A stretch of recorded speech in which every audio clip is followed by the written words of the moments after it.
Do you wanna be a bad man? Yes, you do. Do you wanna taste sweet salvation underneath the summer moon? Do you need another hand now? Yes, you do.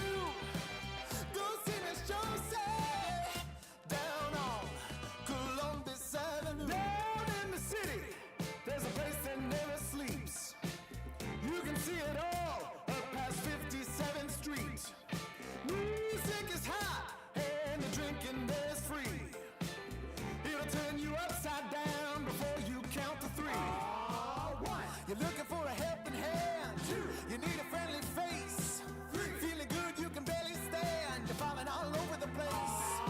One, you're looking for a helping hand. Two, you need a friendly face. Three, feeling good you can barely stand. You're falling all over the place. You own it, they got it, they flown it, you bought it. Ow! Do you wanna be a bad man? Yes, you do. Do you wanna taste sweet salvation underneath the summer moon? Do you need another hand now? Yes, you do. Go see Miss Josie down on Columbus Avenue. Columbus Avenue. Ha! Go see Miss Josie down on Columbus Avenue. Columbus Avenue. Ha! Go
I miss that sexy smile, looking forward to see you. I hope I will lose control. Love you every night, no checking the time, just us loving you all night long. I can let you go, baby, it's the right thing, I'm ready to know.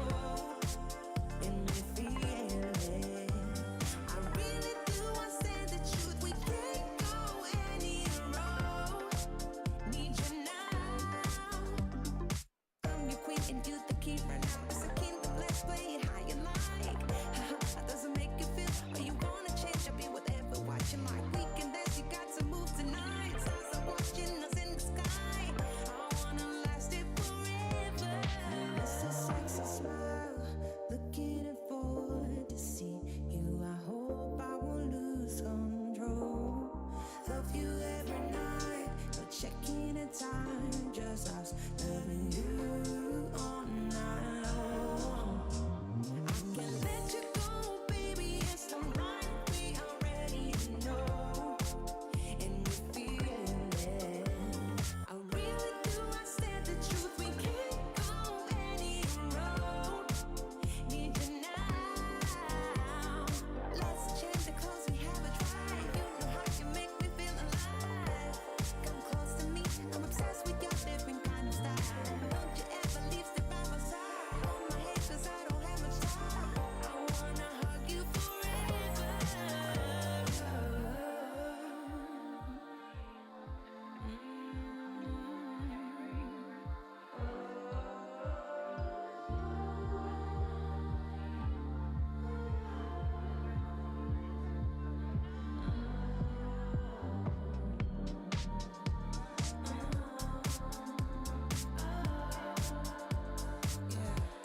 I miss that sexy smile, looking forward to see you. I hope I will lose control. Love you every night, no checking the time, just us loving you all night long. I miss that sexy smile, looking forward to see you. I hope I will lose control.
such humble beginnings. As we gathered in small groups, we were professionals right from the start. Passionate, organized, and ready to rumble. We dreamed big, and surely enough, our parents supported us at every step of the way. Didn't they? Fired up by all this love, it wasn't long until we caught the scent of competition. To be honest with you, it wasn't always that easy. Joe here, he had to take on 2 side jobs to afford playing professionally. It's gonna get better, Joe. Fist bump. Some of you dared to not even call this a sport. And look where we are today. An endless stream of esports events every year. Bet you didn't see that coming, Mom and Dad. And you know what? We have been with you every single step of the way.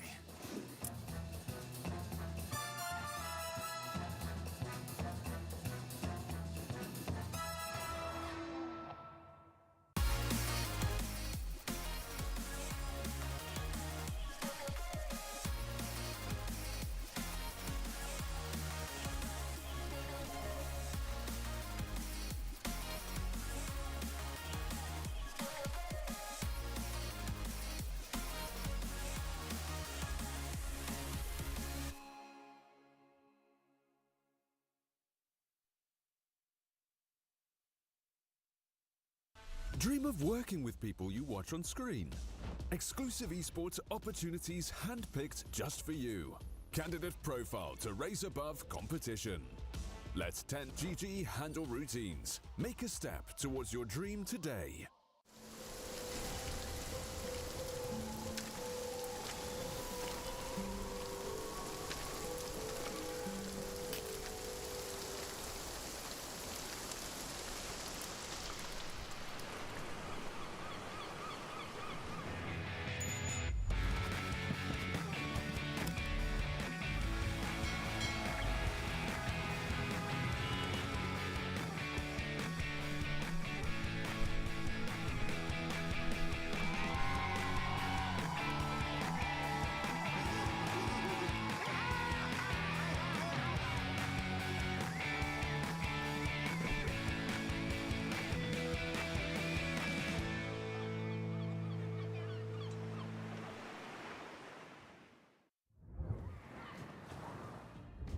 Hello, hello. We are back with Pinnacle Cup number 4, and today we have 4 amazing series awaiting for you. The first 2 that I'll be casting are Storm and Team Tickles, and after that, Yellow Submarine and Level Up will be the matches we will be casting today. I believe Harry Freak will be guiding you guys through Mars Bet Team versus 4 Zoomers, as well as CB and Kid Stars. But yeah, that's pretty much what we have in store for you. Let's check the groups here before we actually talk about the teams, just so you can get a better idea of how the tournament is going. And there you have it. Mars Bet Team, they are actually 1-0 here, tied with CB in first place. Then Moneymakers and KZ Team are 3rd and 4th, with Kid Stars and 4 Zoomers. So it looks like SA and NA, the Americas, not looking hot, at least so far. Now for Group B, we can take a look. This is pretty much the group we will be focusing on, at least with me casting. Nemiga, they are 2-0. They're doing really well. Team Tickles is the first team we're going to be casting alongside Storm. Storm did lose their first series. I believe they lost to Level Up.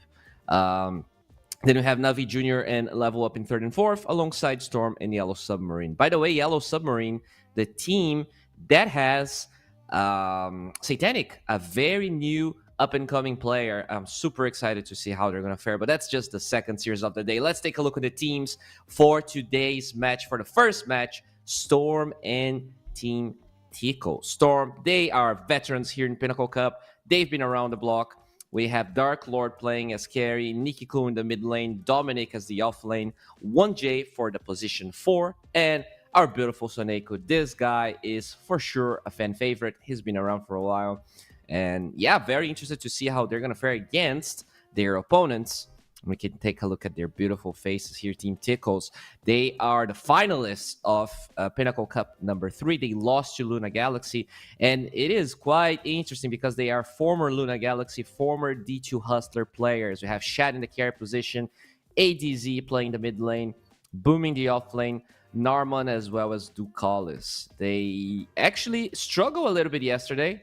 It was not an easy win against the Neo level up that has V-Tune playing the carry position, but they were able to make it. And so today against Storm, will they be able to deliver the level of quota that we kind of expect of a team of this caliber?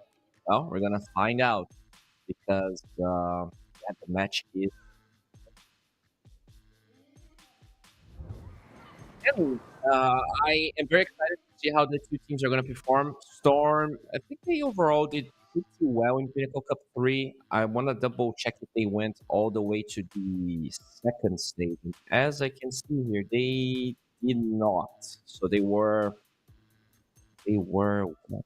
No, they actually were second place. What happened with them? Uh, Oh, actually, I'm not sure what happened. They were second place, but didn't play the the playoffs. Maybe something happened. Well, regardless, though, I do expect Storm to make Team Tickles, at least take them to game number 3. I feel like in general, Team Tickles should be the favorites. I didn't really check the odds for this match, but I believe it should be slightly Team Tickle's favor just because their team right now is looking really strong. We saw how they performed against a level up that is also one of the teams that I highly regard here in Pinnacle Cup. But I think it's going to be entertaining. Maybe Storm can draft quite well because I think that's really the thing with Team Tickle. They have a couple of heroes that they just play really, really well, especially when it comes to ADZ. He played a super good Earth Spirit. His vocal was insane. So you really got to be careful when you draft against them. But yeah, whenever we have a draft in our hands, we should be getting, we will instantly go to the draft page.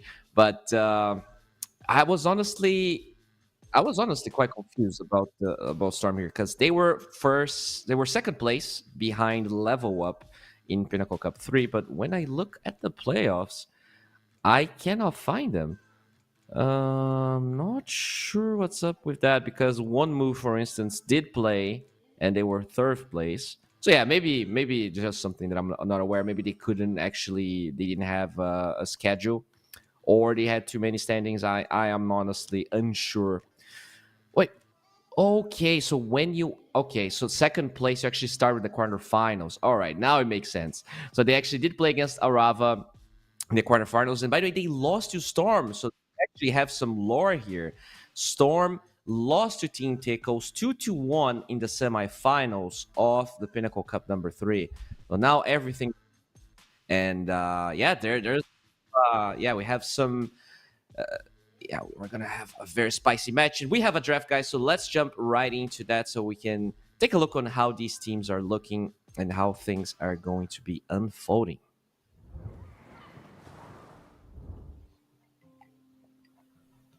Okay, so we have Kankaben. That is very, very common here against Team Tickles. I'm assuming they can play that on both off lane as well as the mid lane.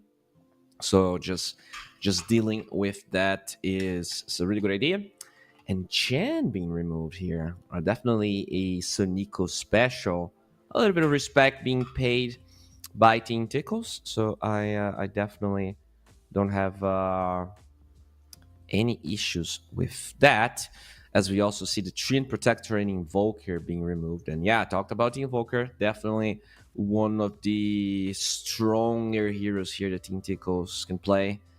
Yesterday, they just destroyed an Invoker, a Huskar with that Invoker, and I was baffled at how well ADZ played that matchup. Now here, last ban for Storm, against Storm. Maybe you want to ban another Sonico hero, another support. No, they take this van and they're going to grab the Brew. Okay. So this guy slipped through the cracks, and this hero is banned for a reason. It's just very strong. When Sven is out of the pool, it's really hard to handle it. And yeah, I'm surprised it it actually came through. It definitely feels like one of those heroes you just don't really allow the enemy team to pick up. But they're going to get the gyrocopter. So in lane, and potentially in the game, if the gyro is strong enough, you will be able to handle the Brewlings. It's just that you're usually going to get lifted into the air, and it's only your eggs that's really doing any damage when you are lifted like that. Venge is going to be banned here. What else can they ban? They're banning a lot of supports, by the way. I wonder if this is going to become a problem. Like, this might be a game where we have some wonky supports just because of the amount that got taken away. But at the same time, a lot of the supports, especially the first phase ban ones, are not the most popular heroes in this patch. Chen and Sky, definitely not in the list of most popular supports.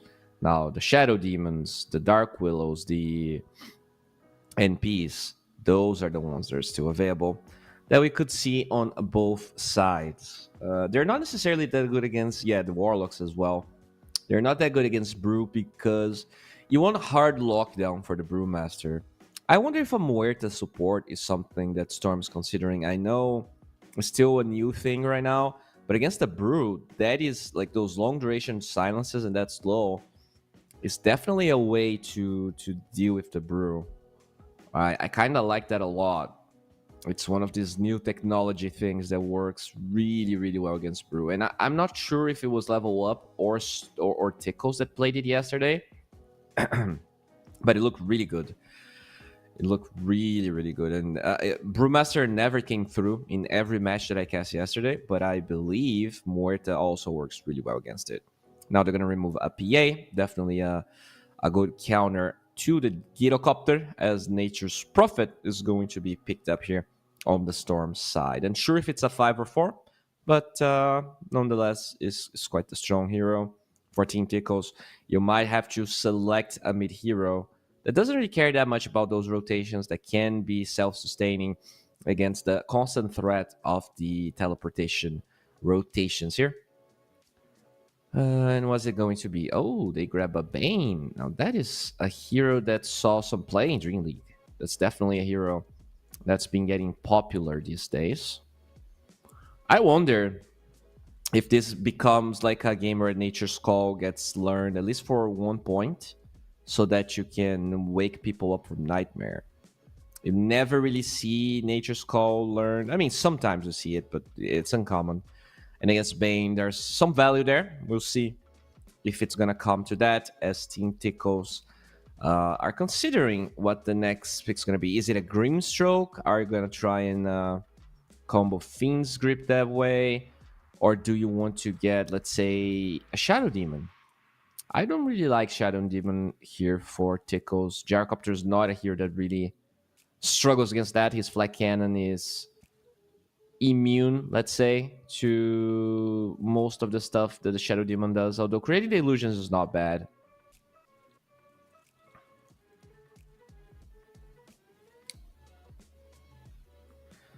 Well, yeah, they're definitely taking their time here. Maybe they want to pick their carry now. Might be too early for the carry, though. Like, if we look at carries that are available, I mean, pretty much every carry is available because only Sven and PA got banned. But all right, they're just going to get the Enchantress here for a very strong lane support. So I'm assuming it's a Bane 4 with an Ench 5. Now, Storm, time to figure out here, what do you want to play?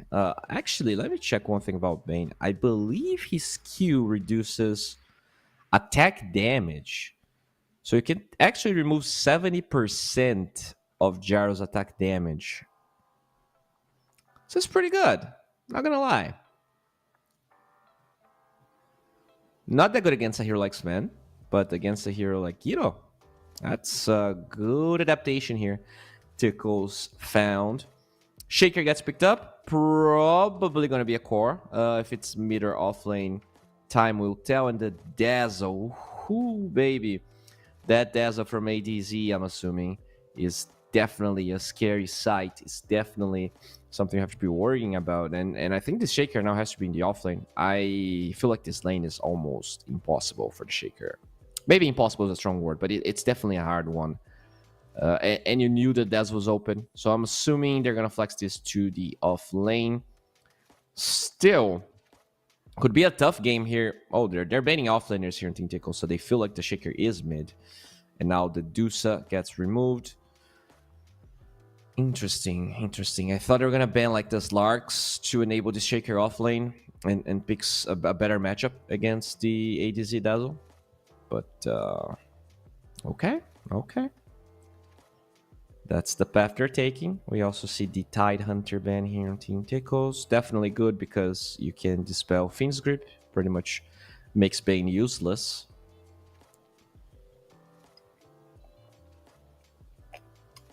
In all honesty, I'm surprised they picked the Shaker here. Like, the Tide just felt like a much better pick.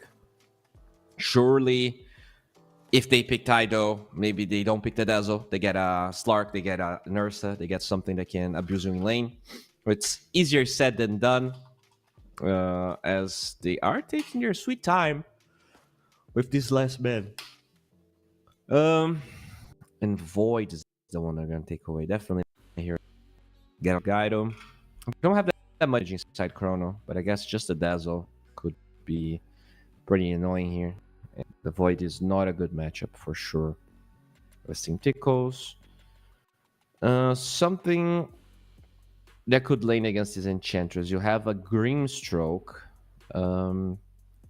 Maybe a Dawnbreaker to protect the Gyrocopter is not a bad idea. I think it lanes well with the Grimstroke. The Axe is definitely something that they could use to counter that Dazzle as the Spectre gets picked up. So Tinky Lady Spec Ench lane. Not a common hero at all, the Spectre, I gotta say. It's not expecting this necessarily, but it's a Skady builder, and it's a hero that can get on top of the Gyro. I guess I like it. It's also here that can kill the NP very frequently. This NP might have a bad time just because of the way Spectre functions. Might be forced into a weird build, some Force Staff or something of that sort. Also here that doesn't care about Sprout. There's a lot of good things about the Spectre pick here from Team Tickles. And now Storm.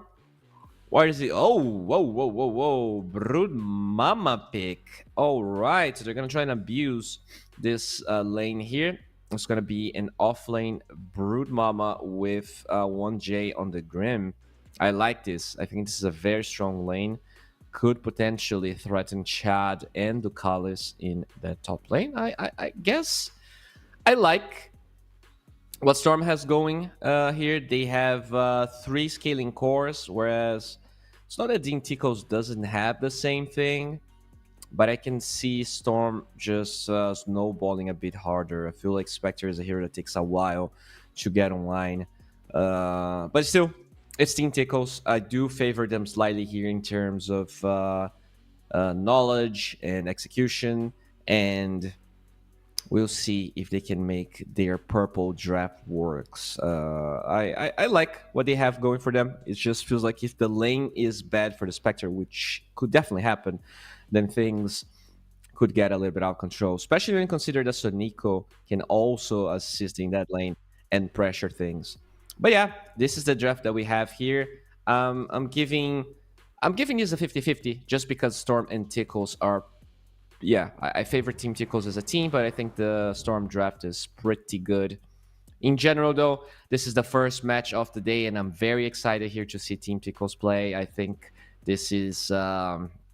I'm not saying this is going to be a test for them, but at least it's a chance for Storm to get revenge on Team Tickles for being eliminated in the semifinals. They got second place, Storm, and they didn't start this tournament that well. They lost their first series, and now they're here out for vengeance, looking for blood. We have a draft, guys, and we're going to be going there right now. Getting too old for this horse. That's not right. All right, so here we are. Game number 1, Storm versus Tickles. It's that time of the day, my friends. It's that time of Pinnacle Cup. And I am very excited. I am not listening to the Dota sound. I'm not sure if this is on my side or if there's something up with that.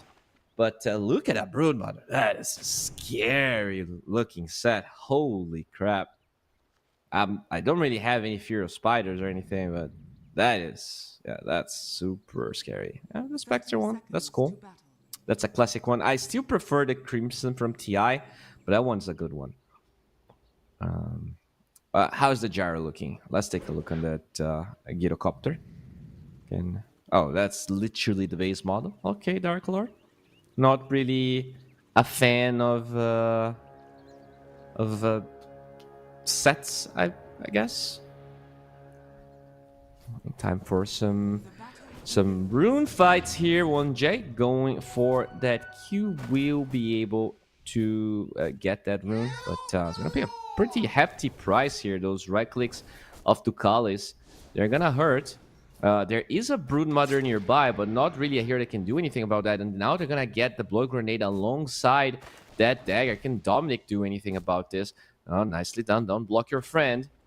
But yeah, that was a very costly rune. I'm not really sure about that. I'm gonna be forced into... Yeah, Enchantress didn't even use any of the skill points there. Yeah, this is a bit awkward, honestly. This is not the position you want to be at. And look at Nikiko forced to disengage from that Poison Touch. I guess the good part is Poison Touch pushes the wave, which means he's going to be less hitting closer to his tower. But that also means you might lose some CS. Shaker, not known for his high base damage. But, okay, let's see if he's going to lose any. Okay. I think he missed that one. Yeah, Nikiko. Oh, top lane though. Boom is very low. They get the Blood Grenade, get the Sprout, and so Nico starts the game with a bang. First blood in the bottom side. All right, all right.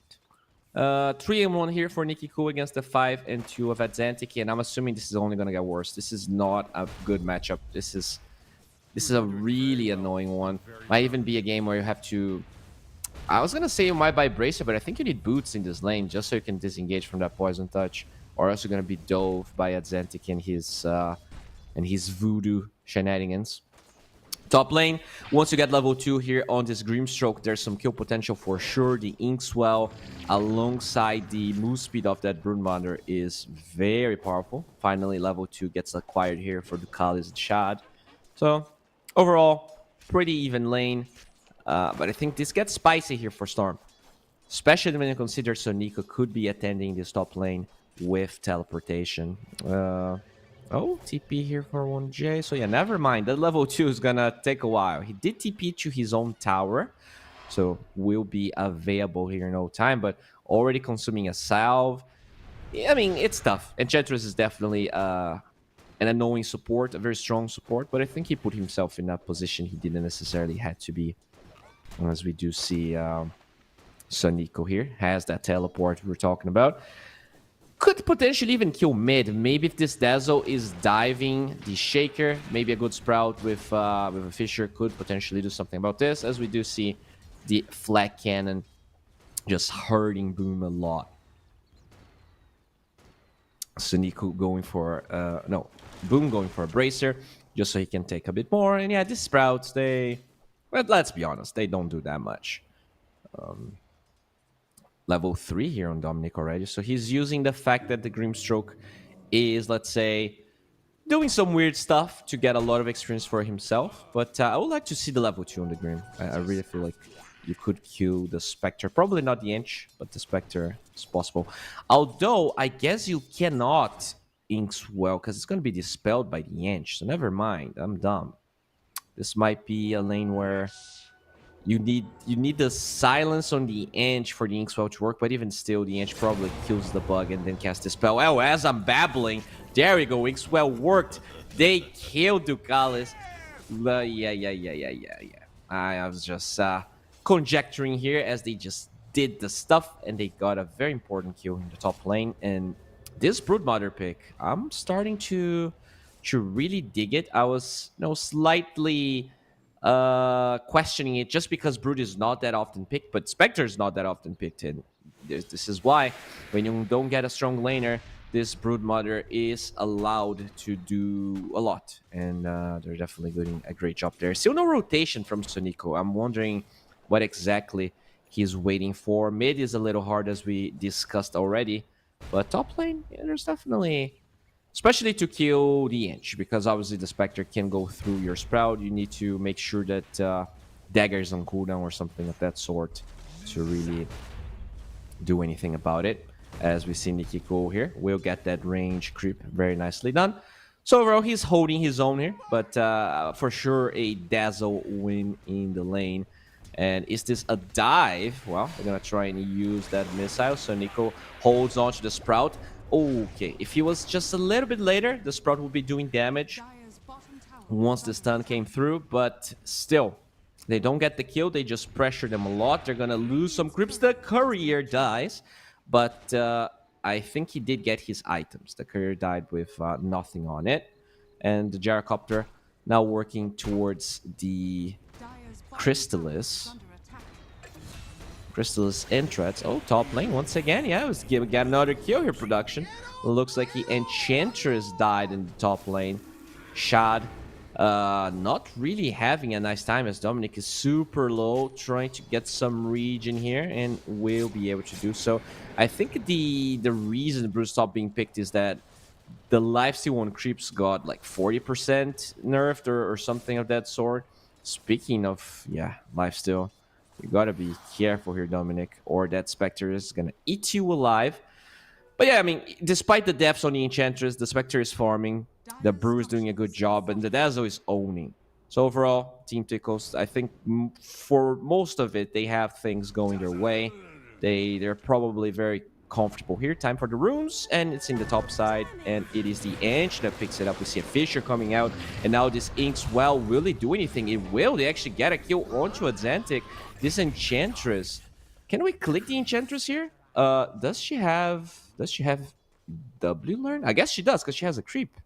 Maybe it was on cooldown. That's why she didn't dispel the Inkswell there. Oh well.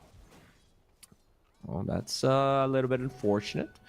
As Sonico just chilling here, even gets a D ward for himself.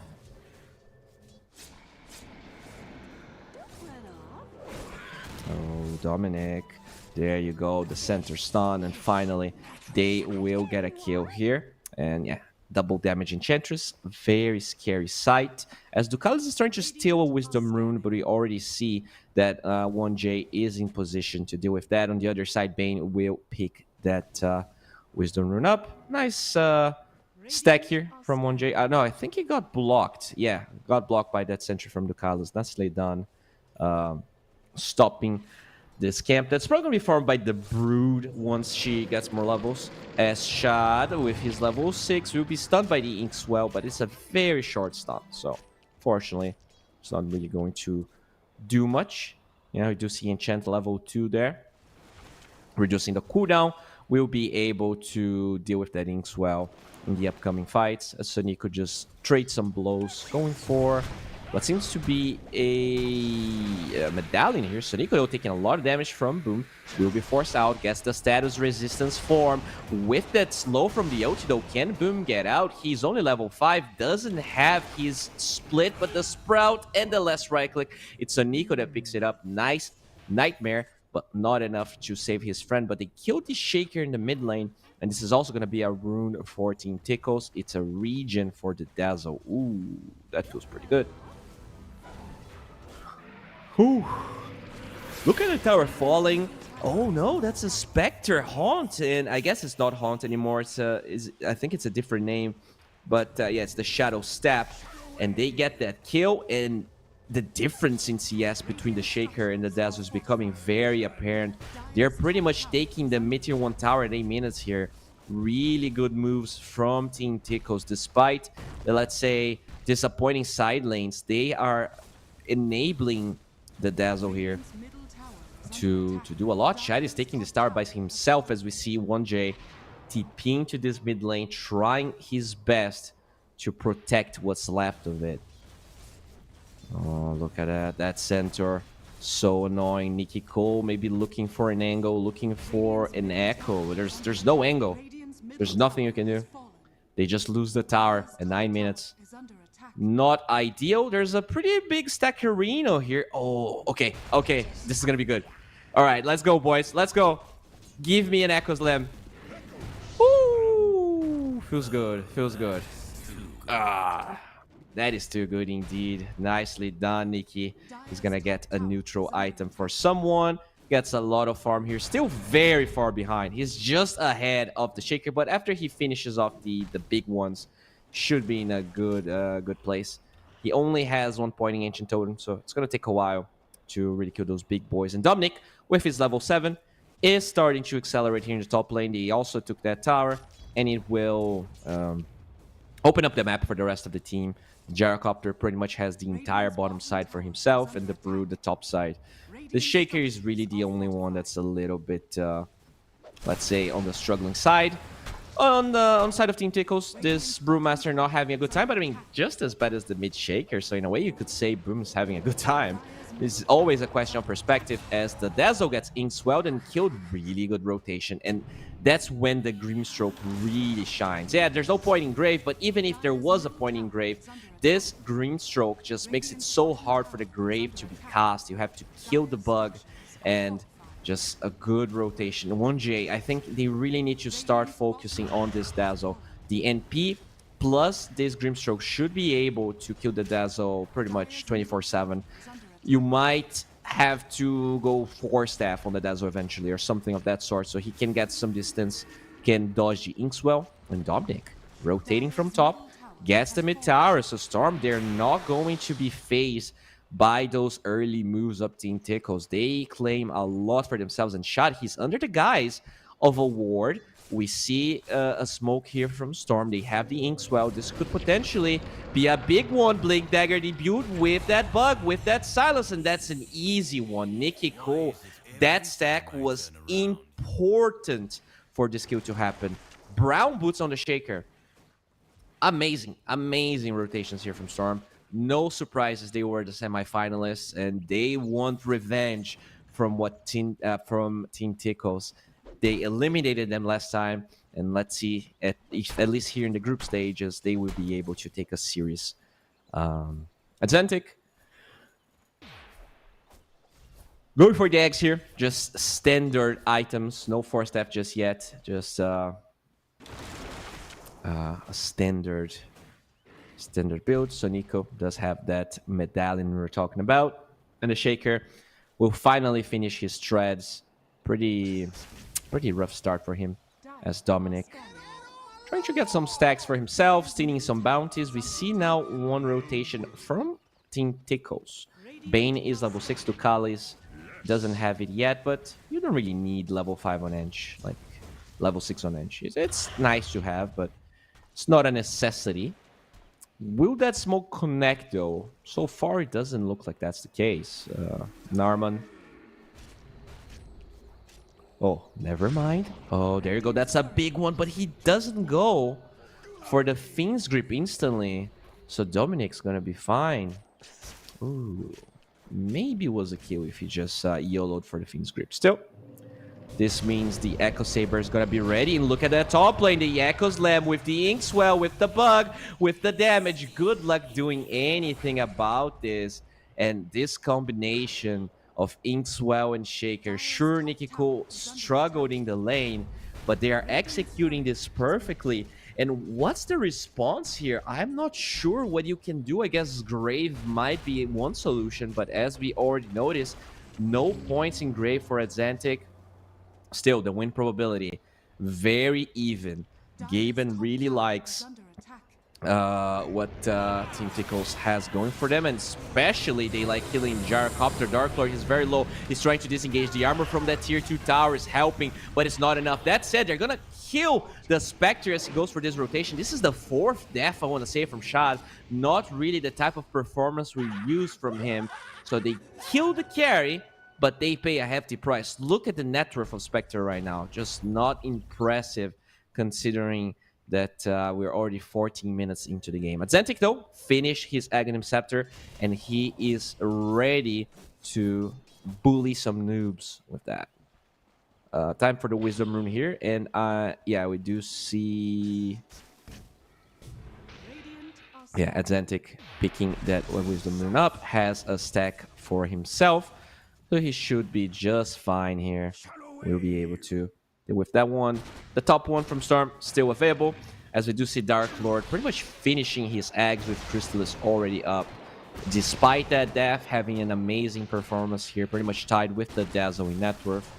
And, oh, Nature's Prophet, not like that. No, no, no.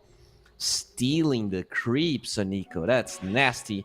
He did lose his courier, by the way. I'm assuming that's his full solar crest as Sonico being chased down by this brew. Nice use of the sprout, but still will be chased. It makes everyone have to go around the sprout, and we see a kill on the Spectre on the other side. So Nikiku, once again, that killing duo, that suicide squad. Not really a suicide squad, because they got the kill regardless of dying.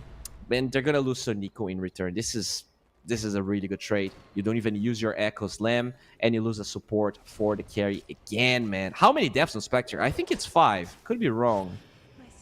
Yeah, okay, it's 4 deaths, as Norman is gonna be munched down by some angry spiders. The Inkswell with that silence, can they proc the stun? I think he got dispelled by the Edge as Adzentic saves himself with the grave. They're gonna lose the Grimstroke, but look at that. That's a beautiful echo. 1, 2, 3 from Nikiku. Can they get more? The Ancient Totem is off the mark, and Ducalis trying to run away, but the Blink Dagger should be available in a couple seconds. Good block. They're gonna be able to cancel Ducalis portal, and that is a double kill here.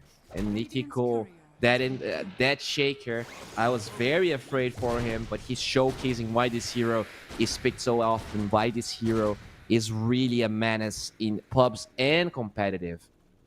And now Dark Lord has his eggs flying out to him with BKB as the next item. So really good performance here. Nikiku not farming that much, but he's getting some key important kills, whilst both the Broodmother and the Gyro are top net worth. So this is a very comfortable position to be in. I feel like if Team Tickles is going to win this game, it has to be out of outplaying in fights. And now with the Grave available, we saw how good it can be. We saw the Inkswell dispel from Ducalis. You need to address those two things. You need to make sure that you kill this Enchantress, or you silence her when you're using Inkswell. At the same time, you need to find the Dazzle.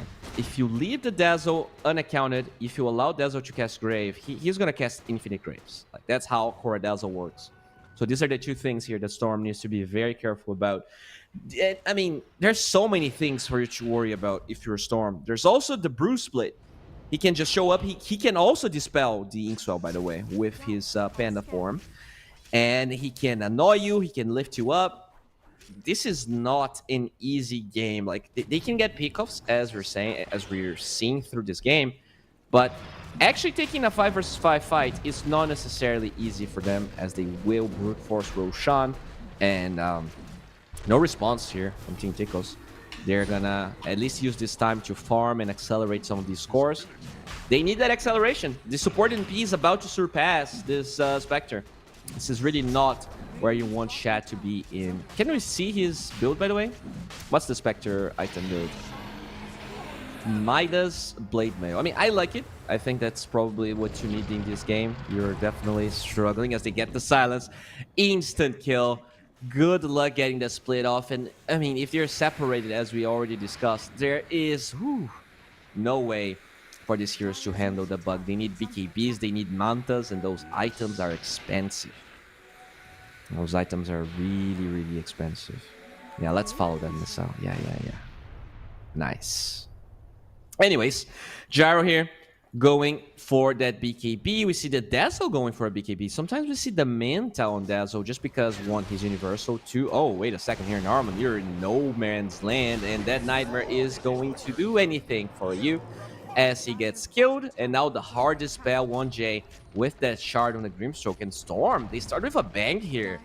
I was a little skeptical of some of the pieces in their draft, but they are really taking it to Team Tickles in a way I haven't seen in a while. Remember, guys, they are the finalists for Pinnacle Cup, okay? They only lost to Luna Galaxy. So this is looking very spicy here for Storm. A Storm that lost the first series yesterday or the day before yesterday, and now they are here. They have so many reasons to try hard. They want revenge on Team Tickles. They want to, get back in the scoreboard, because right now they have negative points. And if you want to go to the next stage, you want to have positive points. In general, that's how it works. And win probability finally here on the side of Storm, 65% is pretty substantial.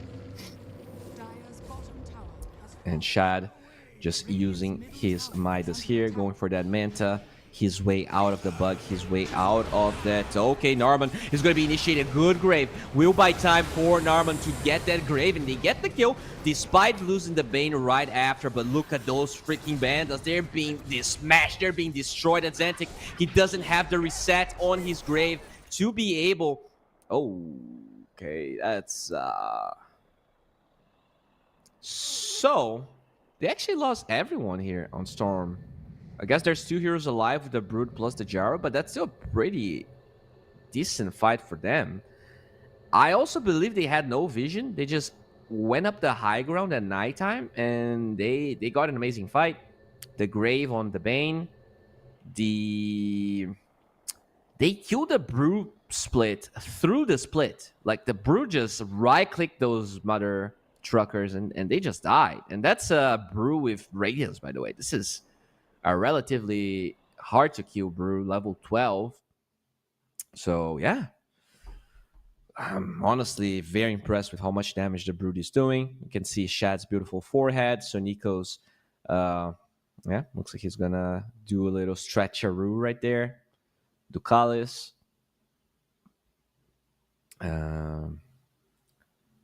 We have any other faces? Oh, Dark Lord. Yeah. Oh yeah. I love his room, by the way.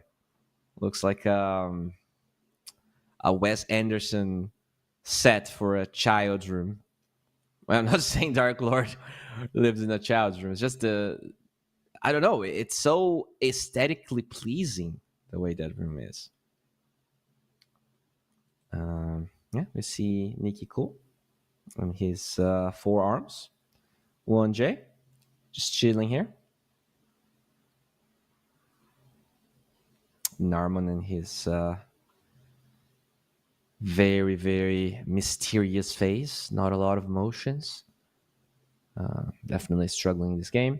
And so Nico, looks pretty happy. We see a faint smile. We see, for a gamer, that's a big smile. That's as much emotion as you're gonna get.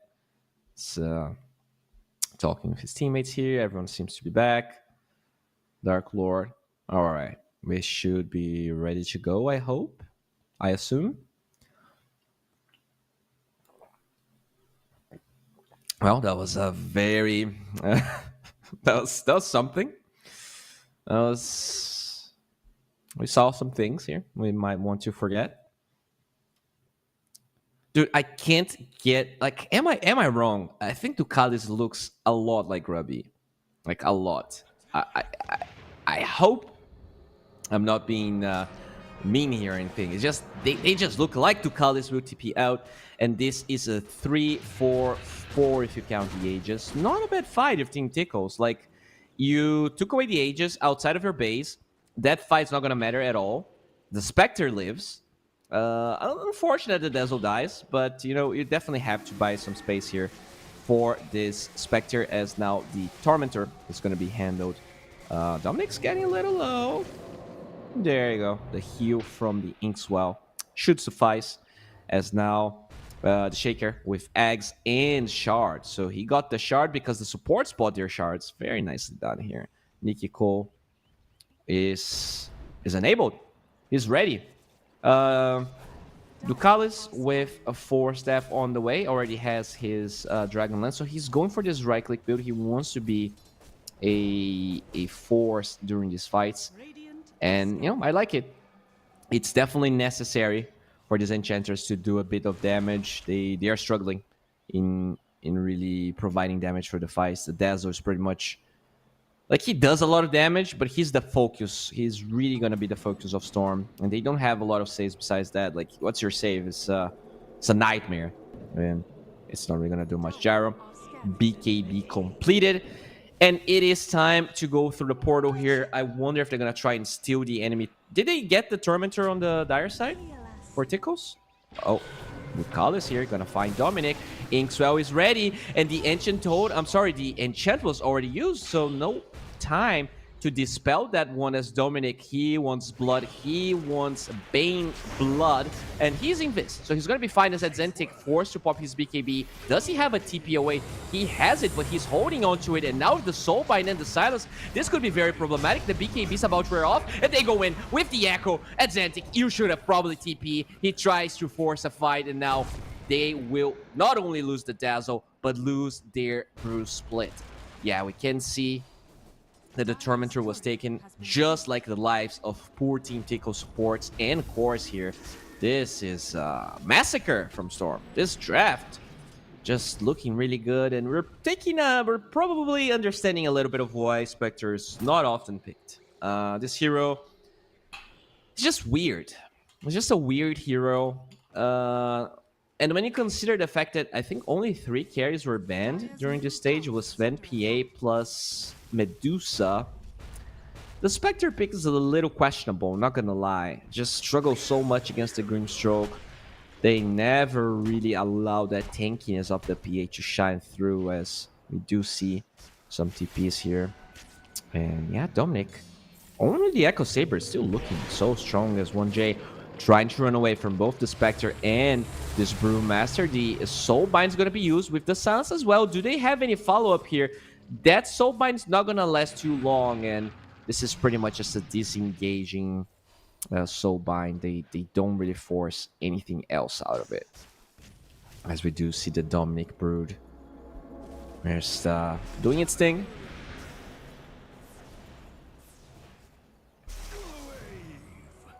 All right. So Tickles, what is really the plan for them? Like it's I guess they have Manta now on the Spectre. They have BKB on the Dazzle. So overall, they should have some solutions to this bug of the Grimstroke. But still, I'm not sure it's going to be enough, as we do see a smoke being used. A smoke without the Brew or the Spec. The Spec can always just assist globally, though, so it should be fine. Nikiko with a double damage, but has a gem as well. If he dies, that's a big swinging goal that Team Tickles could make use of. But so far, he's not going to be found. He's farming a pretty safe position area of the map here. Narman looking for him, but has the ward. Sometimes you see these smokes just to get some aggressive vision so you can get a fight afterwards. But right now, they are not working with any vision here in the supports. Roche still a little bit away, and you can see every core on the side of Storm ahead of the Team Tickle counterparts. This is really rough. Like, how do you come back from this when you don't have any initiation? What's your initiation? It's Poison Touch or it's Bruise Split? Like, the team, like, if they lose the lanes with the type of draft that they have with Team Tickles, it definitely doesn't look good. And I guess they didn't lose top that hard, but once the lanes broke up, that Dreamstroke did so much. 1J, he's the MVP for me. He played really well. He got all of those stacks that we saw Nikiku get, and that actually recovered his terrible laning stage. So just a lot of good things. Like, they got a really early Blink Dagger despite the Shaker. And speaking of him, he gets a Norman kill. Very nicely done with that Eggs. And they should be now invading this top area of the map. But Zentik now forced to BKB, and he's blocked by that Sprout. This is such a sad TP. Another BKB goes to waste as Storm through the dire side. They're going to get control over the triangle. And oh, look at Shad here. It's going to be miss out up. The Blade Mail is not very menacing. But they're not really going to dive as we see Dominic. They're gonna posture here for the last tier 2 tower in the map. Very long respawn timer on Roshan. Definitely not ideal here for Storm, but I don't think they're in any rush. This Gyrocopter matchup might be hard if, let's say, the Spectre has the same amount of farm as you and there's like a Skadi up, and the Skadi is unfortunately still very far away. Only a third of the components were bought here. And Shad doesn't even have a slot for that ultimate orb. Did his carrier die on the Spectre? Why doesn't he equip the ultimate orb? What's happening? Like he just has. I guess he doesn't want to reveal he's going for the Scotty. That's the only thing I can think of. Maybe he really feels like he needs that wand. That's just a weird position he's at. Dark Lord just farming it up, going for a Silver Edge next. That's going to be the counter of the Spectre. Already has the Satanic ready here. That's why Scotty is what Team Tickles wants to build on the Scotty. But they're finally going for a play. Maybe expecting Roche to be up, but still a minute and a half until Roshan will grace us with his presence. Okay, they see Dark Lord, but that's a big boy. That's a real big boy you don't want to be initiating on. You have literally no initiation besides Fiend's Grip, as Dark Lord will get to Kalis here. And he is trying to fight 1J. He's very low, but he really did so much here. I'm not sure. I guess that was a great healing Lotus, as Dark Lord will be zoning all of the pandas. That flag cannon just bunches through them. And Azantic once again forced to BKB for nothing as they get the hard dispel on that Inkswell, and the Fiend's Grip literally means nothing as Azantic, his BKB is over, his grave is going to amount for nothing. Dominic on a wicked streak, and everyone on Storm having the time of their lives. Amazing fissure block here. Boom doesn't even get the green stroke. That's a double kill for the Brood, and Storm, they wipe the floor with Team Tickles. This is a beautiful performance by them. And you know, that Bane pick, I don't think you can actually pick that against the Grimstroke. It just instantly dispelled the Fiend's Grip. Like, what do you do? He has the shard, instantly dispels Fiend's Grip, and your hero is useless. Literally useless. Well, you know what else is useless? This tower. It's dead. The barracks will soon follow. They're gonna use another glyph, but I don't think Storm is phased at all by this. They're gonna get this barracks and possibly get the erosion as well, because they use the split. Do you have any cooldowns? Do you have any way to fight right now? I'm not sure they do. I really don't.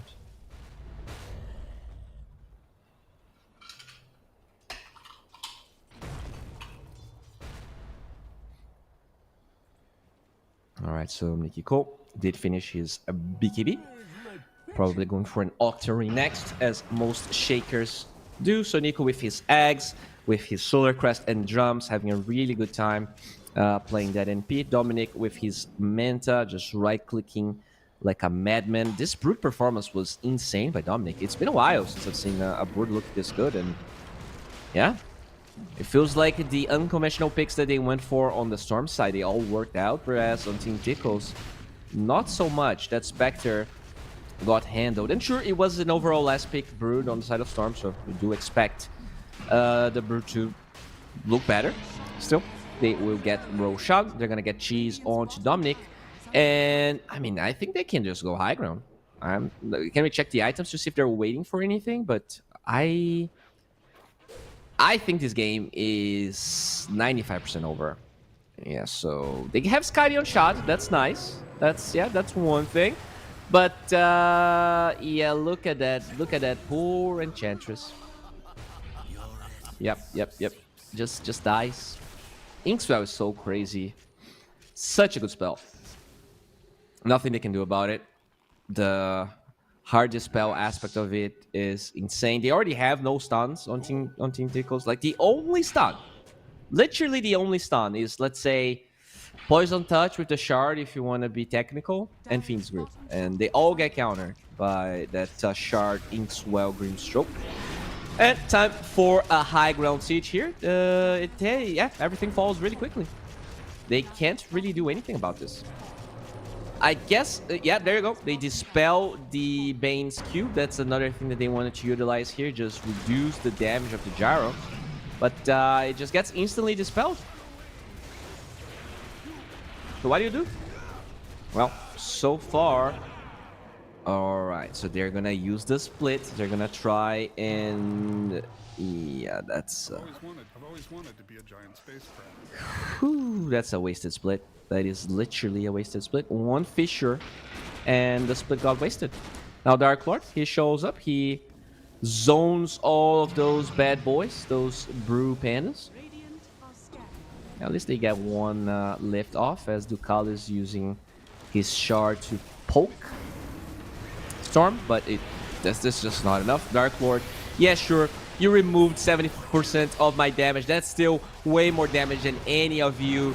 As okay, he will be bullied, he will be poison touched and damaged, but there you go. Echo will lock down. The Enchantress are gonna find that kill the Grave, buying time for Boom, but is enough. Dark Lord with Satanic will be able to heal himself up, and this is 3 dead and buybacks on the side of Team Tickles. The Brewmaster, unfortunately, does not have the option of buying back. But remember, Dark Lord still has an Aegis, and that Scotty of the Spectre barely tickles as Storm will be able to stand their ground. They kill Shad, and I think this is a GG. 3 heroes with no buyback. Dominic's diving tier 4s. This game is over. They never stood a chance. And Tickles, once again, they don't start game 1 the way they wanted. Still, they did lose game 1 in their first series and were able to come back. But Storm, they are looking very crisp with a draft like that. Moving forward, they're going to have to address a lot of the things that they have going for them here, because you cannot give away this combination of heroes. Really, really strong performance. And yeah, 1-0 overall. Pretty quick one. I was expecting a much longer game, but nope. Storm, they were definitely crisp. They were definitely fast and swift. Yeah, I think mostly this was draft though. Like, there were not a lot of ways for Team Tickles to come back. Not a lot of ways. We saw them trying to be proactive and smoke, and they even took some decent fights, but they were very lucky when they were able to do that, because they have almost no stuns. They have almost no initiation besides the Spectre Haunt. It was just a weird draft from them. I think if you're playing this mid-dazzle, you need an offlaner that has a stun. You need an offlaner like, you know, a Mars or a Shaker or a Tide. And that was not what they had that game. We'll see if they can get back to drawing board and get a better draft here for Team Tickles, but this is a super comfortable position here for Storm. All they need is one victory to be able to take this, but I want this to be a 3-game series. 2 powerhouses like this one, we deserve more games, but for those games to happen, we need to go on a break first. So in 10 minutes, we're going to be back, so stay tuned. We have grown. You said just keep holding on. If you're about to break, oh, I always be your captain. Be your captain. Be your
esport.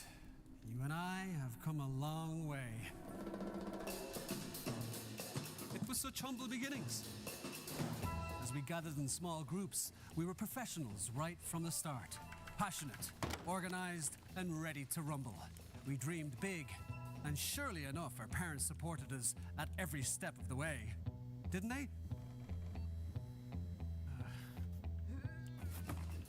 Fired up by all this love, it wasn't long until we caught the scent of competition. To be honest with you, it wasn't always that easy. Joe here, he had to take on 2 side jobs to afford playing professionally. It's gonna get better, Joe. Fist bump. Some of you dared to not even call this a sport. And look where we are today. An endless stream of esports events every year. Bet you didn't see that coming, Mom and Dad. And you know what? We have been with you every single step of the way.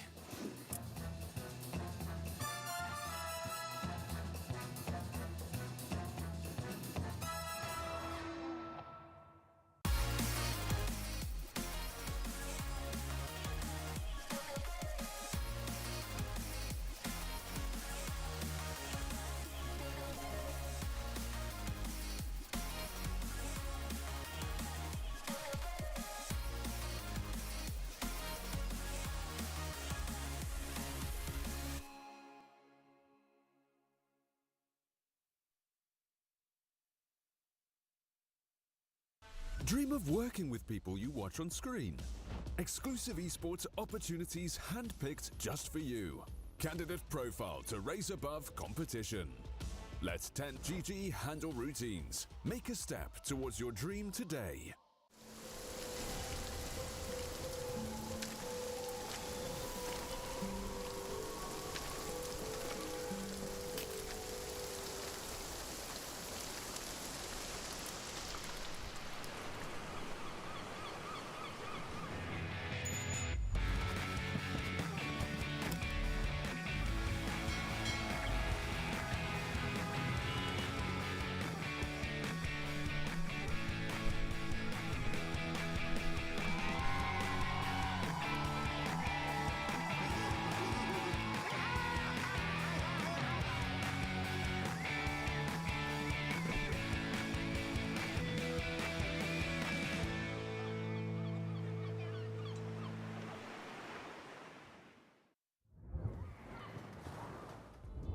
Welcome back to Pinnacle Cup number 4. I am Bowie, and we are back with game 2 between Storm and Team Tickles. It was a pretty easy win, I want to say, from Storm. I don't want to say it was an outdraft just because they had some pretty good lanes on the side of Tickles, but Storm had an amazing plan. They were able to stack for the Shaker. They had a bad lane. They quickly got the Echo there, and not only that, the Shaker itemized in a way to just rush the Blink Dagger and like get as little as downtime as possible. So you have this Shaker that's supposed to lose the lane, but he's being active faster than the Dazzle that needs to rush in eggs to actually feel useful. Then on the other side, like you have this Brood that sure got a Midas, but he still is a slow hero, cannot gank, cannot really proactively play. And the Spectre just didn't have anyone to play with. Sometimes you can have a bad game as Spectre and still like follow your allies. And if they're doing well, you just start to kind of play with them and pretty much snowball off of them. But that never happened. So I wouldn't say it was necessarily an outdraft, but I think Storm had a plan for everything Tickles through their way, whereas the opposite was not true. Maybe moving forward, they should just pick more, I guess I don't say the word meta heroes. I just really feel like Tickles, they are a really good team. They maybe experimented a little bit too much. And with a more standard draft, I think the game is definitely more even, probably on the side of Tickles even. But for that, they need to draft. They need to do well. In terms of MVP, I really like what the Grimstroke did that game. I think his itemization, just buying the shard early, the way he was using Inkswell was perfect. Like, in a way, you would expect the Inkswell to struggle to be hard to be used, because at the end of the day you are against a enchantress as well as a brewmaster. So easy to dispel it, but it didn't matter. Like you just need half a second of Inkswell to dispel the Fiend's Grip. Yeah, I think that Bane pick definitely a little bit weird. I think Bane is a really strong hero, but not against the Grimstroke, unfortunately. Next time, if you want to go that, you need to pick the Grim yourself or you need to ban it. Yeah, guys, we have a draft and we will be jumping right into it.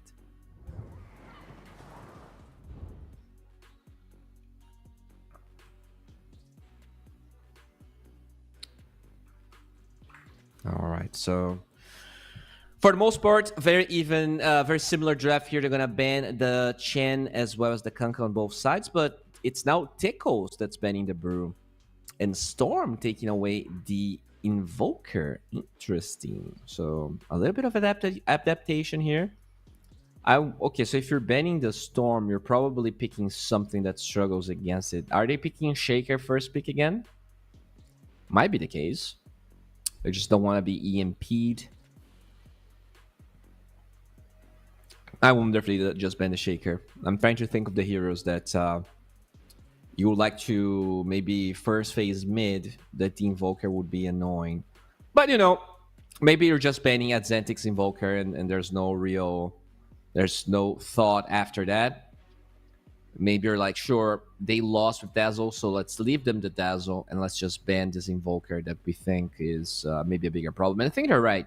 I think Dazzle can be strong, and it was kind of close from looking strong in that game, but you need better side lanes. You need heroes that can play with the Dazzle, and unfortunately, it really wasn't the case, as we do see Team Tickles here trying to figure out exactly what they want to remove. I don't think you ban the Grimstroke now. I think what you probably do, like out of all the heroes that they played, I think you probably ban the NP. Oh, yeah, there we go. Nicely done. Definitely like what they did here. Do you just gyro? No, they shaker. So I was right. They do pick the shaker. They don't even wait for it. Team Tickles pick up that Dazzle, because this time, since they're picking the shaker so early on, they could potentially flex the shaker to a different lane, and picking that Dazzle could be punished. And I wonder what the approach is gonna be here. Do you Primal Beast? I think picking the Primal Beast, picking the response is hard for the second pick team, because you only have one ban. So a hero like Primal, you don't really get a lot of bans to protect it, as they're just gonna go for the PA. Yeah, it was banned early. So Team Tickles just forcing their hand with really strong carry pick. How do you punish this as hard as you can? So they're gonna take some strong supports, make sure that the PA doesn't have a good lane. And what about Tickles here? What is the approach to handle this shaker? Oh, they take away the Grim. Okay, I like it. I definitely like it. Scarif Mage was also banned by Storm, I want to say. No, maybe it was Tickles, actually. And they're gonna pick this high DPS hero that also struggles against the shaker. So sure, it can kill some people, but once you have Blink Dagger, it's Ancient Totem, Blink, Ancient Totem, guy's dead. And they will pick the Ench themselves. So they snatch that one. Decent against PA. The attack speed's low. It's definitely problematic for PA until the shard is up. And it's just an overall really strong laner. We're talking about the fact that this PA might not have a good lane. And is this Scarif Mage going to be a 5? Because I'm curious as to why. Maybe they don't want to reveal the lane itself. But it also means that they're losing a lot of supports, because Storm, they picked 2 supports. They banned a lot of other supports. There's not a lot of options left here if you're Team Tickles. And now you're in this position of, okay, do I pick mid so I don't reveal my other 2 side lanes? Or do I just get whatever support is left? Yeah, they're going to pick mid. And they pick Pango into Shaker. I'm never a big fan of that. But, you know, Pango is an OP hero, and he doesn't care that he loses the lane. And it's actually pretty good versus Willow. It is really good versus Willow as they pick up a Clockwork. That one is really good. It's not necessarily a good pairing with PA. It's also a pretty bad hero if you lose the Wisdom Runes. This hero relies a lot on getting level 6 early, or relatively early. Can you play... I guess you cannot flex the Shaker to 4. You could flex it to 3.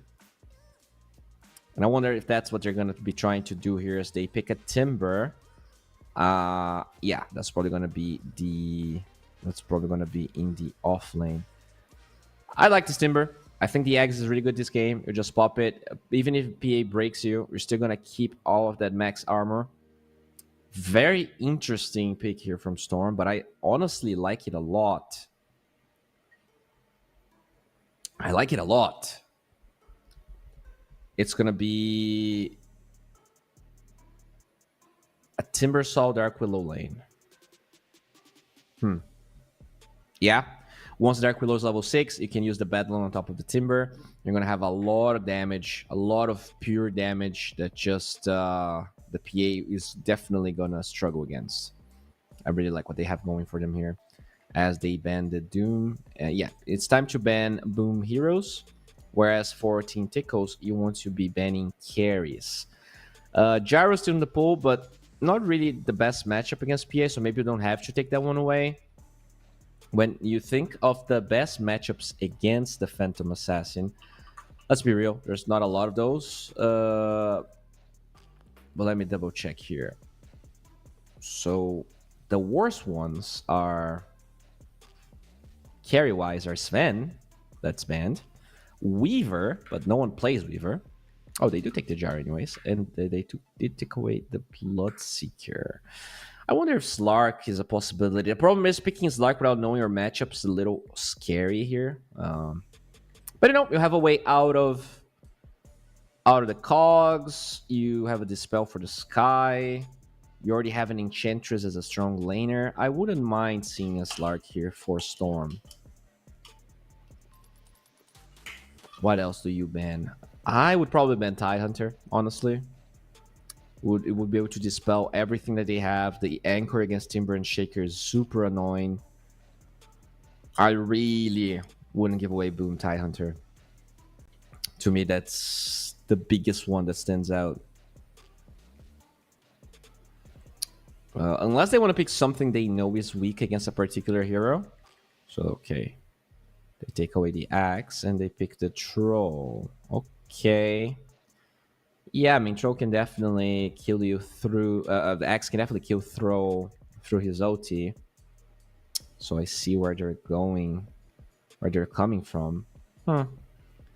Still feel like Tidehunter is really good this game. They're lacking stuns. The lane is fine, honestly, for the Tide.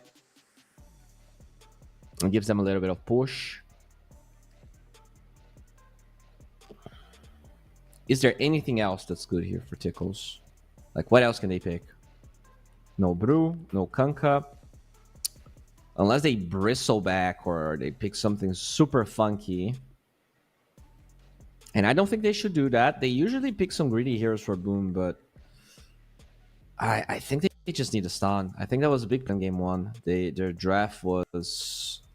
If they were behind after the laning stage, their draft didn't really do anything. Like, you have this clock, you need some follow-up. And I guess the follow-up is Sky, but it would be nice to have a core that wants to play with everyone else. They're definitely taking their time here. Okay, let me double check if there's any offlaner that I am forgetting about here. Maybe Dawnbreaker. Oh, they go Razor. Yeah, so that's the greedy aspect we were talking about. Do I like the Razor? I don't hate it. I don't think I hate it, but I don't know. I feel like they like stuns again. I feel like I know this is common, especially in Europe, to pick these very greedy offlaners. I just feel like this Razor is not going to have a good time in the lane. Like, it's very easy for Tro to keep his distance up. This might be a game where you have to go Midas Razor or some weird build. And yeah, I just like Storm. I think Storm has a very, very good draft. Nicky Cole is going to have an amazing time in the mid lane against Atlantic. That's a free lane for him. I think the Timbersaw was a really good adaptation to Phantom Assassin. That's maybe something we're going to see more against PA just because... No, it's a good hero. And this Boom Razor, I don't really see what it's going to counter. Like, this is an overall last pick, and I am not impressed. I'm not wowed by it. So, I do really like Storm once again. Well, if Team Tickles is going to win this, they're going to make me look like a fool. But overall, this draft is better than game number 1. I'll say that. It's definitely better than game number 1. Still not to the level I would maybe expect. And there we have it. This is already a 1-0, and we will be jumping to the draft pretty soon, my friends. This is the last chance here for Team Tickles. We'll see if they're going to be able to bounce back. Their draft doesn't scream that much confidence to me, honestly, but maybe they can do it.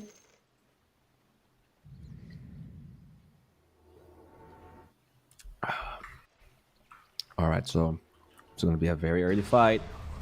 Very early fight. They're going to get the slow here on Sonico. The heal is not going to be enough. He will be taken down, and it's Atlantic that gets first blood. That's a big one. That's a big one. We're talking about the mid lane being a problem. Well, they solved that problem. This is a Pangolier that pretty much starts with bottle from minute 0. And... at least they only lost a support inside the Storm, but yeah, that's pretty big. 30 seconds to battle. You take those. Look at that Timbersaw, looking pretty dapper. Nicky Cool just drops his ward here. We do see Boom just in position to pick up the bounty runes. I still feel like there's going to be a 2 for 2. It doesn't feel like Team Tickle is going to be able to zone Storm more than they already have. Oh, Dark Lord. Dark Lord. Okay, they're gonna get the slow going here. No slow on this Enchantress. What is happening here? Dark Lord. What the hell? This is a disaster. I have never seen this. I have never seen something like this. It's a 1,000 goal lead at 0 minutes. Well, we might be going to game number 3, my friends. We'll see. All right, maybe it's too early to say at 30 seconds into game number 2, but this was very questionable. Very, very questionable. The troll didn't really respect Team Tickles staying there. I mean, why would they leave? They lost 0 HP going for the Enchantress kill. Like, it doesn't really make sense. But yeah, well, we'll see what's going to happen here as the Boom Razor is already set up with a Wraith Band. Those side lanes are now going to be a problem, especially the top one. I expected the Troll plus Ench to be doing really well, but Sonico just dying twice, wasting Fairy Fires. This Razor already being level 2. Like, they just have the experience advantage here. Yeah, very problematic start. Dark Lord getting some decent CS at least compared to the Razor. But the CS that matters are the kills. Those kills are worth a lot at the start. Anyways. Shad with that PA. Having a good time. And the Pangolier, despite the first blood, he is 4-0 right now. So Storm not really being phased by the early kills that they fed out. Definitely problematic here for Atlantic to really CS against the Ancient Totem and the Aftershock. So that lane's supposed to be hard. It could be harder if they didn't fight first blood, but it's still doing very, very well here for Nicky Cole. The Timbersaw is having the time of his life as well, 12-2. And this lane is really the hardest one, I think. Now with the Ring of Health. Good luck ever killing Dominic. Good luck. This is not gonna be easy.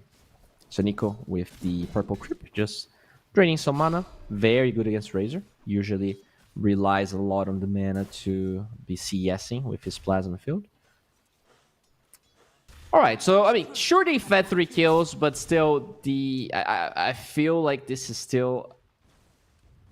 supposed to be an advantageous draft for Storm. So maybe they're just making this a little bit more, let's say, interesting, a little bit more tense. Yeah, they do grab a Lotus there on the bottom side. And overall, the lanes are very quiet after the 3 kills that were fed in the rune time, in the horn time, with Nicky Cole 18 and 5. And at least some decent recovery here from Adzentic, already looking much better than he was a couple of minutes ago. Even pressuring here Nicky Cole a little bit with that shield crash. Struggling here to CS on the Shaker as well. Adzentic probably going to steal the bounty rune. And there you go. Nicky Cole feeling pretty confident. Nice move there by Adzentic. Already has a Blightstone, so he's going for a lot of harass here. Probably going to finish his corrosion before anything else. But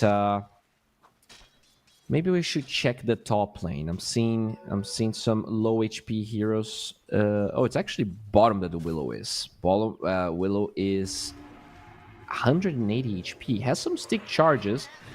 Trying to go for a play. Yeah, gets some harass here into shot, but they don't really have the gap close.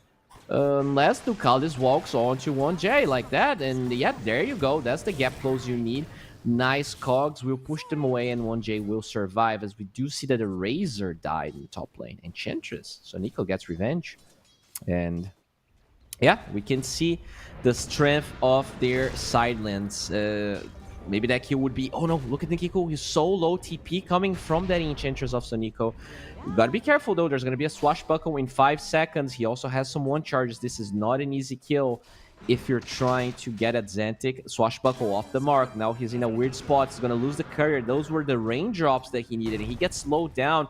Fisher to buy time. Do they have more control? They have the Willow coming in. And finally, Storm, they find another kill. Shaker lost a fair amount of CS for this, but still, the Pangolier does die. And overall, really good rotations. It does alleviate the side lanes, though, because both supports are now missing from their lanes. That said, though, 99 on Dominic. Definitely having a field day in that bottom lane, as very well. I'm very proud of you. he's taking some damage, actually, the Timber saw. I think there's maybe a fight arena going on the bottom side, but they don't really have any damage to kill the Timber, and the Timber doesn't have any damage to kill them. So it's that awkward point in the game where the Timber is not level 6, doesn't have Arcane Boots, nothing really happens. It's just a lot of poking, as we do see some stacks being made. So Nico, he was booping, he was talking, he was praying, but doesn't really stop the stacks, as Ducalis steals the Arcane Rune from the Shaker. Swashbuckle is going to be used, and they have the Rolling Thunder. Nicky Cool looking for a Fissure Block, doesn't get it. That Clockwork, that's the solution for the early Shaker. Storm tried to pick up, and it is looking very effective so far, as 1J might follow suit, and Adzentic gets a double kill. Really nicely done. And yeah, that clock, really problematic. It just makes Shaker look awful. And once again, it's Team Tickles getting a very early tower. This one is even earlier than game number 1. Adzentic just gets it for free. Time for the Wisdom Room, by the way. We talked about how important it is for the clock, and I don't see any Storm hero trying to sneak in to steal the bounty, the Wisdom. In fact, it's Ducalis that's gonna steal it. Oh no. Okay, 1J is here, but the thing is, he doesn't have a stun. Only the Brambles and the Cogs are gonna stop him. Ducalis will be able to pick it and TP away. This is not ideal. Stealing that Wisdom Rune is gonna make things very problematic for the supports. You need level 6 on Willow. I guess the Enchantress doesn't care that much, but just the early hook shot on Team Tickles could be quite annoying. Oh, Enchantress will die to the rotation of Adzentic in the top lane. Very nicely done. They have a catapult wave somehow here, so this could be a tower. We have the minus armor coming from that corrosion. We have 3 heroes here. They're trying to drag the wave with the creep, which is a good play. But, yeah, no, I think they're going to be able to hold this one. It's quite the healthy tower. The troll is farming jungle as this happens, and the shaker is jungling towards the blink dagger. So this is going to be a really good time here for Tickles to kind of increase the pace that they want to be playing, because they know that a lot of Storm heroes are just not ready to fight. It's only the Timber that could potentially assist. He is level 6, but not willing to defend this tower, so they will give it away. They will feed it away. 2 towers already down, and a lot of map control and free real estate being gained here by Team Tickles. Oh, PA dies though. It's Sonico. Sonico's getting a lot of those kills. Unfortunate, because I think Sonico would have loved to get that last right click. Still, they will pressure this tower as well. No creeps from Sonico just yet, but do you really want to TP and try to stop that Timber Saw? Probably not. Probably not. In terms of the Blink Dagger here, Shaker, he's confused. He was going for treads, and now he has the Blink Dagger queued up. They lost so much that he might feel forced into the Blink with no treads, just so he can assist. Do we have any ancient stacks for this Nikiku Shaker to make use of? Let's see. Yeah. Oh, it's the same play. It's the same play, boys. Oh, feels pretty good. Oh, that was good. That was really nice. Nikiku. Yeah, it's a little hard because he only has level 2 points in Ancient Totem, as we do see the center stun stopping Ducalids in his tracks. He doesn't have that hookshot just yet. So Nico, though, will be bumped by that swashbuckle and the Rolling Thunder. Somehow he still lives, though. This is insane. Dominic looking for the Timber Chain, but will be stopped by the cogs. Yeah, that's pretty much what happens. Not sure what he expected to occur there. As the center was trying to get a stun, he perishes before he's ready. And Azantic, the shield crash will allow him to live through that Timber Chain. So they will get the clock, and that's all that happens here. Clockwork for nothing. Lots of rotations, though, is what they acquire. And now they will use that Bedlam on top of the Timber Saw, and Narman will fall. Really, really good moves from Storm. They get back in the scoreboard, and Azantic stacks for himself as he is just playing around here. The rune was on the bottom side, and it's Dominic that picks it up, the shield rune.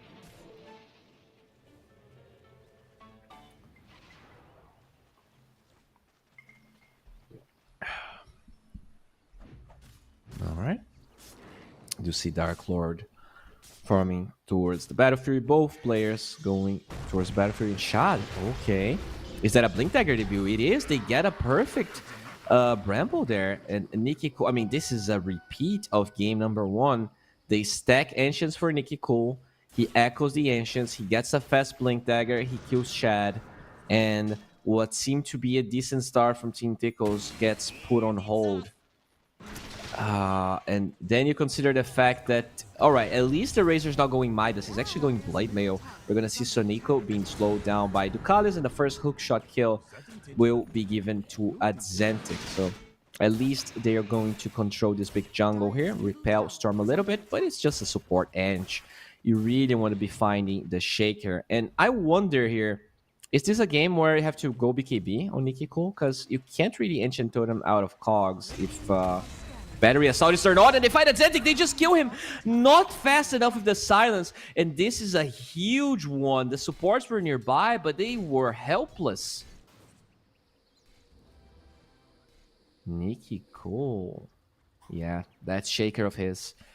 Super scary. This time they first pick it, and it's looking just as impactful, if not more, than game number 1. Dominic rotating for the rune here. Ducalis has hookshot again, so could potentially try and deny the rune, posture for it, and he will not be successful, as it is an illusion rune. The bottom side hookshot with the swashbuckle and the silence. This is more than enough. And 1J, he is the one that is too late this time, and it is actually Narman that picks it with his OT. So Nico working towards a 4-step. So I guess the 4 steps are gonna come in the form of the supports. So the Shaker At least so far, I'm not sure what he's going to be building, but probably BKB or eggs. I still feel like this is a BKB game for him. Yeah, there we go. Smoke once again. They have 2 aggressive wards that know exactly where Shad is. So they know where to look. They really do. They're gonna get 1 kill on the troll, by the way. So we might just see a repeat. We're gonna see...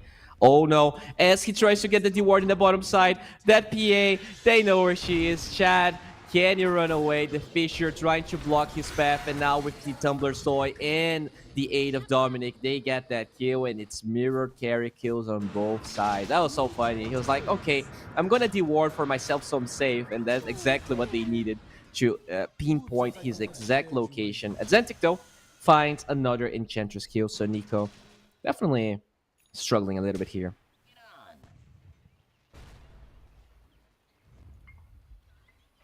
Dire's top tower is under attack.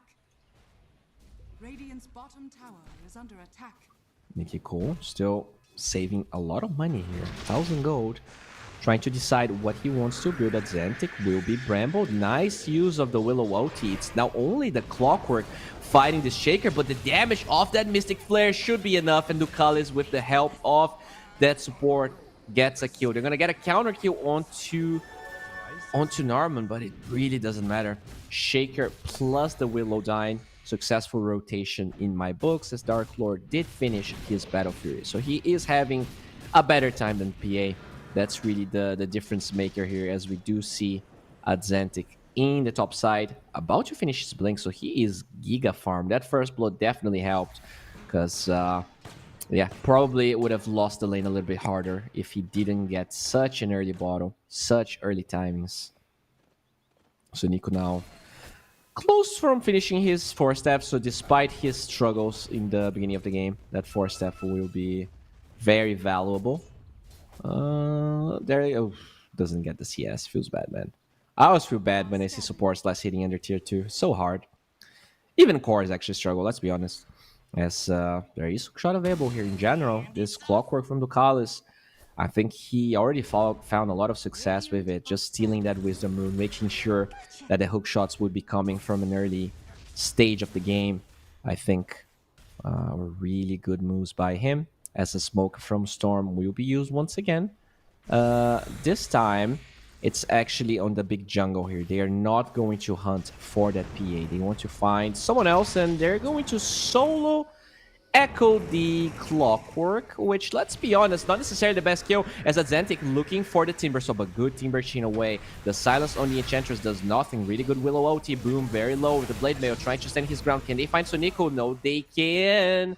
But Nikiko will get a counter kill. It's actually Dominic that picks it up on the Razor. So they trade 2 supports for a core and 1 support. Lots of OTs being used. So overall, even trade, I would say. Both PA and Troll farming as that happens. And the PA did finish Battle Fury. So Shad should be farming just as fast, if not faster than the Troll. Good hook shot. Finds that that finds that Shaker, and maybe they get even this Dominic Timber. Should be fine, but that's the problem. That's really the problem with the Shaker here. He needs a 4-staff, and he's gonna go for 1. He's gonna go for 1 because he's just being solo killed by position 5, and that is never what you want, as Ducalis will be killed. It's Sonico that picks it up. So 2 4-staffs on the way here for Storm. I think that's pretty much Sonico's, and the Shaker is not that far away from his 4-staff as well. Yeah, there you go. Sonico with that force ready. This Timber Saw pretty farmed, going for a Lotus Orb to dispel the silence, to prevent the static link. Yeah, not too shabby, not too shabby. Adzentic here, already 2,000 gold on top of that blink, on top of the Diffusal Blade. He really made use of that first blood.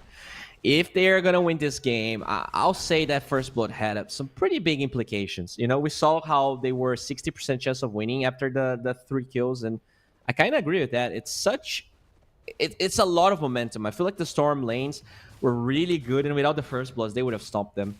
Instead, it's Team Tickles in a pretty solid position.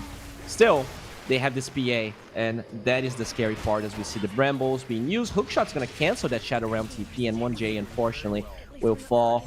Really good moves here from Team Tickles being proactive around the map. Can they Roche? See a fair amount of heroes here. But yeah, no, they're not really going to Roche. They go through the portal to the top side looking for the Timber. As Shad, just posturing here, not really sure where anyone is, so not willing to show in the lane. See some stacks here from Dark Lord as the Timbersaw will find Narman, or Narman finds him. Not sure what exactly happened as the Lotus Orb will dispel that silence, dispel that slow, and nothing really happens. Just an attempt from Tickles that really didn't amount for anything as the Pango gets another rune. I feel like he got pretty much every rune this game, and that's how he's able to play such tempo. Shaker, bottom of the barrel here, despite some really good early rotations. The presence of the Clockwork is so annoying for him. It really makes this game impossible. He actually gave up on the 4-step, by the way. Going BKB, bought the Ogre Club, and now we do see Sonico here. And the boys trying to pressure this tower. They know that Rolling Thunder is on cooldown, so they're going to try and poke this. Slowly but surely, with the creep, with the help of Sonico. But they eventually get cold feet. Okay. There is hookshot available, so you do got to be careful about that, as Shad is working towards his BKB. The Troll, though, still farming really quickly. Did surpass Atlantic. BKB already ready for this bad boy. But I can help but feel like PA is such a better hero, easier hero. I wonder if they're going to be able to utilize this Troll to the potential that it could have this game. The game is pretty slow, not going to lie. I feel like Storm is in a fine position, but they're struggling to really do anything with the Shakers. It's been a while since they echoed, since they tried to go for a smoke, and I guess that mid tower is really what makes those moves a bit harder. Team Tickles doing a pretty good job at defending that, posturing there. Even when they didn't have the Rolling Thunder, they were nicely postured as a smoke from Tickles. Dire's middle tower is under attack. Maybe looking for the troll, but they're all together right now, and they're all posturing around Roshan, by the way. I wonder if they can potentially sneak a Roshan here. They have that troll. The Rosh goes bottom. The Skay. They will scout this out with the missile, and Dark Lord very confident because he has that BKB, but they will actually ditch for a while. They understand that the hook shot is very scary. Another missile flies out. Will scout the fact that they did lift the pit, but Dark Lord, he wants to pressure them here. He wants to force them here. No BKB on the PA means they're not ready to really stop what they're attempting. Another missile, this time from a different angle. They need the heroes to block the path of that hook shot. Do they have anyone positioned? Hook shot is ready, but not ready on time. Willow with that ulti, they're gonna find Ducalis, and that's an echo for position 5, and the Shaker's just dead. This is not the fight that they wanted. Look at that swashbuckle. Holy crap, Dark Lord with that BKB ulti will root the Pangolier, so that is a 2 for 2, but still, this is not ideal. Can they get more? That's what they want. Boom with the BKB, still trying to battle Dark Lord, will stand his ground. That ulti is not available for him, but Dominic, he knows that BKB will wear off. Yeah, and they find it. It's Dominic on a killing spree, and that Timbersaw looking just as impactful as we expected. Ahead of the Shaker by a mile. 5,000 gold ahead of poor Nikki Cole. BKB is flying out to Shad right now, so that's why he didn't even attempt to be in that fight.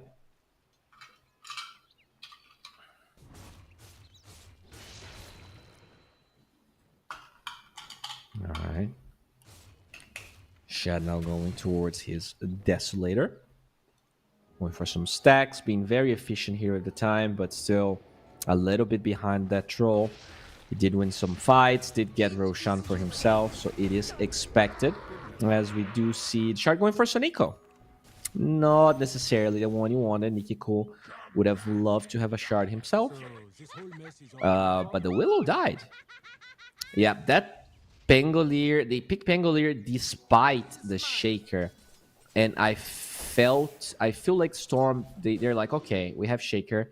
There's no way they're picking Pangolier. We're gonna go Willow. And they pick the Pango because they have this clock that totally shuts down the Shaker. So even if the Shaker has a good lane, it doesn't matter. But he didn't have that good of a lane just because they also fed first blood to the Pangolier. So maybe some unintended consequences here of your actions. As I hear a BKB, I hear some stuff happening. That's a BKB troll OT, and he will kill the Norman Skyref mage. Yeah, and he did die.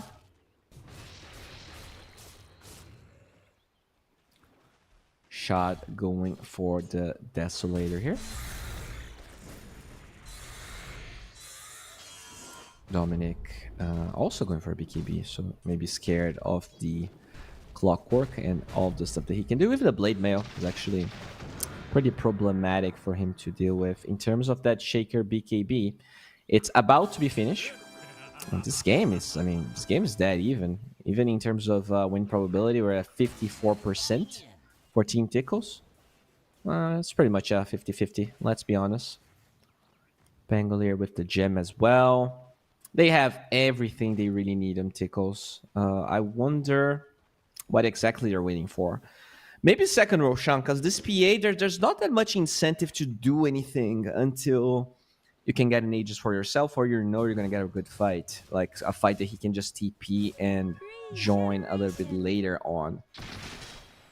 Oh, so Nico picks up a Regen Rune, being chased down. Still has that Hurricane Pike, and for now we'll use his shard to try and get out. Good Hurricane Pike onto Adzentic, but that shot PA was nearby and picks up a kill, and that's how you want to play as PA. You don't, I mean, when you're behind at least, you don't want to initiate anything. You just want to yoink some free kills when you can. PA slowly getting closer of the troll now, ahead of everyone else. And I don't know. I see PA, I see a lot of free farm, and I cannot help but feel like PA has the advantage. Shutting down this PA becomes so hard now. You're gonna need Vises and a lot of armor items. They're going for Shivas on the Timber. That's not a bad one. But I don't know. I am really skeptical of Storm this game, despite the gold being even. Okay, they find Ducalis once again. That's definitely an annoying hero that they've been able to control for a while, but now the Rolling Thunder looking for both Timber and Dark Lord. They're going to be able to zone down Adzentic with that Fisher, and at the same time, the Crown is not going to stun that Pangolier. Can they get the OT? The shard onto Adzentic, binds some time. No, he blinks out of it. He blinks out of it, and he can swashbuckle to the low ground now. And Dark Lord unable to get anything but that support 5. Ooh, Adzentic is playing like a god this game. He's playing really well.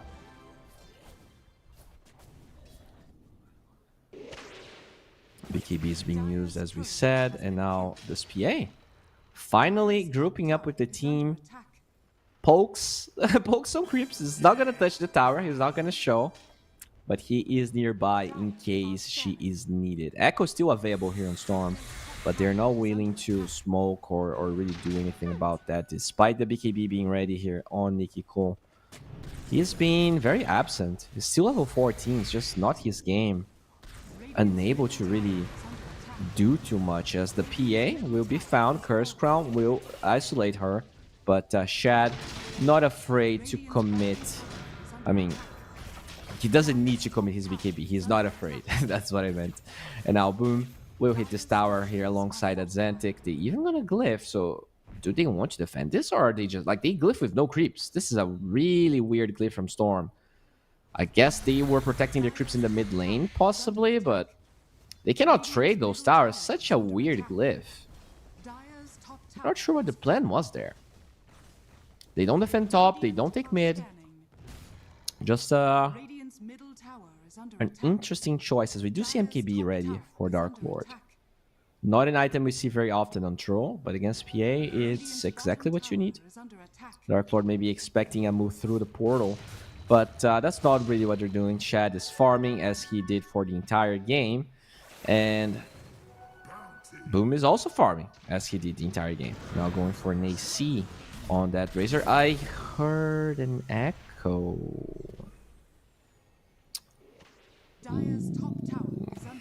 that hurts. This hurts a little bit. Not gonna lie. This is not ideal. Poor Shaker, man. Thought that he was gonna get an Echo. Doesn't get it. Only has BKB. Just cannot farm as fast as he would like. Rough game for Tickle. Really rough game. Now, boom. They will find a really good Fisher. BKB is going to be used as Dark Lord with his own BKB, holding on to his BKB, and now he's going to be forced to use it, or else he's going to fall. He's being kited up, and I think he will fall. They find this Ducalis, and look at that little spirit. That little one. That little one. Can he find Dark Lord? I don't think he will. He will be able to blink out and survive. Holy crap.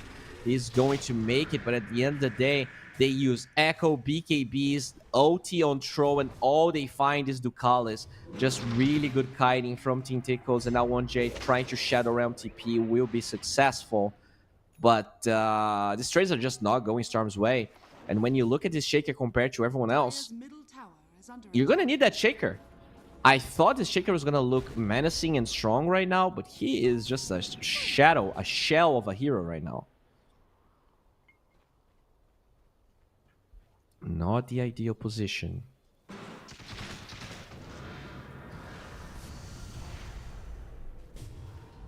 Not really what you need. Oh, okay, Dark Lord just blinks forward here. Oh no! The Fisher blocks himself as the silence with the Mystic Flare is doing a lot. His BKB is on cooldown, he's silenced up. And finally, the Lotus Orb buys time for him to disengage, but he needs to get the hell out. Why are you blinking aggressively if your BKB is on cooldown? Well, maybe he didn't expect that Fisher to be against him, but Boom will probably live here as the PA shows up and Storm. You're slowly but surely bleeding way more kills than you wanted to. Look at that Rolling Thunder looking for Dominic. He will be able to blink away.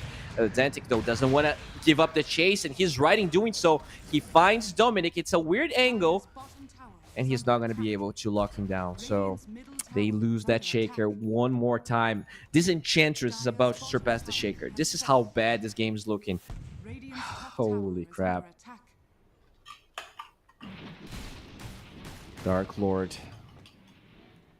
keeps on farming here, but the PA about to surpass him, and this is not looking good. The momentum is slipping through their hands.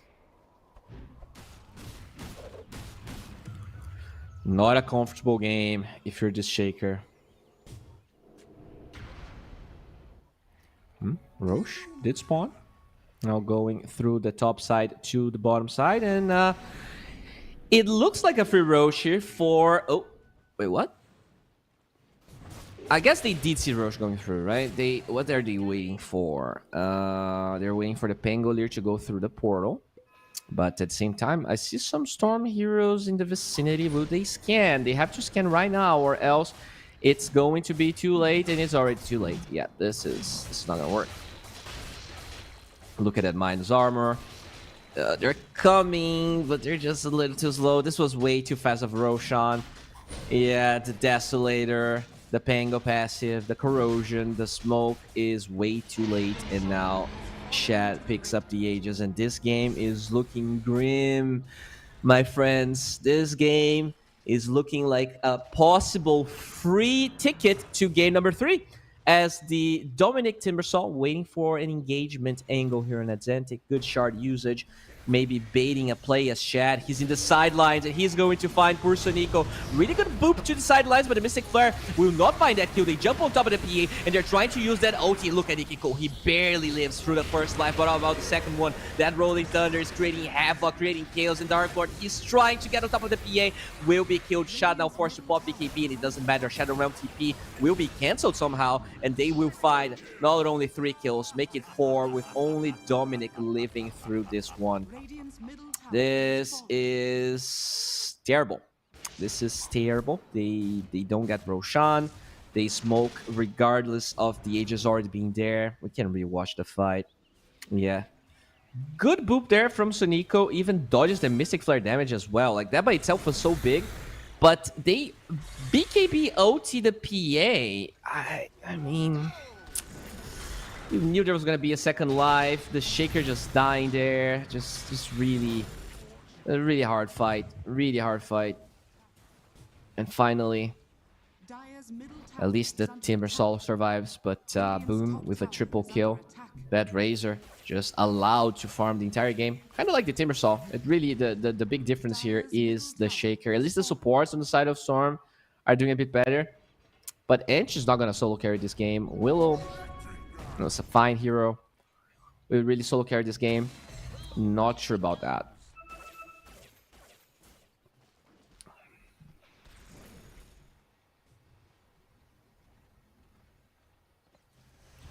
Okay, so Clockwork here working towards an Aghanim Scepter. That's going to be pretty good. Atlantic already has a Basher, already has Octarine in sight. Having a really, really good game. We do see... Can we check the Shaker items? Did he finish his eggs at least? Oh, Timbersaw going for what seems to be a side of Eyes. And the Shaker... Just a sad guy. Just a sad man. A shell of a man. He doesn't have eggs, by the way. He has 1,200 gold, just like he did 10 minutes ago. The Shaker is... ultra sad, unfortunately. It's not his day, as Curse Crown is being used to farm some waves. Shad going for an Abyssal Blade now. Can you solo kill the Troll with the Abyssal? Possible. It's definitely possible. Every outer tower is gonna fall. If Team Tickles is gonna lose this, they pretty much have to throw... I mean, it's just that... Sure, you don't have to throw to lose this game, but... PA is such a nasty hero. It's such a nasty hero, and I don't think they have enough ways to find that PA. No Aegis now, though, so if they can get an Echo with the Blink Control plus OT, they should get that kill. Yeah, Shard available for the PA alongside the eggs.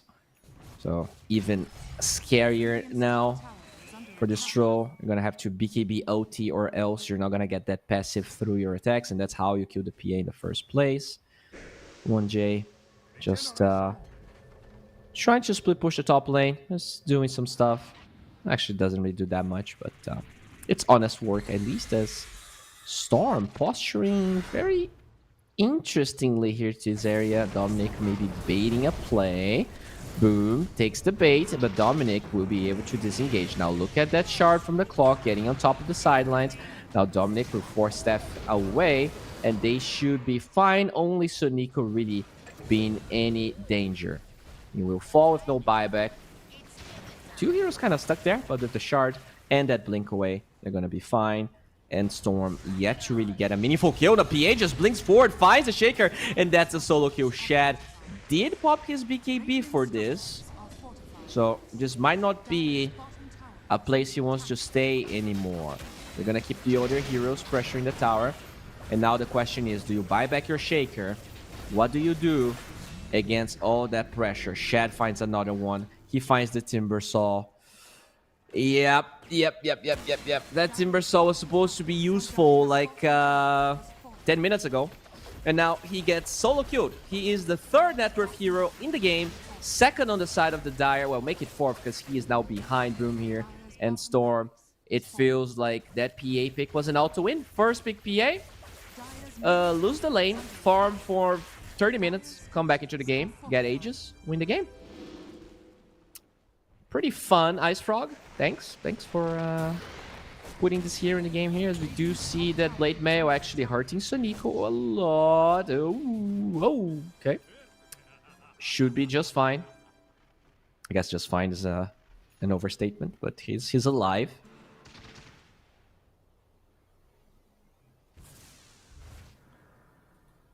Okay, there's even a double damage there. Holy crap.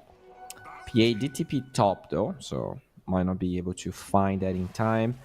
As Storm backs against the wall, they really need like a perfect smoke into a PA kill. And they gotta do that 3 times, then they gotta steal Aegis from Shad. And maybe that's how we win this game. Just, level 25 now. Yeah, PA's online, boys. PA is definitely online, with Rapier being the next item of choice here. And the double damage is still not scouted, by the way. Oh, boom, we've scouted. Whew. Yep, there you go. Time for a play. Who wants to play a little game? I think it's Shad. I think Shad wants to play a little game. The scan is used. The bottle gets passed. Oh my god, they're gonna smoke into a Shad, a double damage PA with Abyssal. This is the worst outcome possible. They're gonna jump forward with that side of ice. Can they lock down this Razor? So far they can't. And the PA still waiting, still finding an opening. If so, Nico's gonna be the first one. Just gets deleted from the game. Dark Lord now trying to get out. They didn't use the Echo just yet, but I think the Shaker is in a bit of a pickle here. Nico will be killed by Shad. That's a double kill. Where's the triple? Where is the other heroes? Well, they're all in the fountain. And with that double damage, this game is looking pretty bad. They will get the good ulti with that side of ice, but the good force step will allow the PA to live. Very low in HP. Eventually, though, they will get that kill. It was Nico with that Fisher. They find 3 with a buyback onto the Shaker. Shaker, though, still same net worth as 15 minutes ago, but slightly happier. Slightly happier. Not a lot happier, but slightly. Roche, let's see if they get very lucky with the spawn timer of Roche. 10 seconds until we know it. And it's going to be 17 seconds. The thing is, they have incentives to force buybacks, but oh, they don't have creeps, by the way. I don't like this play. Okay, so they're gonna hold on to the buybacks probably because they already took 2 lanes of barracks. I just hope they go for Roche, because if they don't go for a Roche, this could be they're losing a big advantage. And they're denying a big advantage out of Team Tickles here. They get the melee barracks, they get the range barracks. Will you go for more? Okay, they're gonna TP to the base. Dark Lord. Oh no, PA is gonna be alive. This is a problem. This is a big problem. It's tough. It's really tough. It's gonna be on the Radiant side now. And you can't really blame them. Like, Roche being up this early is just not gonna happen. But 2 times in a row, the spawn timer was insanely fast. Alright, they're gonna try and scout it out. Most of the Tickle players are still in the base. The missile to scout Roshan is gonna be thrown, and it will scout Roshan. Nikki Cool got a hold of it, so both sides now aware of Roshan's presence, and the smoke coming from Tickles trying to contest this. Where's the troll? They need the troll to get on top of PA. That's it. That's the win condition. Okay, now Aghanim Scepter being used here on that Clockwork. He's getting as much vision as possible. He's scouting the area. Silence onto Dominic. The fight's about to start. Unless the stun from that Ags hits the clock. So, no move so far. Both teams respecting each other here. But the advantage position is definitely on the side of Tickle since they hold the high ground. All right, side of Ice going on top of the Razor, but it will stun down Dominic as he channels the Twin Gates. Not sure that's what you want as Antic. He will go forward. He will scout. He will open up the doors for everyone else to join forward. So Nico's still alive. The Echo is used somewhere. Doesn't find anything. Ducal is still alive. They're going to lose 2 cores. Storm. This is a disaster. Dark Lord fighting the Razor, but that's not really what you want. And now he gets silenced and killed. His ulti was a non-factor, and Team Tickles about to secure the game-winning Aegis for themselves.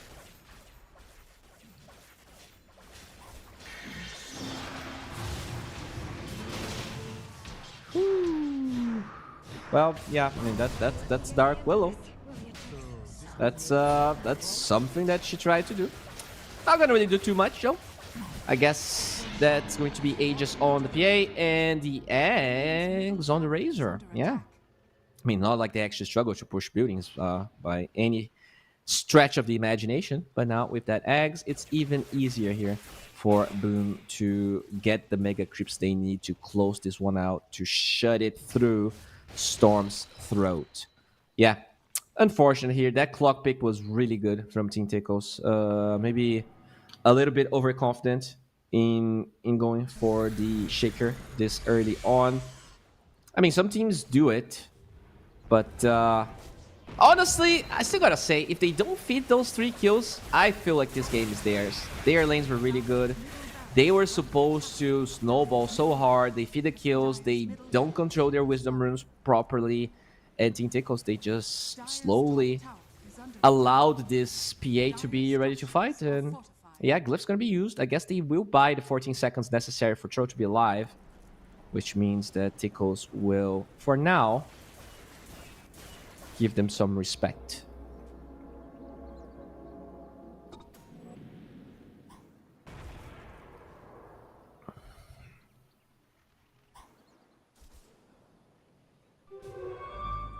All right, that's wait.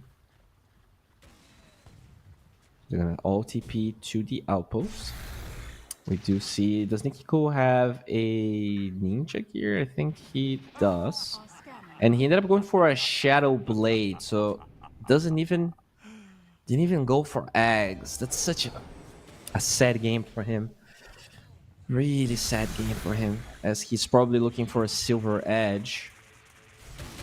Okay. Oh my lord, look at those crits. Look at those crits. As I hear initiation, there's a Raper on that PA. Dominic, you gotta be so careful. Look at that crit. Half his HP torn to pieces as Boom will be pushed away here. So Nico just doing some decent damage. Very nicely done. They will reveal the ward that was placed there though, meaning the Vision Storm is working with is even worse than before. And Sunico, you gotta be careful. Oh, the Brambles will stop Ducalis on his tracks. Dark Lord, upgraded Blink, Satanic. Now he has a way out of that silence besides the BKB. That is definitely important. But now he can even focus the PA. If they focus the PA, you still need to kill her twice. But if you don't focus the PA, you're definitely dying. Shad can kill you without even showing up in the map. He can definitely kill you. This is a really tough spot. Boom. With that Axe. Nice Fisher block. They're gonna use that double chakram to do some damage. Hook shot onto Sonico as well as the Willow. 4 step away. Will keep them alive. Another dagger, but it's on a Ghost Scepter Sonico, so no damage is going to be dealt, as we do see that Axe on the Willow being used to de-ward the high ground. Sonico poking Boom as the tower will fall. Side of Vice, they will try and go forward with that Aghanim Scepter, with that ulti, but Boom pops the cheese, he's still alive, and that ulti from the troll barely does anything. That Rolling Thunder should be killed, and they will find the Pangolier, but with a buyback and some Boots of Travels, they will be able to attend this fight, and Sonico will fall, Storm will crumble, and this game is looking over. 2 of the most important cores are dead. Can Storm hold? I don't think so. No Echo Slam. Only the supports. GG, well played, gets called. Dark Lord DCs. And this is game number 2 going the way of Tickles. It took them a little bit, but their draft this time was definitely superior. And yeah, that Shaker first pick, just not what they needed. The Clockwork was really good. Overall, though, I still can't forget those 3 kills. The first blood for the Pangolier, it definitely helped a lot. And yeah, we are now 1-1 here. Storm versus Team Tickles. This is a match I thought was going to go 3 games, and we will be graced with a 3rd game here. Overall, I feel like the Shaker, it's definitely one of Nikiko's best heroes, but you need to make sure that heroes like the Clockwork are not going to be a thing. Like in the first game, they 4th picked the Shaker, and it was amazing. Even against the bad lane of the Dazzle, they were able to enable him. But the thing is, the entire game you're gonna struggle against that clock. They were like solo echoing the clock for 2 or 3 of those fights, and sure, you get the kill, but you don't really get a lot of money out of it, and you don't threaten the PA. The PA was free to farm for most of the game, and if she can do that, the hero just wins. That's kind of like what he does. So moving forward, we'll see if Team Tickles will still like not do anything about it. Just pick the Pango. Sure, you're gonna go Shaker. We're gonna get the clock. I think if you go Shaker here, you need to ban the Clockwork, or you need to pick the Clockwork. We'll see which one they're going to choose, as we will choose to go on a break for 10 minutes. So stay tuned. We will be back with game number 3 of this awesome series.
Do you wanna be a bad man?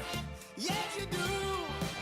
Do you wanna taste sweet salvation underneath the summer moon? Do you need another hand now? Yes, you do. Go see Miss Josie down on Columbus Avenue. Down in the city, there's a place that never sleeps. You can see it all up past 57th Street. Music is hot and the drinking there's free. It'll turn you upside down before you count to three. One, you're looking for a helping hand. Two, you need a friendly face. Three, feeling good you can barely stand. You're falling all over the place. One, you're looking for a helping hand. Two, you need a friendly face. Three, feeling good you can barely stand. You're falling all over the place. You own it, they got it, they flown it, you bought it. Ow! Do you wanna be a bad man? Yes, you do. Do you wanna taste sweet salvation underneath the summer moon? Do you need another hand now? Yes, you do. Go see Miss Josie down on Columbus Avenue. Columbus Avenue. Ha! Go see Miss Josie down on Columbus Avenue. Columbus Avenue. Ha! Go see Miss Josie down on Columbus Avenue. One, you're looking for a helping hand. Two, you need a friendly face. Three, feeling good you can barely stand. You're falling all over the place. One, you're looking for a helping hand. Two, you need a friendly face. Three, feeling good you can barely stand. You're falling all over the place. You own it, they got it, they flown it, you bought it. Ow! Go see Miss Josie down on Columbus Avenue. All right, Columbus Avenue.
Sport. You and I have come a long way. It was such humble beginnings. As we gathered in small groups, we were professionals right from the start. Passionate, organized, and ready to rumble. We dreamed big, and surely enough, our parents supported us at every step of the way. Didn't they? Fired up by all this love, it wasn't long until we caught the scent of competition. To be honest with you, it wasn't always that easy. Joe here, he had to take on 2 side jobs to afford playing professionally. It's gonna get better, Joe. Fist bump. Some of you dared to not even call this a sport. And look where we are today. An endless stream of esports events every year. Bet you didn't see that coming, Mom and Dad. And you know what? We have been with you every single step of the way.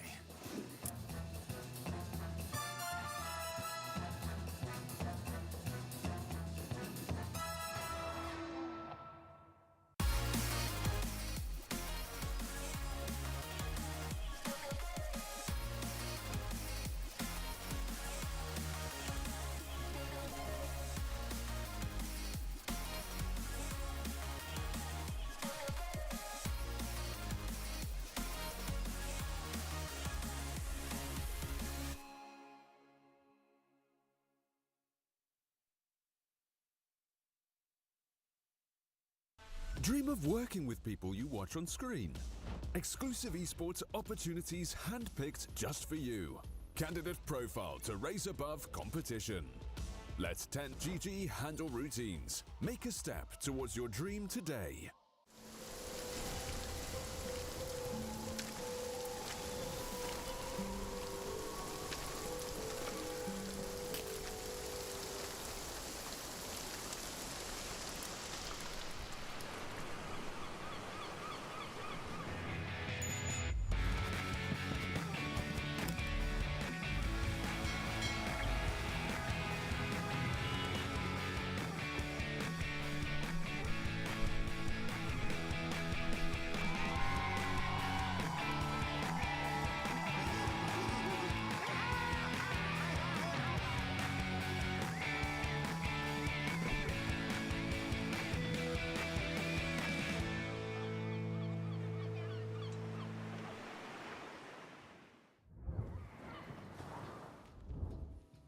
Hello, hello. We are back with Pinnacle Cup 4 Malta vibes, and this is game 3 between a very exciting match between Storm and Team Tickles.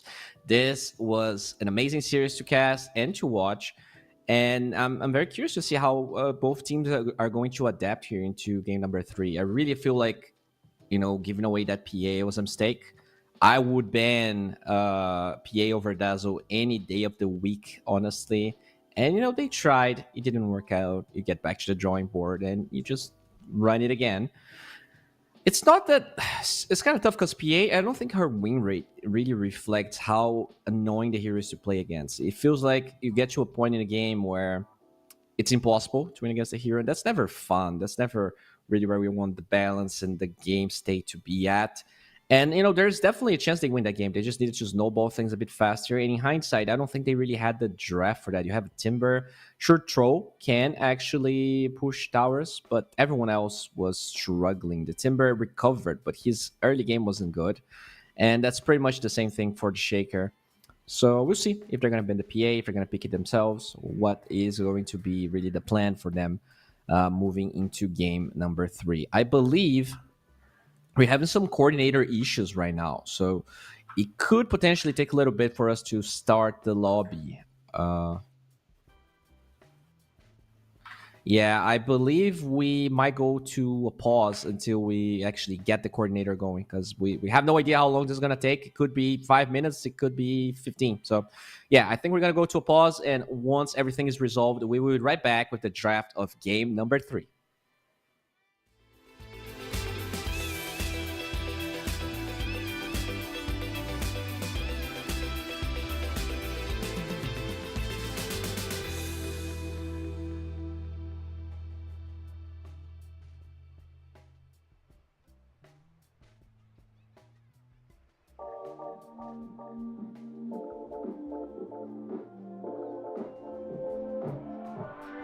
Miss that sexy smile, looking for the scene. You, I hope I will lose control. Love you every night, no checking the time, 'cause I was loving you all night long. I can let you go, baby, yes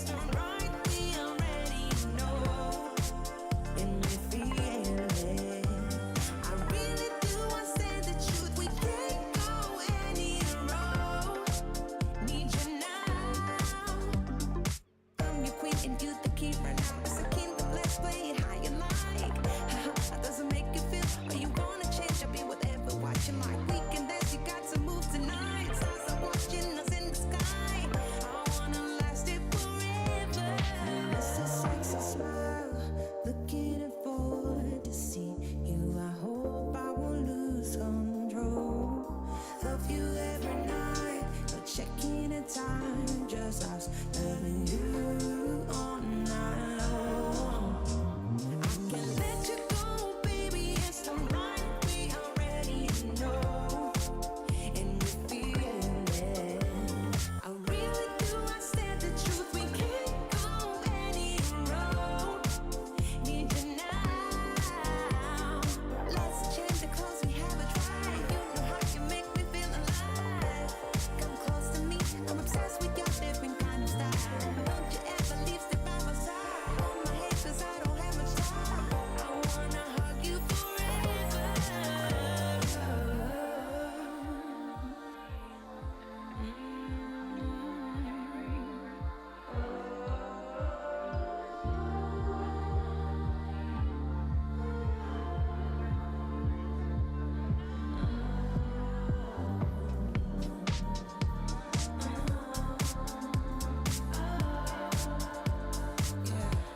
I miss that sexy smile, looking forward to see you. I hope I lose control.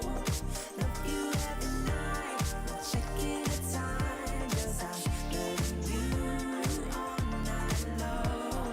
I miss that sexy smile, looking forward to see you. I hope I lose control.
I'm your anchor.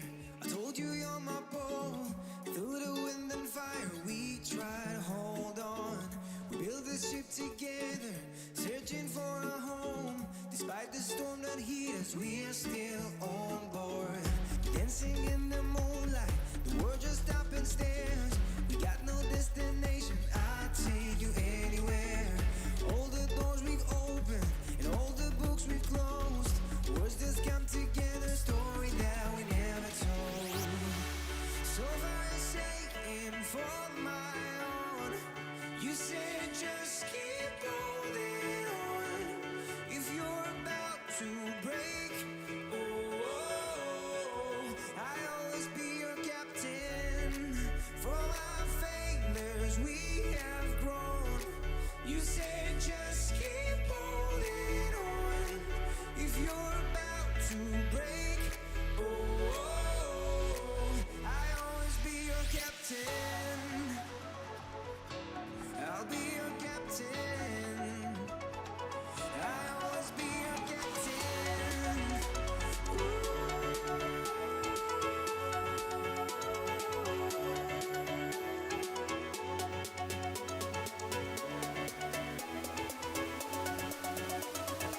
I'll always be your captain.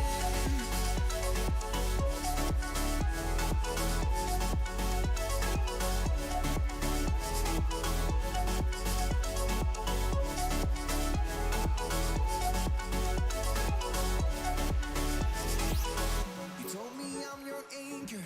I told you you're my bow. Through the wind and fire, we tried to hold on. All the doors we've opened and all the books we've closed. Words that come together, a story that we never told. So far saying for my own, you said just keep holding on. If you're about to break, I'll always be your captain. For our failures we have grown. You said just keep holding on. If you're about to break, I'll always be your captain. Be your captain. I'll always be your captain.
Seagulls flying overhead, towels down in the sand,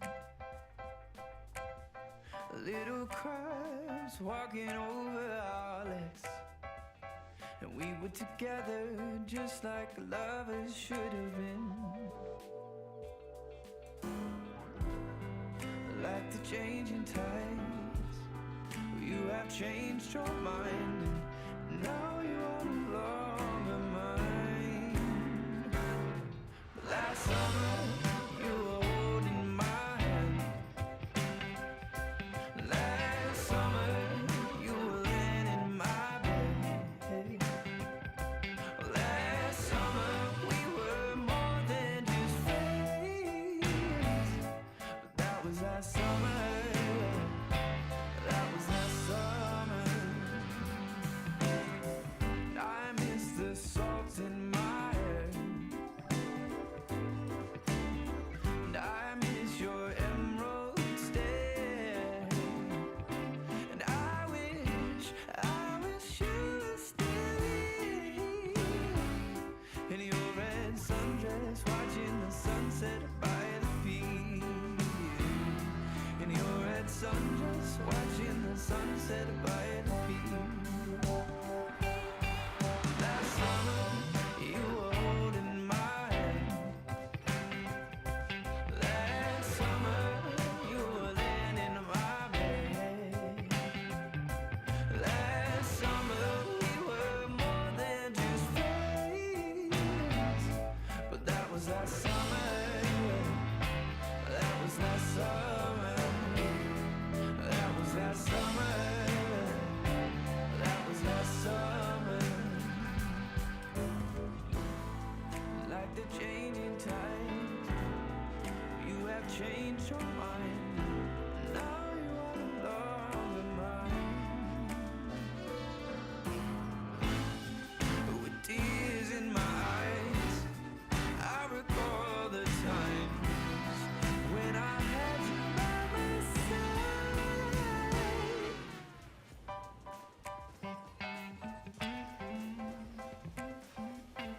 Last summer, you were holding my hand.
you wanna be a bad man?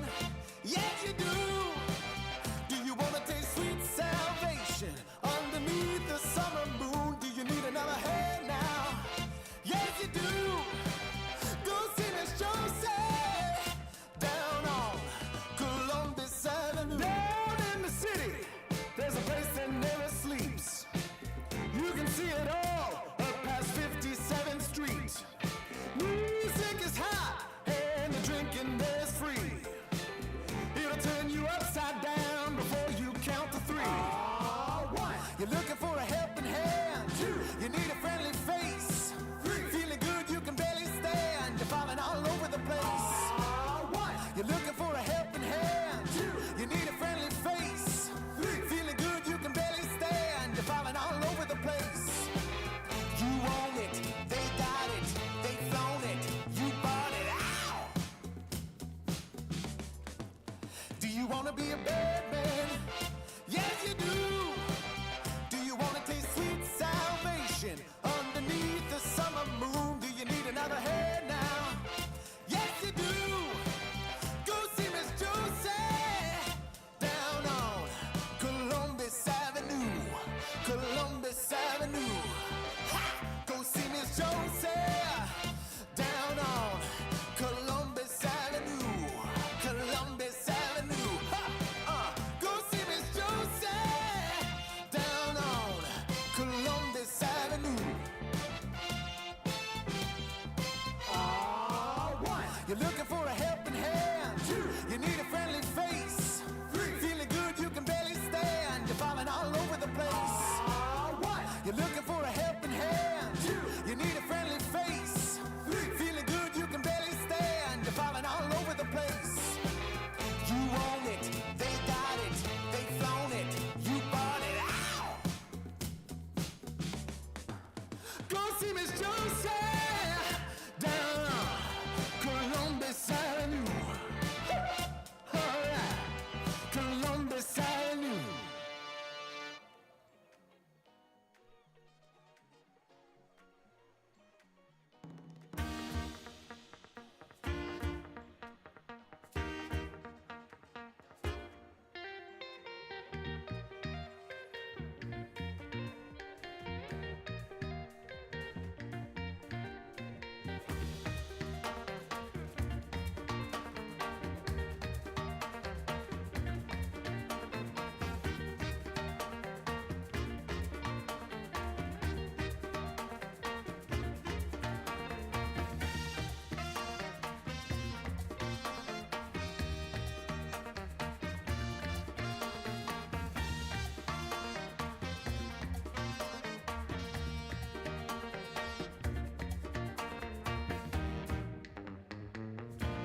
I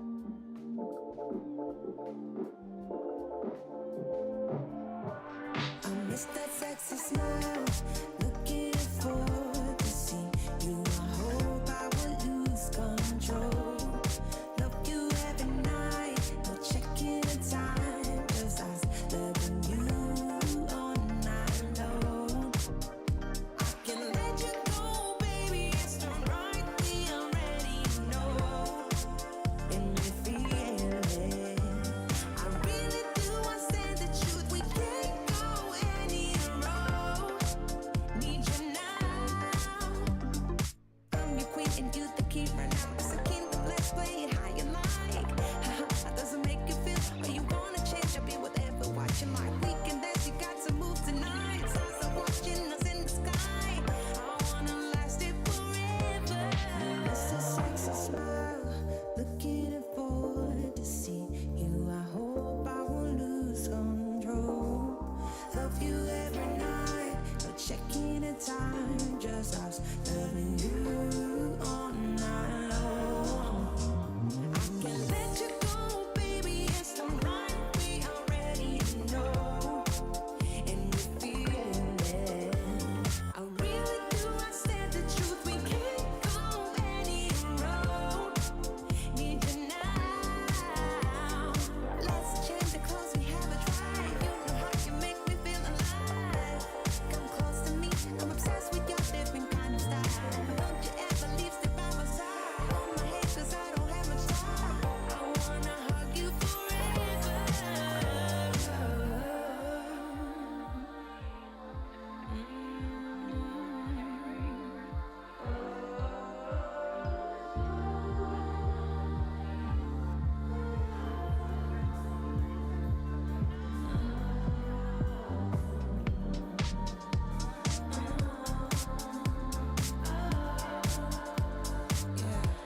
I miss that sexy smile, looking forward to see you. I hope I will lose control. Love you every night, not checking the time, 'cause I love you all night long. I miss that sexy smile, looking forward to see you. I hope I will lose control.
I'm your anchor.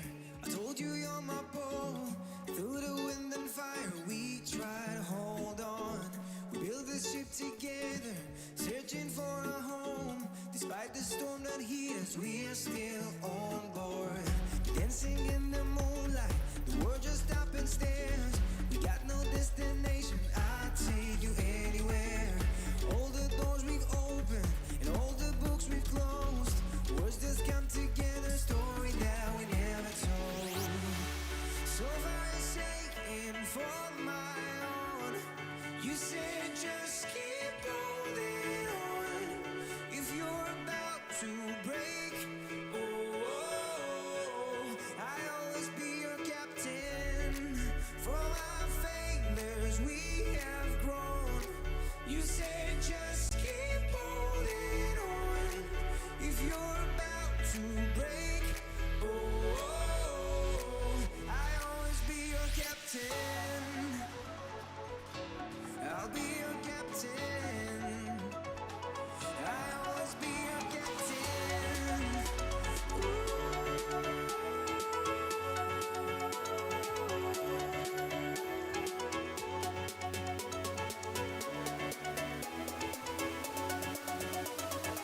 I'll always be your captain.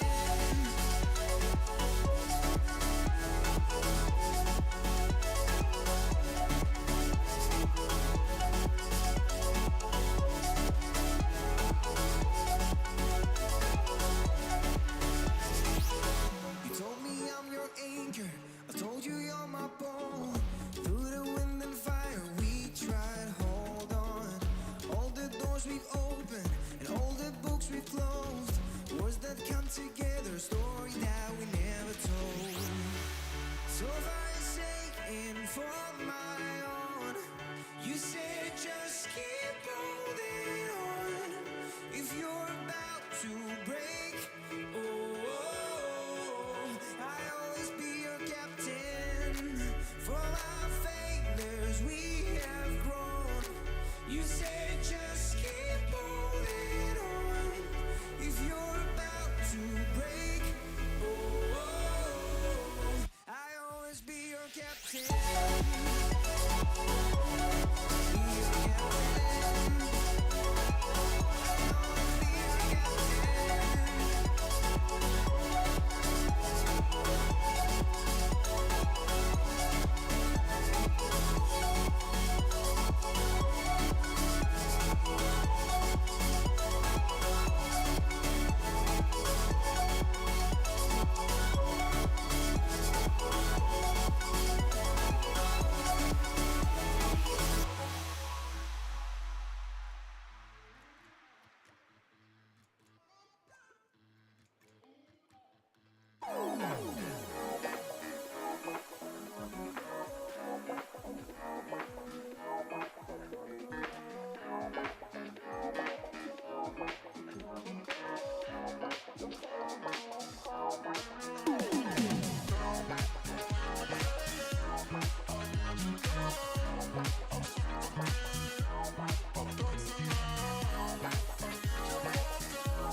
Seagulls flying overhead, towels down in the sand, little crabs walking over our legs, and we were together just like lovers should have been.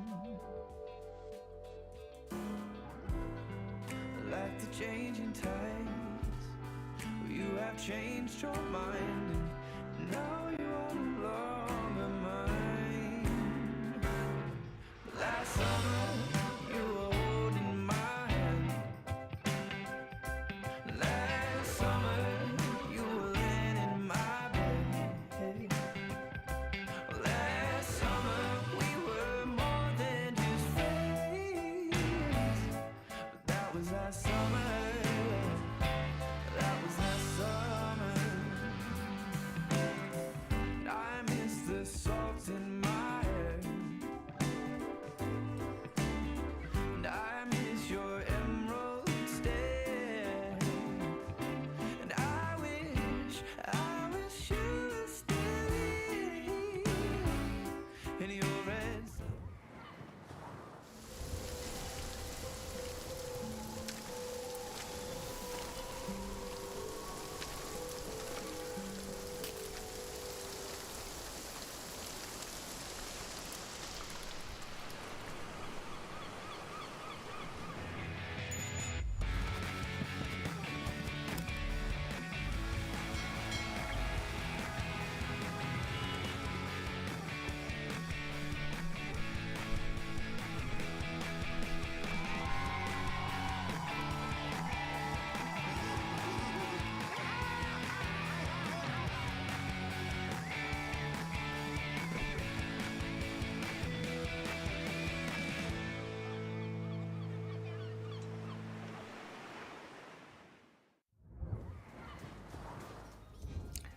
Hello, hello. I know you might be happy seeing me right now, but the thing is, we're not starting the game at this moment. We're going to postpone the match for about 1 hour because the coordinator, the servers in Dota are not working. Is it because of a new companion? Is it because we are getting a new patch? I have absolutely no idea. But what we know is that in 1 hour, we're going to be back, and hopefully the servers will be ready so that we can play game 3 between Team Tickles. So stay tuned. Don't really go anywhere. 1 hour from now is when the third game is going to be played, and we still have another series to be cast, another 3 series, but I'm just casting 1 extra after this one. So yeah, guys, sorry, it's really not one issue that we can deal with. It's pretty much Valve, and hopefully once that's sorted out, we will restart the matches. So once again, I'm sorry, but we're going to be back in about an hour. Oh, esport. You and I have come a long way. It was such humble beginnings. As we gathered in small groups, we were professionals right from the start. Passionate, organized, and ready to rumble. We dreamed big, and surely enough, our parents supported us at every step of the way. Didn't they? Fired up by all this love, it wasn't long until we caught the scent of competition. To be honest with you, it wasn't always that easy. Joe here, he had to take on 2 side jobs to afford playing professionally. It's gonna get better, Joe. Fist bump. Some of you dared to not even call this a sport. And look where we are today. An endless stream of esports events every year. Bet you didn't see that coming, Mom and Dad. And you know what? We have been with you every single step of the way.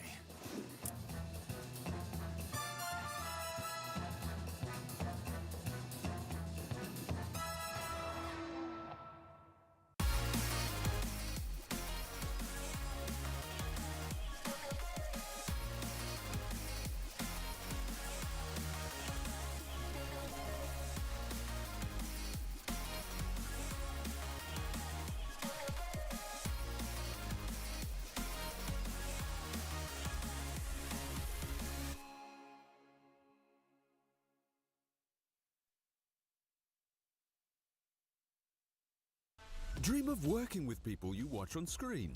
Exclusive esports opportunities handpicked just for you. Candidate profile to raise above competition. Let 10GG handle routines. Make a step towards your dream today.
Do you wanna be a bad man?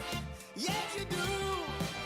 Do you wanna taste sweet salvation underneath the summer moon? Do you need another hand now? Yes, you do. Go see Miss Josie down on Columbus Avenue. Down in the city, there's a place that never sleeps. You can see it all up past 57th Street. Music is hot and the drinking there's free. It'll turn you upside down before you count to three. One, you're looking for a helping hand. Two, you need a friendly face. Three, feeling good you can barely stand. You're falling all over the place. One, you're looking for a helping hand. Two, you need a friendly face. Three, feeling good you can barely stand. You're falling all over the place. You own it, they got it, they flown it, you bought it. Ow! Do you wanna be a bad man? Yes, you do. Do you wanna taste sweet salvation underneath the summer moon? Do you need another hand now? Yes, you do. Go see Miss Josie down on Columbus Avenue. Columbus Avenue. Ha! Go see Miss Josie down on Columbus Avenue. Columbus Avenue. Ha! Go see Miss Josie down on Columbus Avenue. One, you're looking for a helping hand. Two, you need a friendly face. Three, feeling good you can barely stand. You're falling all over the place. One, you're looking for a helping hand. Two, you need a friendly face. Three, feeling good you can barely stand. You're falling all over the place. You own it, they got it, they flown it, you bought it. Ow! Go see Miss Josie down on Columbus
I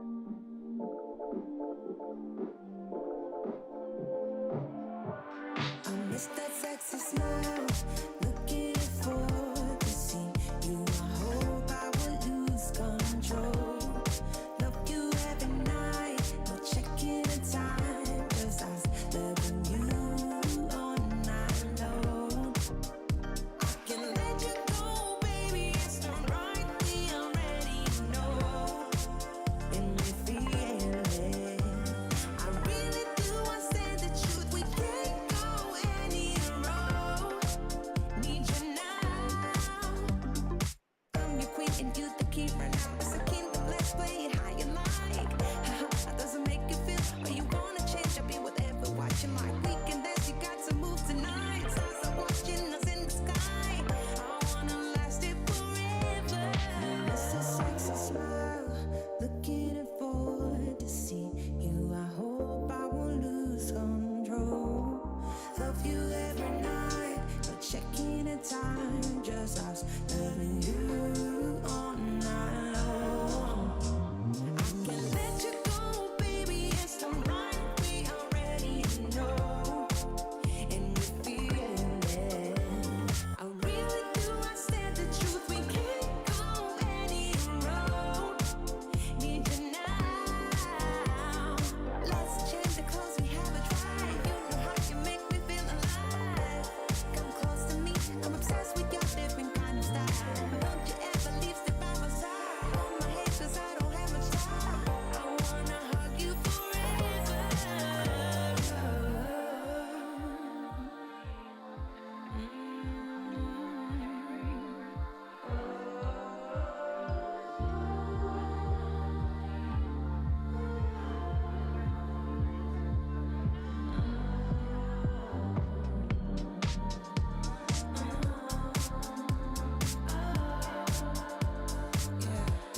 I miss that sexy smile, looking forward to see you. I hope I will lose control. Love you every night, not checking the time. Just us loving you all night long. I miss that sexy smile, looking forward to see you. I hope I will lose control.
me I'm your anchor.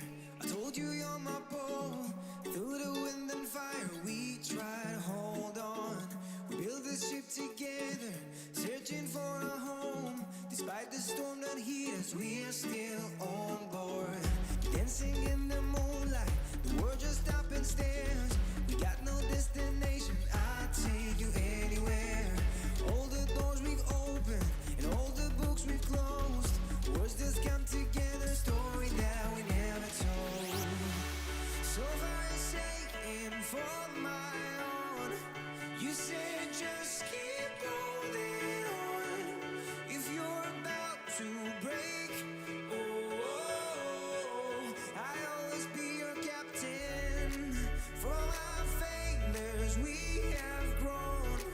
You said just keep holding on. If you're about to break, I'll always be your captain. I'll be your captain.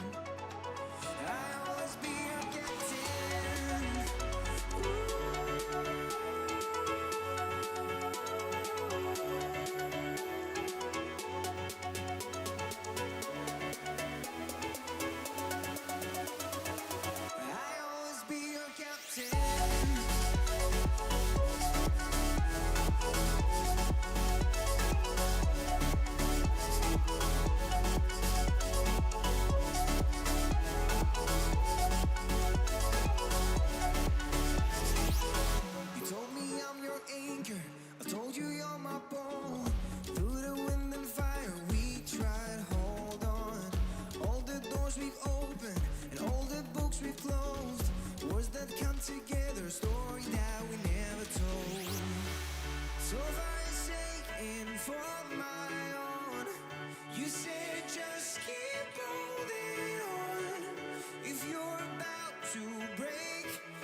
seagulls flying overhead, towels down in the sand, little crabs walking over our legs, and we were together just like lovers should have been. Like the changing tides, you have changed your mind, and now you are no longer mine. But last summer you were holding my hand. Last summer you were laying in my bed. Last summer we were more than just friends. But that was last summer. That was last summer.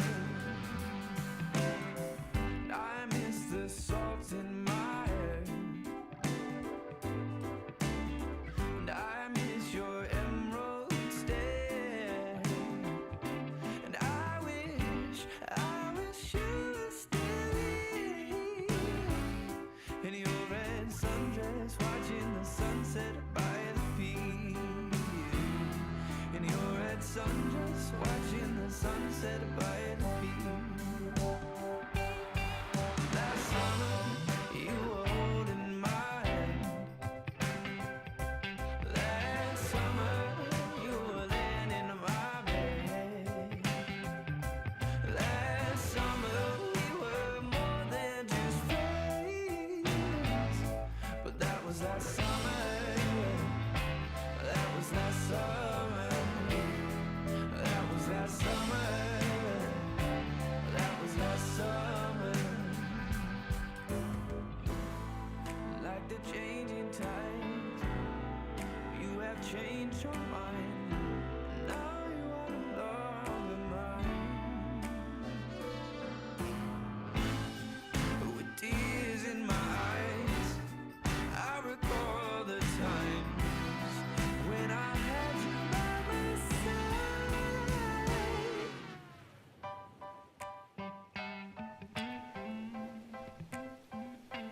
Last summer, you were holding my hand. Last summer, you were laying in my bed. Last summer, we were more than just friends. That was last summer. That was last summer when you were holding my hand. Last summer, you were laying in my bed.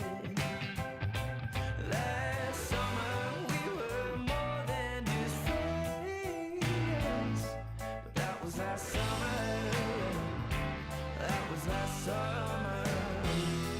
That was last summer. That was last summer. That was last summer.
you wanna be a bad man?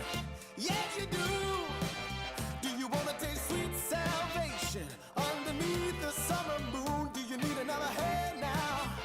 Yes, you do. Go see Miss Josie down on Columbus Avenue. Down in the city, there's a place that never sleeps. You can see it all up past 57th Street. Music is hot and the drinking there's free. It'll turn you upside down before you count to three. One, you're looking for a helping hand. Two, you need a friendly face. Three, feeling good you can barely stand. You're falling all over the place.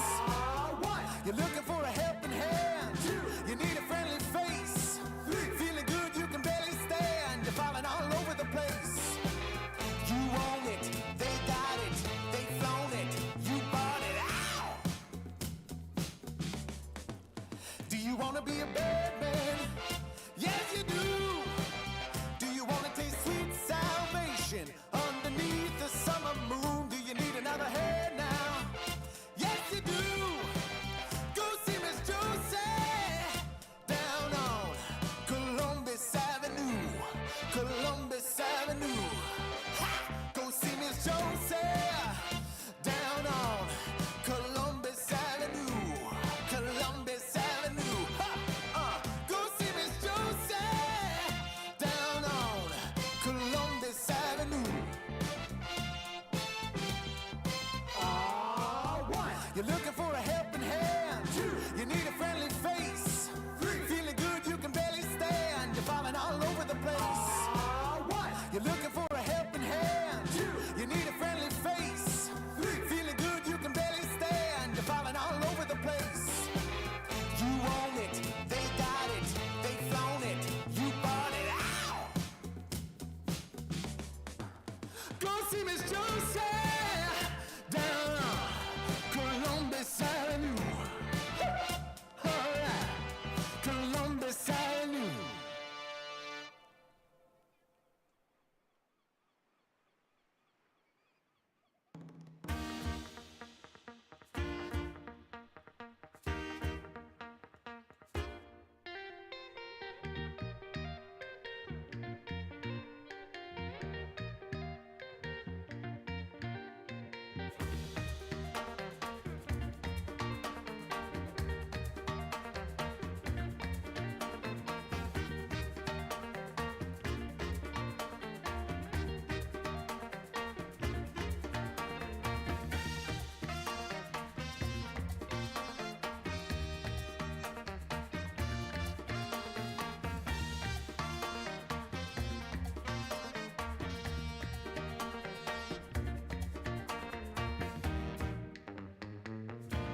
I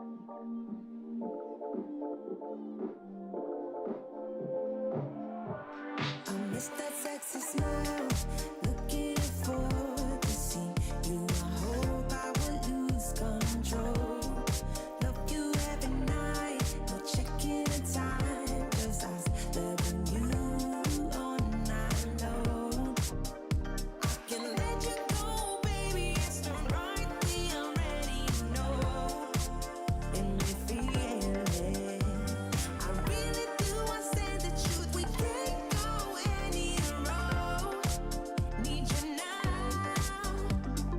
I'm your queen and you the keeper now. It's a kingdom. Let's play it how you like. How does it make you feel? Or you wanna change? I'll be whatever. Watching my weekend dance. You got to move tonight. Stars are watching us in the sky. I wanna last it forever.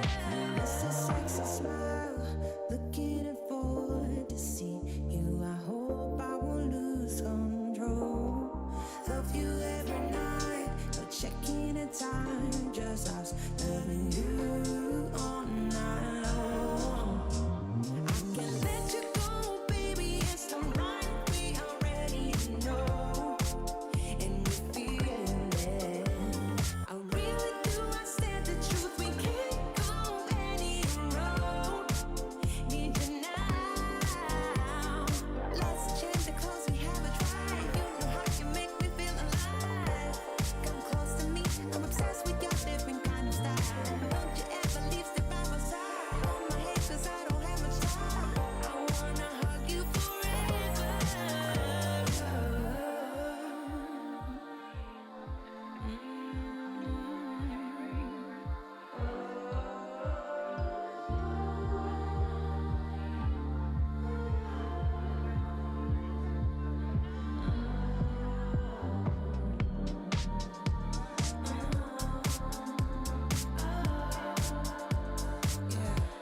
I miss that sexy smile, looking forward to see you. I hope I will lose control. Love you every night, no checking the time, just us loving you all night long. I miss that sexy smile, looking forward to see you. I hope I will lose control.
told me I'm your anchor.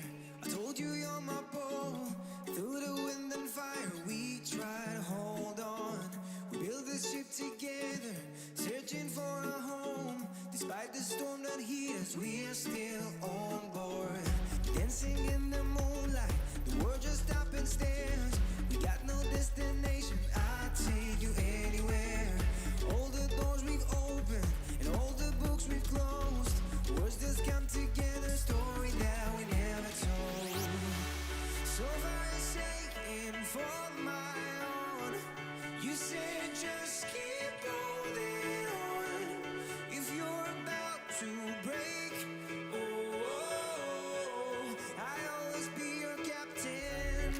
For our failures we have grown. You said just keep holding on.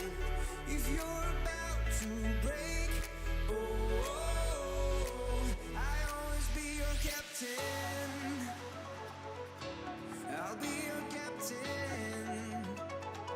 I'll always be your captain.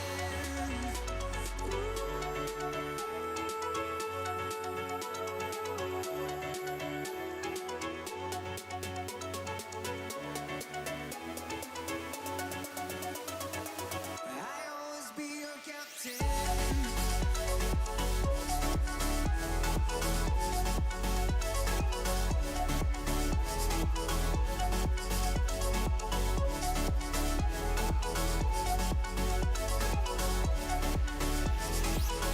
You told me I'm your anchor. I told you you're my bow.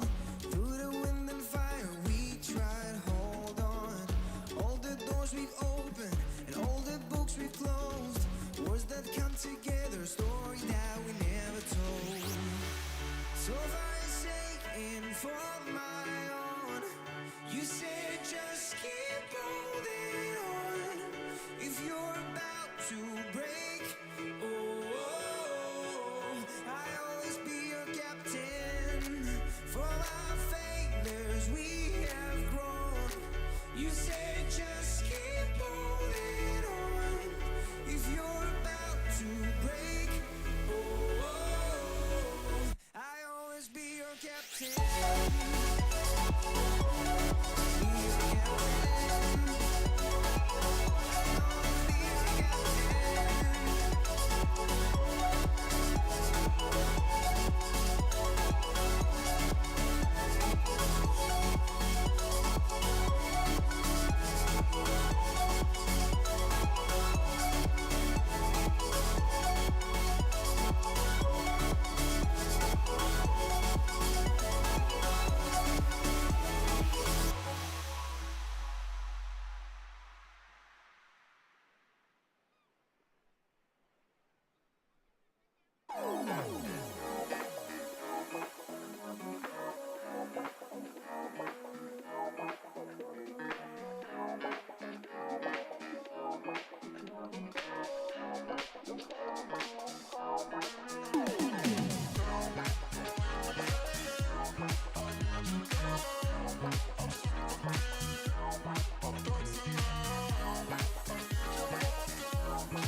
seagulls flying overhead,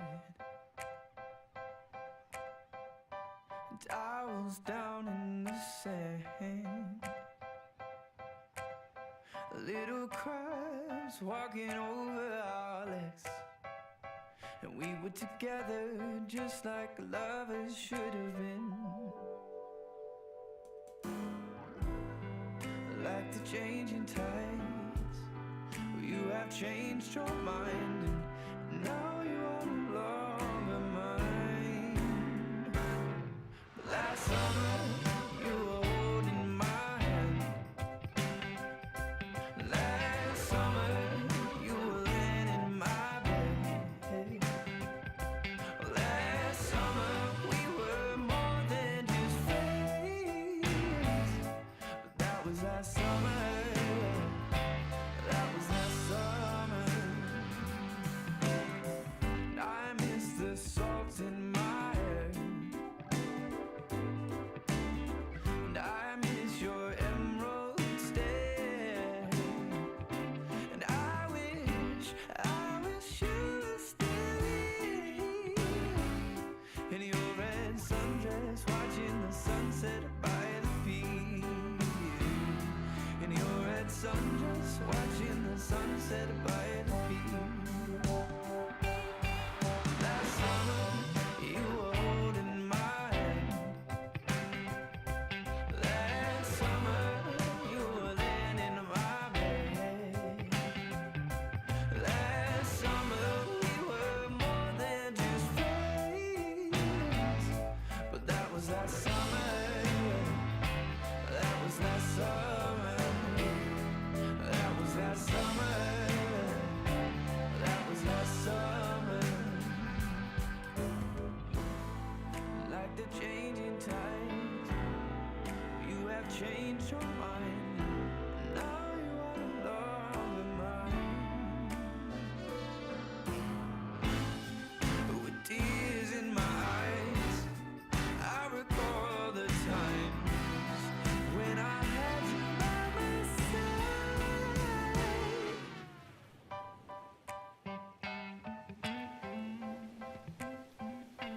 Last summer, you were holding my hand. Last summer, you were laying in my bed. Last summer, we were more than just friends. That was last summer. That was last summer when you were holding my hand. Last summer, you were laying in my bed. Last summer, we were more than just friends. But that was last summer. That was last summer. That was last summer. That was last summer. That was last summer.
Hello, hello.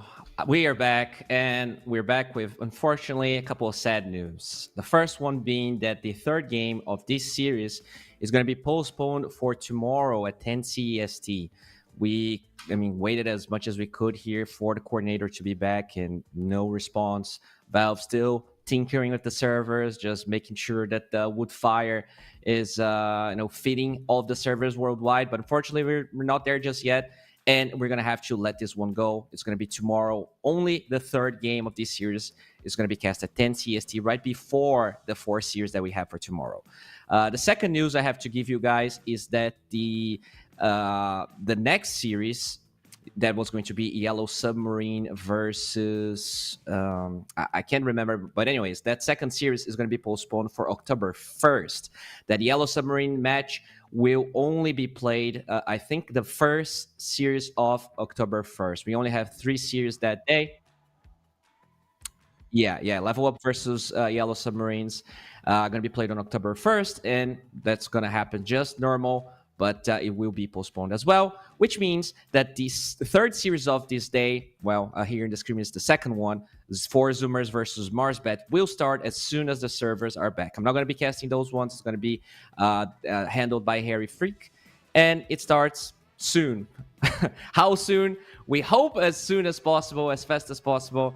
But yeah, no games just yet, guys. I'm just here to give you information so you're not lost, so you know what's happening. The series is still going to be played and finished 10 CST tomorrow, and the next games are going to continue as soon as the servers are ready. So stay tuned. We will be back shortly. Thank you so much, and that's a farewell. Oh, esport. You and I have come a long way. It was such humble beginnings.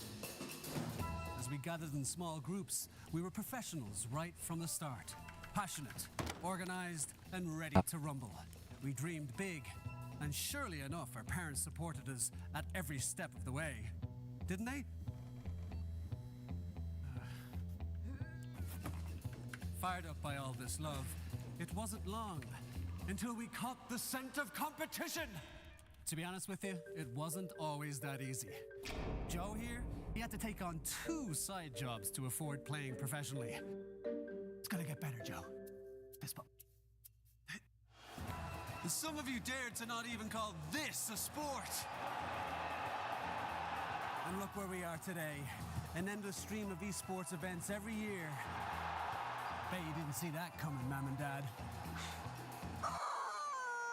And you know what? We have been with you every single step of the way.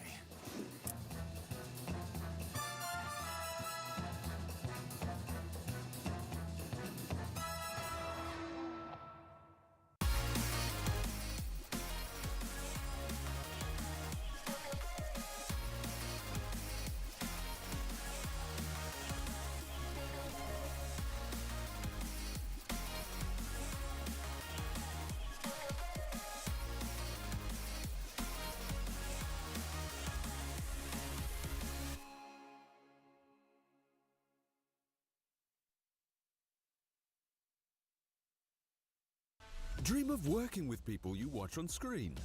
Exclusive esports opportunities handpicked just for you. Candidate profile to raise above competition. Let 10GG handle routines. Make a step towards your dream today.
I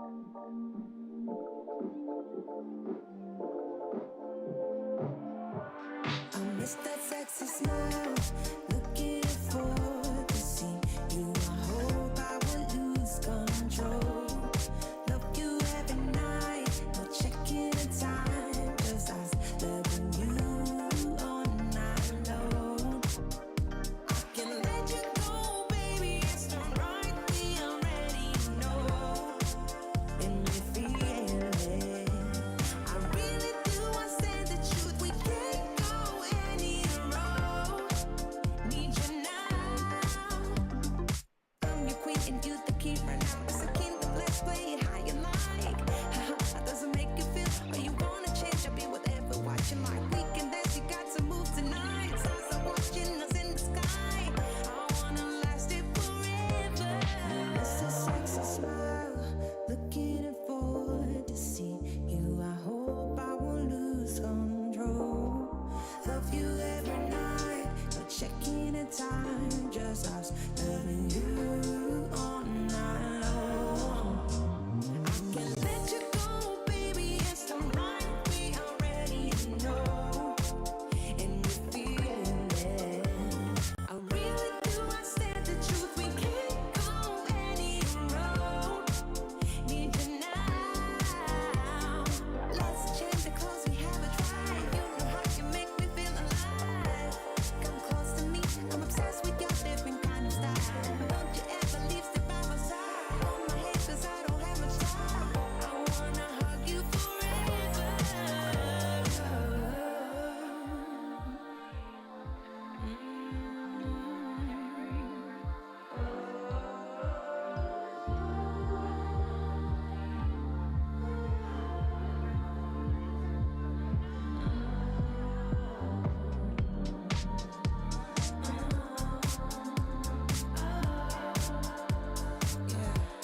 I miss that sexy smile, looking forward to see you. I hope I will lose control. Love you every night, no checking the time. Just us loving you all night long.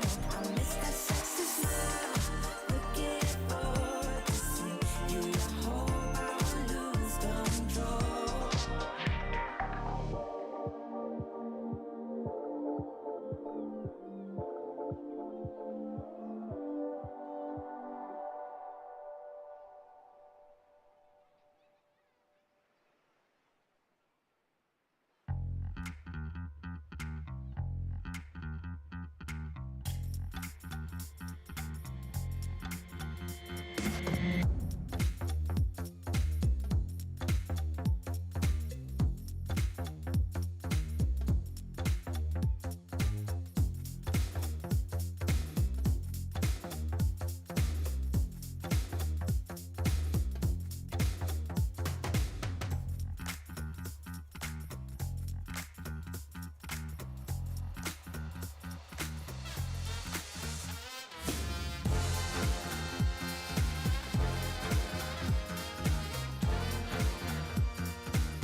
told me I'm your anchor. I told you you're my bow. Through the wind and fire, we try to hold on. We built this ship together, searching for a home. Despite the storm that hit us, we are still on board. Dancing in the moonlight, the world just stopped and stares. We got no destination, I'll take you anywhere. All the doors we've opened, and all the books we've closed. Words just come together, story that we never told. So far I say, and for my own, you said just keep holding on. If you're about to break, I'll always be your captain. For our failures we have grown. You said just keep holding on. If you're about to break, I'll always be your captain. I'll be your captain. I'll always be your captain.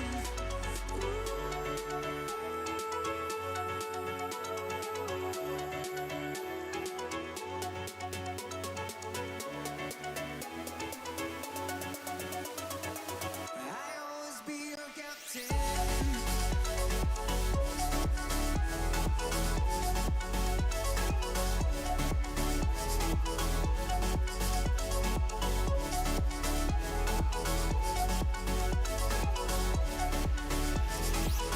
You told me I'm your anchor. I told you you're my bow. Through the wind and fire, we tried to hold on. All the doors we've opened, and all the books we've closed. Words that come together, story that we never told. So far I say, and for my own, you said just keep holding on. If you're about to break, I'll always be your captain. For our failures we have grown. You said just keep holding on. If you're about to break, I'll always be your captain. Be your captain. I'll always be your captain.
such humble beginnings.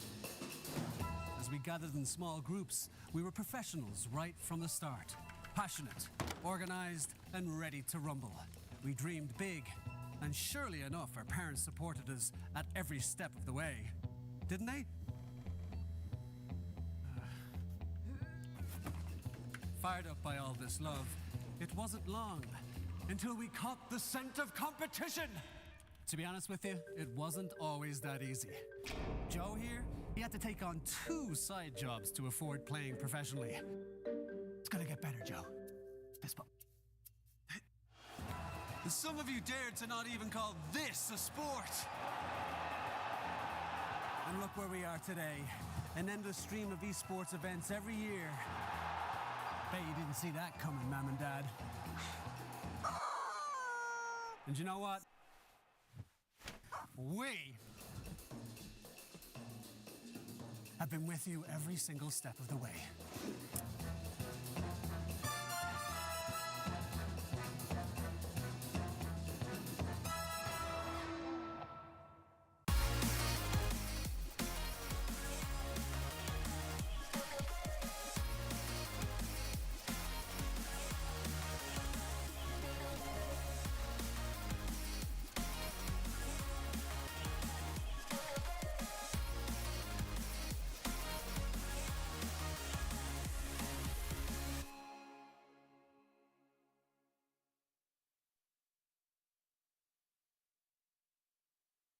Dream of working with people you watch on screen. Exclusive esports opportunities handpicked just for you. Candidate profile to raise above competition.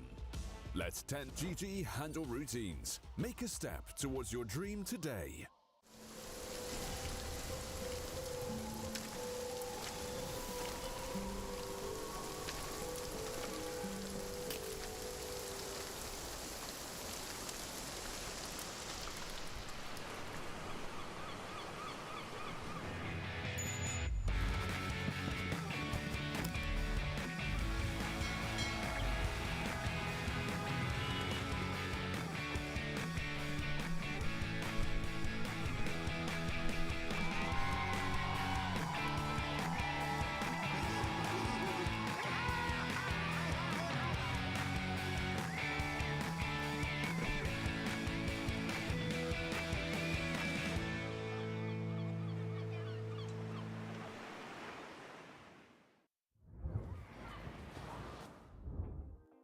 And welcome back everybody to the Pinnacle Cup Malta Vibes 4. I'm here Freak and I'm gonna be bringing you the action of the last 2 series. Unfortunately, we had one cancelled series today. Storm and Team Tickles, they were unable to play their game 3 because of coordinator problems. So we are just gonna be having to enjoy the next 2. The last game, the game 3 of Storm versus Tickles, will be played tomorrow at 10 AM CEST. That is an hour before we start with our regular program tomorrow. So hopefully you guys will be able to catch that one and enjoy the Dota action that we do have in store for you. Let's remind ourselves of today's schedule just quickly, so that you guys know what we're going to be watching throughout the day. Storm versus Team Tickles, I already explained that situation. Marsbet team versus 4 Zoomers will be starting now as soon as possible. People are getting in the lobby, but there are still some issues that we're going to be discussing soon. And Sibe team versus Vivo Kid Stars to end the day here at the Pinnacle Cup Malta Vibes 4. Also, we can go and look at Marsbet team and 4 Zoomers, go through all of their rosters and understand like who's playing versus who. Marsbet team overall doing pretty well for themselves, so they are they're not to be underestimated. 4 Zoomers, on the other hand, I don't know what to say. Big names, but not that great of a result. Toe Taker, Mobe, Mr. Luck, Jeezy, LeBron for Marsbet, and their opponents, 4 Zoomers, as I mentioned, these are pretty known players as well, though. Taker, Mobe, and LeBron, especially Mr. Luck and Jeezy. Kind of new, but they played in the previous Pinnacle Cup Malta Vibes as well. Sammy Boy, Babitich, Sunlight, Taiga, and Husky. When we look at these guys, you think they're going to be amazing, but they have definitely had their issues when it comes to winning, and hopefully they will be able to sort everything out so they can show us what they got, because we want them to shine. We want them to be the best that they possibly can. let's go into the groups to see what's happening there and what are the current standings. As Namiga still at the top. I think tomorrow they're going to be playing level up, so that is going to be interesting. Team Tickles right beneath them. Team Tickles can get one more point or lose a point depending on how the series does end. Navi Junior at 0, and Storm and Yellow Submarine, well, they're at a -2 at the moment. So let's go into Group A as well, right? Let's cover all of our bases here. Marsbet team, Sibe, Moneymakers, KZ team, Kiddy Stars, and 4Zoomers. 4Zoomers currently the only team with -2 points. They did lose yesterday with a score of 2-0. Hopefully that can change right now so they can at least win one game. The Marsbet team, as we're seeing, these guys are playing pretty good Dota and are they are not to be underestimated for sure. And we'll see if something changes over time. Currently, there are 9 people in the lobby. There were some issues with the lobby still. People couldn't put down their teams in the lobby, but now that is finally fixed. Dota is starting to work properly. And hopefully we will be getting ourselves into the game as soon as possible. If you are just joining the stream, the first series of the day, the only one that was played thus far, it was postponed to tomorrow, September 28th at 10 CEST. The last game will be played, and that is going to be the end of that best of 3 series. Now the only thing we have left is Marsbet versus 4Zoomers and Sibe versus KD Stars.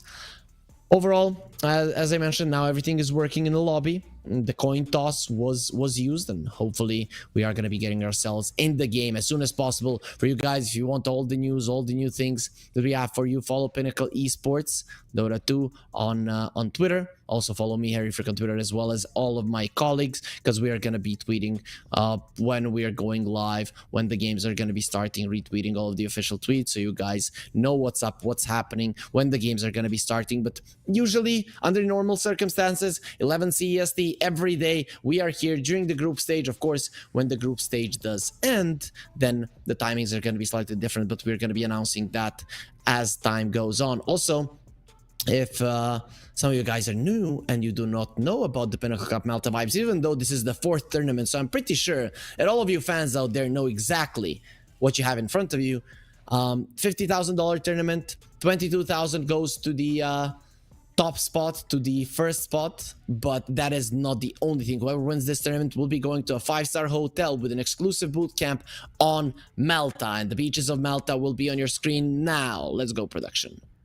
Yeah, this is what they're gonna be seeing. So maybe if you're traveling to Malta, you might see me running here, and that's a nice view as well. Or you might be seeing some of your favorite Dota players that are gonna win this tournament. And we do have a lot of the teams here in the group stage, as you've already seen, 12 of them, but we're gonna have 4 more. Once the I put over my green screen. Let's 4 more. Yep, the matrix is glitching, guys, so I'm sorry about that one, but you know, as I'm Neo, I can definitely bend it to my will. You see, I don't know if you guys are able to do that, but I am. Or actually, I'm not able to set up my light properly so that I can wave my hands around. I'll do that later. Anyways, though, the thing is that we already have 3 teams that are going to be going to the exclusive boot camp in Malta. The 4th one will be decided right now. So hopefully some of these teams, or they're all hoping that they're going to win it, not only because of the cash prize, but also because of the beautiful beaches of Malta that they're going to be going on. My brother was on Malta this year, and he came back pretty happy with his travel, and he does travel a lot, so you know, it may, when he likes to go somewhere, I'm okay, I would definitely be fine with that. Also, the teams have chosen their sides and picks. First pick will be going to Marsbet, obviously. 4Zoomers will be in the Radiant side. Well, that has been decided as well. And we're waiting for one more player in the lobby. The thing is, when the coordinator is down and it comes back up, it is actually not immediately up for everybody in every part of the world. There are still some servers that are not working properly, so maybe one of the players here from the team can't get himself into the lobby. Hopefully that's gonna change as soon as possible. While you guys are waiting for that, Pinnacle.gg, the official site of the Pinnacle Cup, we have some amazing odds for you for this match, for the Dota title, and of course for some other titles, so be sure to check it all out. It will make your viewing experience a bit more interesting when there's something on the line. Of course, you do have to be 18 plus, so for all of you guys underage there, you are going to be having to wait for a couple of more years before you can do it, but hopefully you can enjoy the games as they are. And for all of you guys that are of age, we do advise you to bet responsibly and carefully, and only put down as much as you are willing to spend. Hopefully everybody got the message. Hopefully everybody's gonna have fun, because that's why we are here in the end. We are here for the teams, to see them battle it out for the title of the champion of the Pinnacle Cup Malta Vibes 4. This is what we are here for. This is why we're watching these games. Marsbet, with the start of a 2-0, I think they're coming into the series as the favorites. See how big of a favorite though. Can they beat 4Zoomers? 4Zoomers, if these guys start playing their best Dota that they've ever played, they have a major winner in their ranks, they are a hell of a strong team.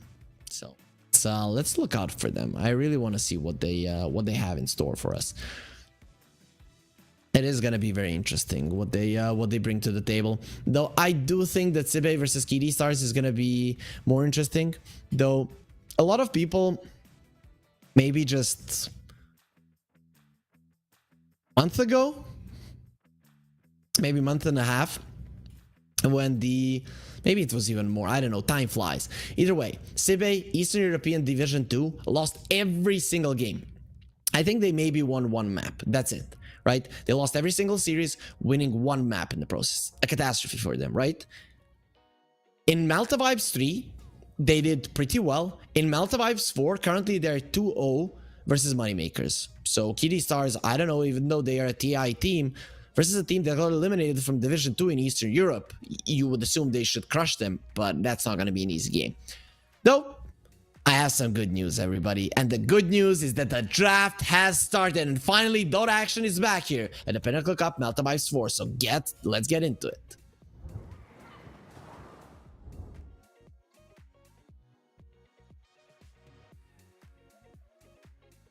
And here it is, the Beastmaster does get banned out, no surprises there. Really, I haven't seen a surprising ban like, ooh, a Ricky got banned or something along those lines for a very, very long time. And I'm hoping that it does happen, because the meta got pretty stale pretty fast. There were some changes to the Universal Heroes, and suddenly people have come up with different approaches to the game.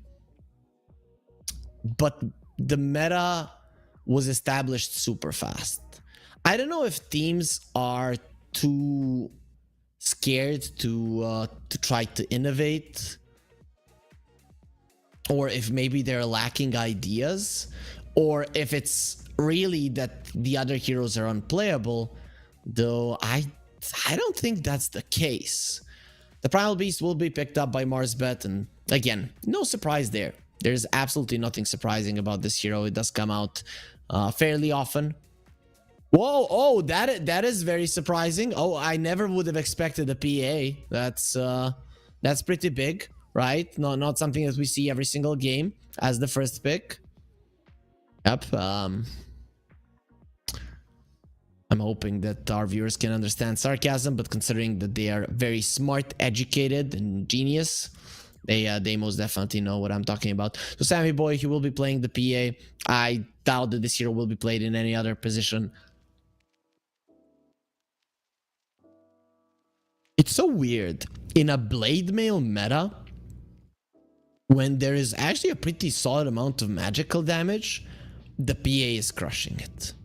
It is just insane. Did they bug something? That this hero is just killing everybody? I don't know, but everybody's just dying.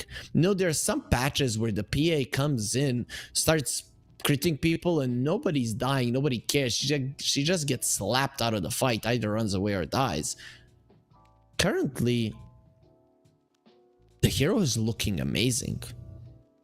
In every possible way, laning stage wise. Even if you get crushed in the laning stage, the comeback potential with the Battle Fury pretty solid. I mean, I can't find one fault of the hero, really, and that is a weird thing to say.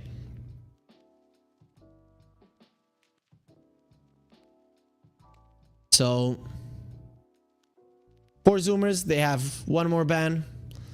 The Venge and the Clock were banned out by Marsbet, so they don't want to be playing versus that. Really, when you see a PA, you really don't want to be playing versus a Venge as well. It's way too hard. The minus armor, the added damage, the crits just hurt way too much. They did ban out the Centaur. It is a hero that can lane pretty well versus the PA. You start off with the double ring of protection, some sticks, and once you get your Vanguard, you just run at the PA and she's helpless. It's much worse than a Tidehunter. The Tidehunter, at least you counter later on and he cannot kill you over and over again. Dazzle has been making a steady comeback into the game, mostly as a mid laner.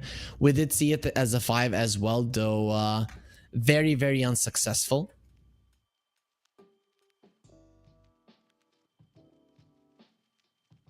See. We'll see what's the next here. What will Marsbet get to get on top of this Dazzle? It is pretty important for that to happen.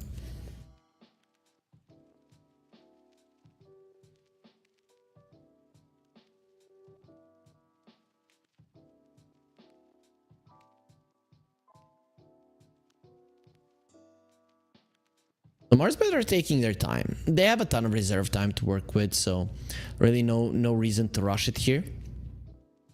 They can just take it easy. Completely easy, no problem whatsoever. Tusk has been making a comeback, so I wouldn't mind that, but they'll go for the Bane. I have my doubts about this hero. For some reason, it just doesn't feel as strong as you would want it to be. The Enfeeble is amazing versus the PA, but will you ever see the PA before she sees you? That is the big thing of the Phantom Assassin, is that you're always in a blur. It is like a smoke of deceit on steroids. So I'm hoping this Bane can make something happen. The thing is, with the map being so vast, even if you find a hero and sleep him, it doesn't mean that your teammates will be able to connect to you on time for them to get kills. I think that's why I'm seeing the Bane be not as good as he was. As the map is big, and then sleep, TP, TP, TP. No, dude, there's not a tower in the vicinity. He's on the camp close to the well, and we can't get there, right? So that is a big thing. I'm also curious. I've learned, obviously, because it's my job, the names of the new parts of the map, right? But how much is that even prevalent in like normal pubs and stuff like that? Do people really say, oh, they're at the well, they're at the well, or oh, they're at the mines, they're at the mines? I kind of doubt it. Oh, who knows? The Slark for Marsbet here to deal with the Tidehunter Muerta lane. Though I don't think anybody deals with the Tidehunter Muerta lane. This lane, I've seen it so many times, and it is stupidly strong. That calling... it's insane. It's insane. I wouldn't want to play versus it. If I was a carry, I'd say, no, I'm going to play my Slark as a support. I don't care. Like, I just don't want to be facing these two. All in all, it's an amazing Slark game. There isn't a single thing here that you're really afraid of, so you're kind of fine. I guess the pounce in the lane does help you. You see the calling being used, you just pounce out of it. There is a chance that one spirit hits you, but that's really not going to be killing you at all. So I like it. I think it's actually a a smart pick. And Slark is very well established in the current meta, pretty strong. You go Echo Saber, you can disassemble it. And if the game is going really well, we see the Diffusal Blade quite a lot, and really Dazzle, Tidehunter, Muerta, all of these heroes do rely on having a lot of mana versus the Slark. That's going to be a little bit tougher if he does go for the Diffusal build. And Marsbet with the Slark pick, they're still keeping things open. They don't have the last pick, but when it comes to bans now, for Zoomers, they're not going to have an easy time. On the other hand, I guess you could say that 4 Zoomers could pick a mid, could pick a 5, but there is... the chances are this is a mid lane Dazzle, and that last pick is gonna be a 5. Pretty good chances at that. Though we see even despite it that Marsbet are banning out the Tinker. Babetich is a big Tinker player, so a bit of a story. I was... I don't know if you guys know my my colleague T Panda. We used to cast together. Then we kind of went our separate ways in terms of DPC regions. So one day he's sending me a message. Yo, Perry, can we go into a call? I have a question for you. And he's asking me about Babetich. And since I play Europe, I got into pubs with these guys. I'm like, yeah, I don't know that much about him. I remember the nick, but I haven't played versus him for a long time. And he's like, oh, I would want to know more about him, as he was an analyst at the point. So then I called LeBron, and he told me, oh, that guy, he's a pop star. He plays a lot of Tinker. So that is kind of what I know him for, and that was the info that I gave there. So LeBron definitely knows Babetich as to what he likes. Has played versus him multiple times in pubs, competitive games alike probably as well. So, and LeBron, if you guys might not know it, LeBron is a pretty hard worker when it comes to analyzing teams or analyzing players more so. He knows every single one of the players, what he plays, how he likes to play it, what he likes to lane with and stuff like that. He always goes through Dota buffs and everything. There is no chance this guy is not checking everything that you have. So a pretty hard worker, and hard to get anything past him. Lina and the Kunkka ban. There will be a Puck ban as well. Is it going to be a co-op then? No, it's a Viper. Okay, that's a MOBA special. And PA Tidehunter, this is a big Viper game. The problem for the Viper though is that later on in the game, you kind of suck at dealing with physical damage. You just die. So that is a big deal. But the Nether Toxin being on the ground and breaking the PA, breaking the Tidehunter, no crits, no blur, no nothing. It's a problem. The Keeper of Light does come out, so that's gonna be the mid lane. That's something that the Viper doesn't do anything against. So MOBA is gonna be struggling in the mid lane, but a pretty good Viper game. I'm guessing you go for a Blade Mail with this Viper in the game. I wouldn't mind it. It's not something I've seen, but considering the popularity of the item and what he's playing against, I would want to see it for sure. Even the Illuminate returning the damage to Babetich is gonna be a big deal. So Boots of Travel, Blade Mail, or though usually it's Boots of Travel into an Aghanim Scepter, though I would really like to see a Blade Mail in this game before it. Interesting drafts from both sides. I'm not sure who I prefer. I want to say Marsbet, because there's really nothing versus the Slark. If you look at it, none of these heroes do anything to a Slark. You have some AoE damage, but if the Slark gets farmed, you've lost. Now the question is, does the Slark farm well in a Tidehunter Muerta lane? That is a tough one. I'm not sure.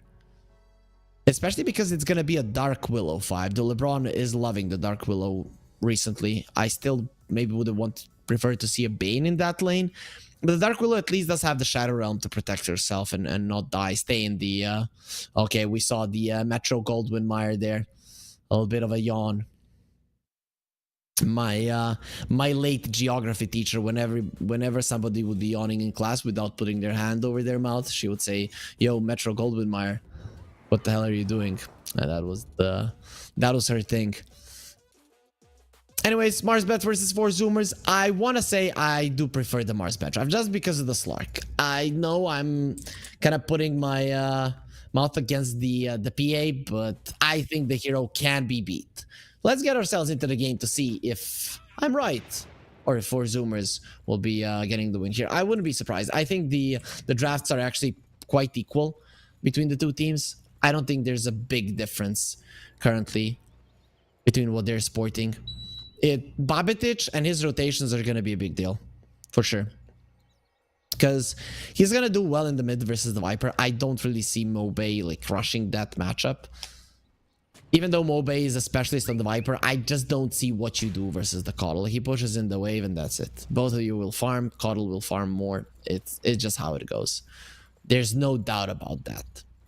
As Samson, lucky for the Primal Beast that he just got out of vision there. Of course, you do have the Onslaught to get yourself away, but you might not want to skill that one in level 1, though. We'll see. Outtaker, trying to scout out the ward in the mid lane. You come close and Samson will be there to smack you a couple of times, so you really want to be careful. Oh, they smoke now. Interesting. LeBron did block that camp there,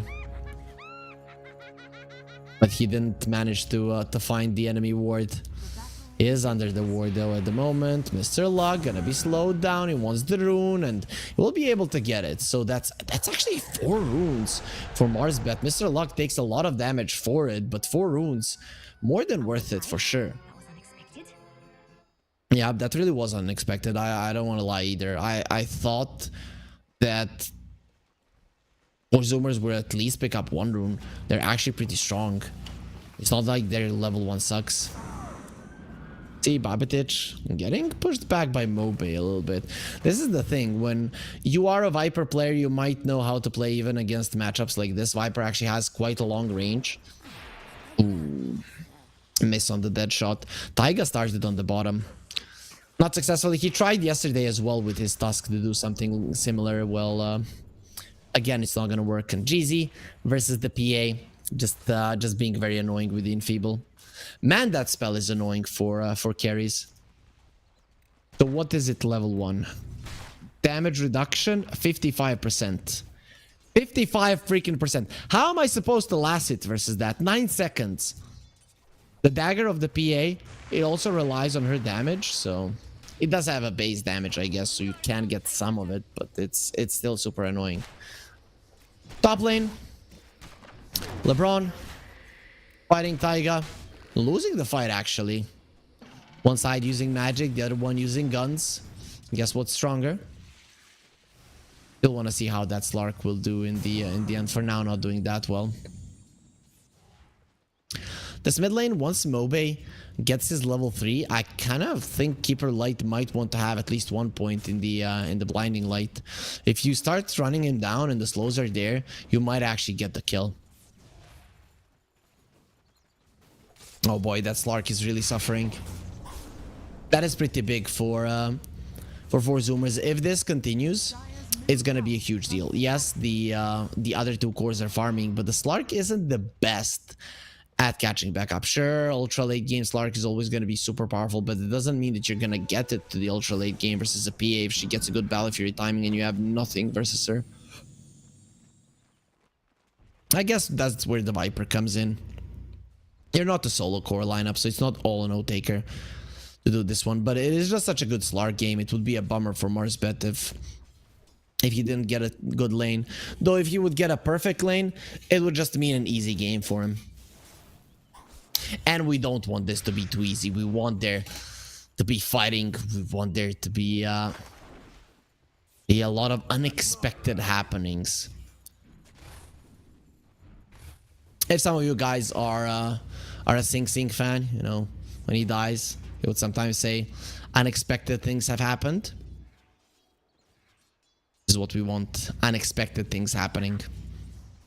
Bobbitich, his camp is blocked there. Actually, not doing that well versus the Viper. I thought it's gonna be an easier lane. Or light, what's the range of the hero? So he has 600 range. Viper should have the 575. Actually has less. Interesting. But I guess the Keeper really cannot trade, and 575 and 600 pretty close to each other. It's not like you can get a hit from the Coddle and not get hit back by the Viper. Oh, there's the calling. They're standing their ground inside of it. The Blood Grenade does connect LeBron. Will be taking a ton of damage. Survives. Barely.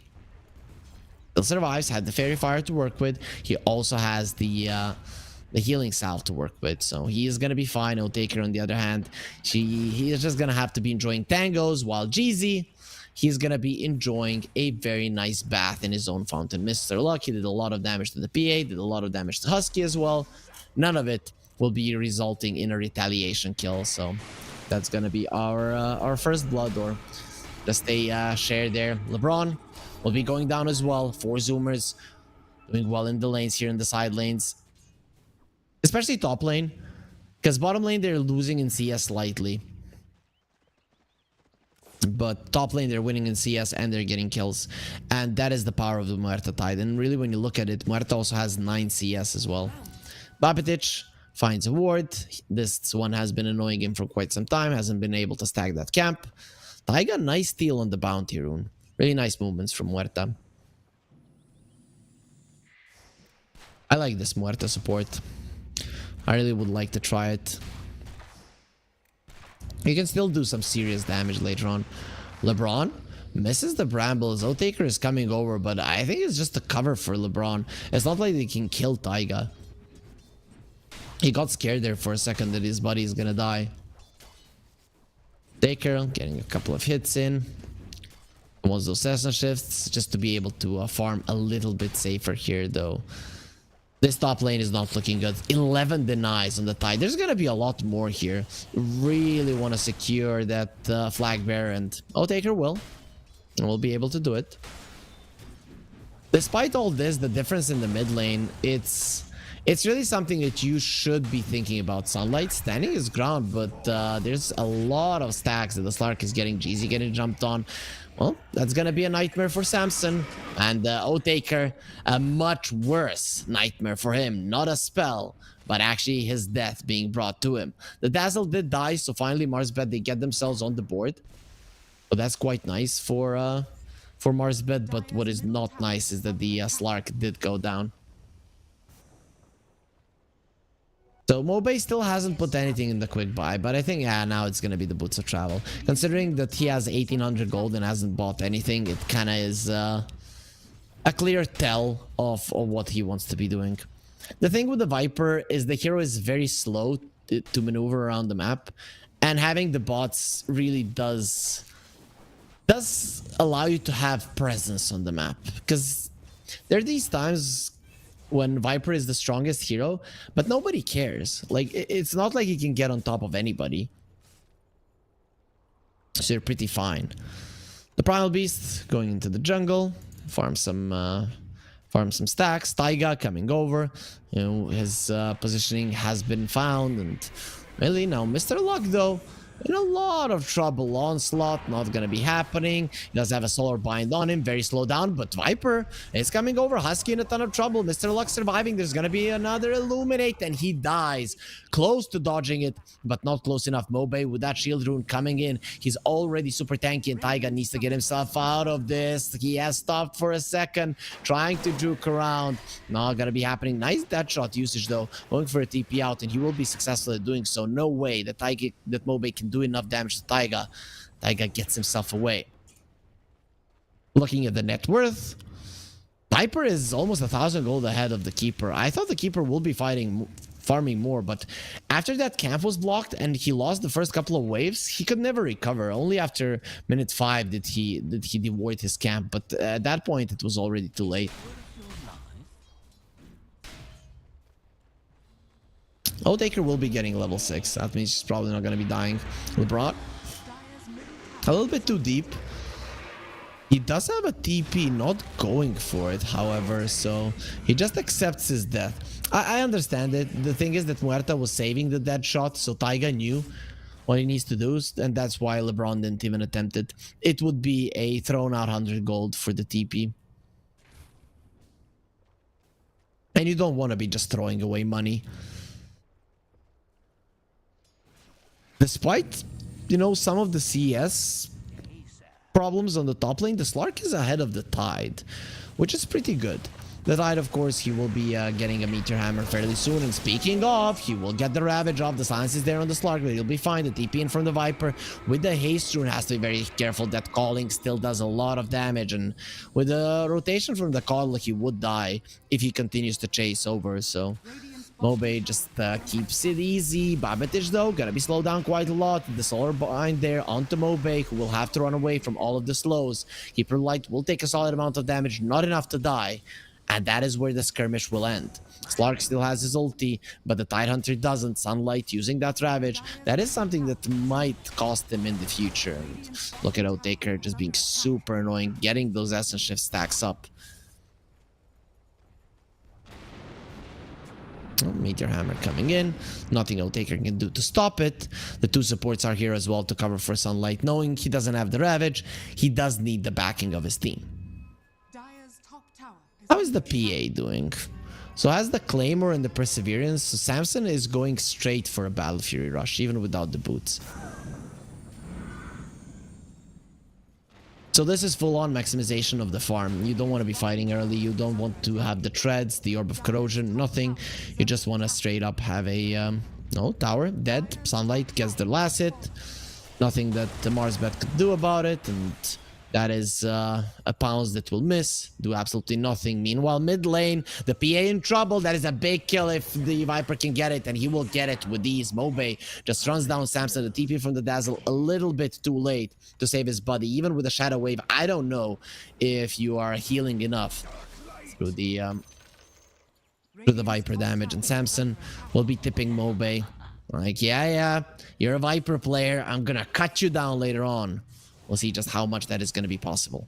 Both of the mid laners have their bots, so they are going to be able to match their movements. Of course, Coddle will still be a lot more mobile, a lot more active on the map. He's going for a 4-staff on the Coddle. No Spirit Vessel. Might have damage issues, right? That little bit of damage that allows you to finish people off. Could be problematic. Viper TPing in, TP out from Sunlight. They have the Bramble Maze, and this is a very dead Tidehunter inside of the Nether Toxin. He has been broken. Otaker doesn't want to get close. He was thinking about getting a little bit closer there to gain the permanent agility stack, but it wasn't worth a potential death. So you just get yourself away. Mobe gets the kill. A nice setup there from Marsbat all in all. Tide is a pretty big kill at this point in the game, because he should be the one dictating the tempo of the game. But if you are killing him with the Viper, if you're slowing him down, it's a big deal. 57 win probability. After the patch, after the coordinator was down, it seems like Gaben started loving the PA. Mobe a Delusion Rune, so he will remove the Poison Dodge. Dazzle looking very much dead, has the Grave, but it's only a matter of time before he dies. LeBron takes a kill like a really good support. You don't want to burden your cores with all the kills. So Slark has a Midas, PA has the Battle Fury. We'll see who comes out on top in terms of farm. Overall, it is a godly Slark game this time around, but he needs to be creating so much chaos. So much chaos needs to be created in this game. Regeneration. I have to say this is the first time I'm hearing Muerta say it. I haven't played much of the hero myself. It was popular as a carry, so not a lot of regens went to her. It's a really cool, dope voice. Sleep there, gonna be used.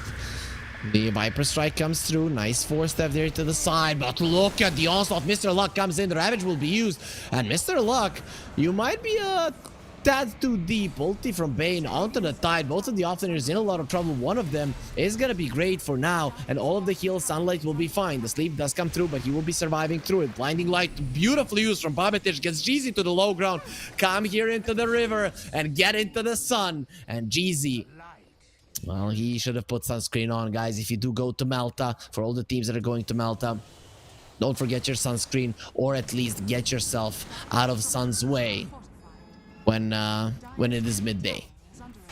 If you go at 6 a.m., 7 a.m. onto the beach, and you're there until like 10, 11 a.m., and then you move away, you can get away from using sunscreen. But if you're going at like 2 p.m., which isn't advisable either way, but then you have to have it, or you're gonna be turning red. As the Bloodseeker, a nice Lark counter, not in this game, would said. I'm seeing red. And it's amazing. Well, if your skin does go red and you see it, it's not amazing. It's definitely not amazing. Radiant's bottom tower is under attack. 7-5, a 1k goal lead for Marsbet. Is a pretty decent lead, nothing too huge. Mr. Luck, when is he gonna finish his blade mail? Actually, nope, he's going straight up into a BKB. I get it, this is a good BKB game. Though I expected the blade mail just because of the extra armor. You're playing versus a PA, so you probably do want it.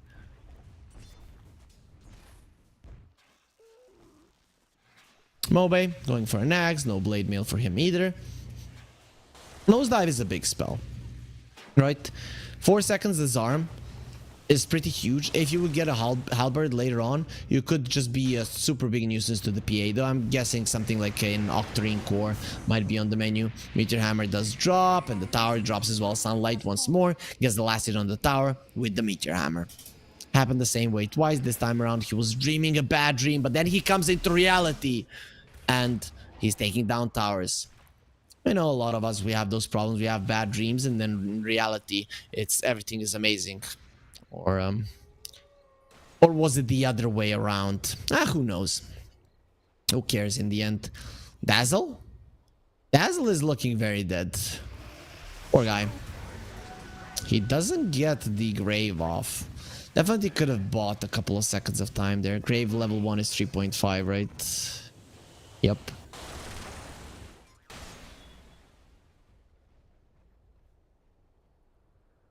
No towers were taken by Marsbet. And really their heroes, they don't take towers. Same is true for 4 Zoomers, but the Tidehunter getting a Meteor Hammer really does change that in their favor. Taiga, please stop. Atos is done. That is a nice one. Won't help you versus the Slark, but everybody else is kind of a goner. I guess LeBron can dodge it. The other ones, not really. Fiend's Grip onto the Tide. The Nether Toxin is there, so the Kraken Shell isn't going to be working. They tried to heal him with the Illuminate, and there will be a Grave as well. He will get himself away from the Nether Toxin and survive. In the Underworld Tide damage won't be there. Taker, he finds him, and the Ravage comes through, but he's still going to be getting the kill. Mobe lands it. Taiga going on to Mobe. They're trying to finish off this guy. He's pretty tanky. They have the Polarized onto the PA jumping into the Nether Toxin. They're all gonna get wiped, and even Mobe is TPing out. Jeezy will sleep him, say, stay with us as we murder them. A triple double for Marsbet while they lose LeBron. A guy who in basketball usually is the one to get triple double, but now it's his team. Triple kill for the Primal Beast and a double for Mobe. And that is a huge gold swing. 3.5k, considering that they're going to be farming right now with nobody on the map. That's going to be an even bigger difference. Marsbet are currently 6k ahead. And that was the first fight that the PA was a part of. Doesn't go too well for Sammy Boy. 7k gold lead just like that. The game looked even with a slight lead for Marsbet. Now that's no longer the case. It's not even close to even. Mr. Luck using his ulti there just to secure these Ancients. It's all the farm he can get once you get the BKB, and he actually does have it, Mr. Luck. He actually has the money for it. Maybe he's thinking of switching it to an Aghanim Scepter as he's not buying this this BKB. I don't think I agree with that. You buy the BKB right now, you can get away with anything you want. Viper is gonna be going for a Manta. Wants to have the extra movement speed. The Manta Purge is pretty big. There are some slows that you really want to get rid of. That might not be worth the BKB. Oh, there's the heart. There's the heart for the Primal Beast. I understood he probably thought, okay, I got way too much gold from that fight. Let's switch it up. Let's get a heart. So good luck killing this guy. 3.3k HP, 12 armor. Make it a lot more when he uses the Uproar. Of course, still the Uproar is level 1, though I doubt that this PA is going to be coming into fights before the BKB is finished. Radiant's bottom tower is under attack. You just can't afford to do it. Oh, actually, Samson isn't even going for a BKB. He wants a Deso. Tower gone. Viper Strike on Taiga. He's gonna be fine inside of the Pierce the Veil. Mr. Luck going in. Let's see. Is the heart gonna be enough to survive? He is in a lot of trouble, taking a ton of damage. He probably would like to have a BKB right now, but it doesn't matter. He still isn't dying. They have the sleep to save him if need be. They use so much on him. Now the Fiend's Grip onto the Dazzle. Nobody to do the damage from the other side. Samson comes in with the crit, and Mr. Luck goes through everybody. Surgical with the trample. Wants Taiga to die. He won't be able to get him down. Taker wasn't that big. Wasn't a big part of that fight. He went for the Shadow Blade. So Silver Edge versus the PA. Interesting choice. We don't see many Slarks go for that lately. He was under vision when he went under the Shadow Blade, and I think he was aware of it there for a second. Now he will be taking the ward down though, so nice golden experience there for the team of Marsbet.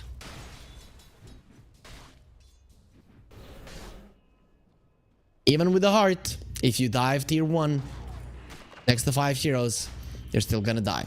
The damage from Papetic, it is not to be underestimated. Once he gets that E-Blade, it's gonna be quite nice.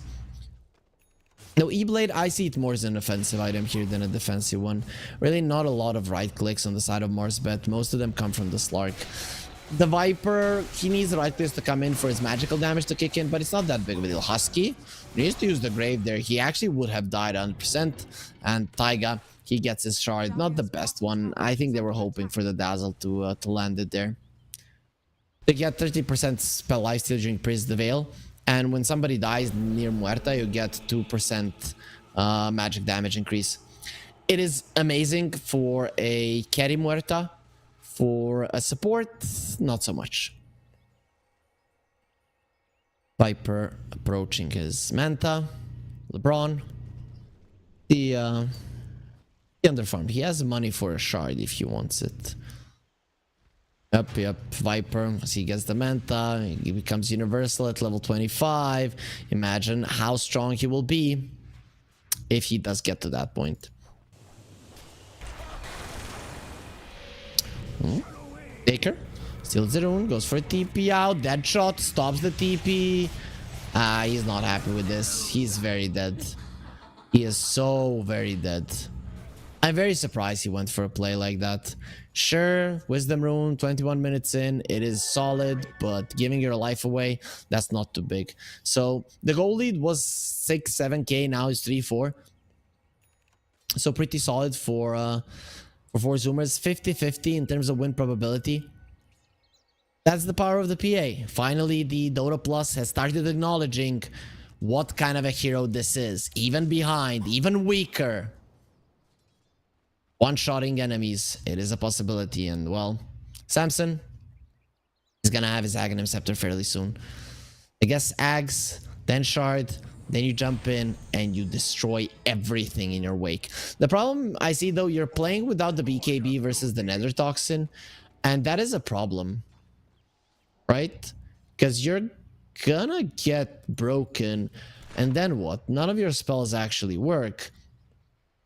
You have 2 passives that really won't be doing anything, so you're not a hero at that point. You're just a like an acrobat jumping around. I don't know if you guys ever saw a video, Capoeira versus Kickbox. If not, go and watch it. Of course, we always remind you guys not to bet on Pinnacle.gg if you are underage. I wouldn't advise you to watch that clip if you're underage as well. But yeah, it is pretty brutal one shot.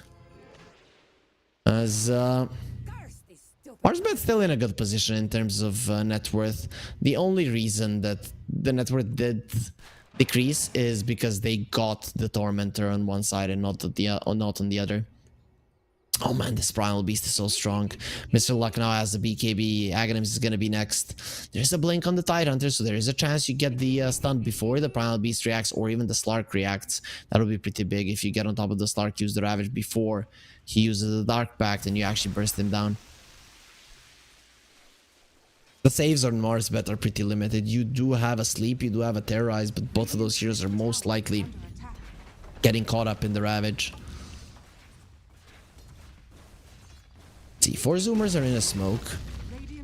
They will probably go through the Twin Gates. They have lost their mid lane tower. The smoke is used... No, it's not by Marsbet. in it. It looked to me for a second that the Viper was smoked. Well, isn't the case. Now it's Roche time. They can break the Lincolns, use the Gush, the minus armor will be there. This should be a pretty fast Roche. The thing is, do Marsbet know about this? They're missing off the map for a very long time here, so should be kind of obvious. Yeah, TPs are coming in. They've used the scan. They know about it. It's late. It's still late. The Terrorize, I don't think it's gonna be there in time. LeBron, he is coming over. Where is it? Terrorize just in time. The Roche fell and the Aegis is in the pit. Can he get it in time? Yes, he can. LeBron gonna be pushed back, and who got it in the end? It's gonna be Taiga. He gets it. Still, it means that their cores, they are not gonna be having Samson dropping low. Pulverize will be used. Otaker turning around into sunlight, but there's the Ravage coming through. It does stun every single course there. Mobe, he has broken the Titan. They're trying to finish him off. Samson goes for LeBron on the other side, but it is gonna be the Shadow Realm that protects him. Samson now tries to cleave everybody. Mr. Luck doesn't care. He's not taking any damage from puny little daggers. The Beast doesn't care. You need a shotgun, a bazooka, a cannon to hunt this Primal Beast, not a couple of daggers. The 3 heroes go down. Taiga luckily got that Aegis with a nice blinding light coming out from Babatich to stop LeBron from getting it. That was... Oh, yeah, just no with the perfect timing. Imagine if he had stolen that Aegis. That would be a complete catastrophe for 4 Zoomers, but even Taiga getting it, it's not ideal. He's going for an Aghanim Scepter on Muerta. And we'll see if he can do enough damage with that parting shot. What does it actually do? So you put the hero in their soul, separating them from their physical body. The soul is untargetable, muted, disarmed, and invulnerable for 4 seconds. The body is stunned and has 35% damage reduction. Okay, so it's more of a stun.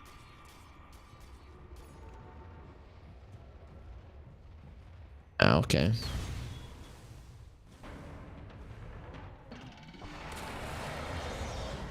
Oh. Tidehunter caught. Kraken Shell. Not working. He's dead. Radiant's bottom tower has fallen. Kraken Shell didn't do anything. Now there's a 62% win probability here for Marsbet. I really want to see that parting shot in action. I don't think I've ever seen it in a competitive game. And it is gonna be there soon. Taiga is still pretty farmed.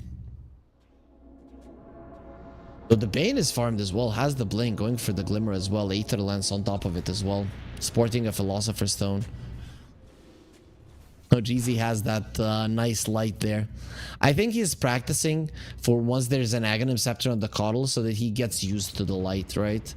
And then you don't have to look at it as a fly. Though I think in Dota you actually don't have a choice. Big fight for Marsbet, puts them in such a comfortable situation. The Slark is ultra powerful at the moment. There is another item flying out for him and it will be a full BKB. Usually Mr. Luck just gets into the calling, sets up Husky perfectly for Oathtaker to finish him off, and now the Tidehunter has been caught.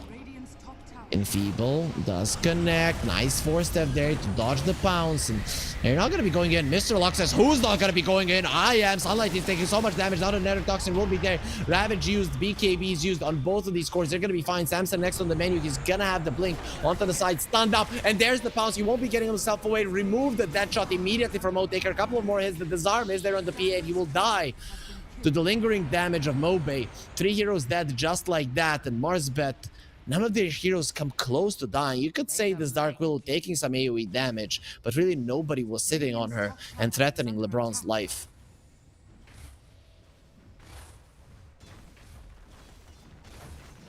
Pushing in all the lanes towards their enemies. The game is looking very easy at this point. 75% win probability after both of the outer towers fall. The only ones that are left.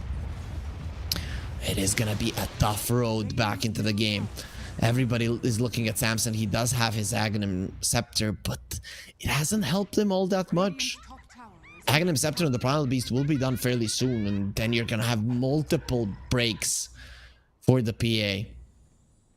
The Uproar, the Silver Edge, the Nether Toxin, all of it a huge problem for him. Babitich, he is gonna be disconnecting for now using the pause. And for Zoomers, they probably need a moment to breathe here. Look at that. Jesus. Female Jesus though, but still got resurrected nonetheless. We can see that holy light surrounding the Phantom Assassin as LeBron. Okay, I don't know what the hell is happening. Everybody seems to be a saint here. Don't mind me. Just a wee fairy going about her business. Yep. A wee fairy going about her business. Bobbitich is staying disconnected.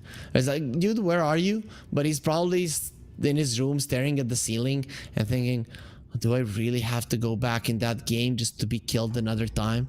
I really don't want to. Okay, what the hell are we looking at? Oh, there's the Slark.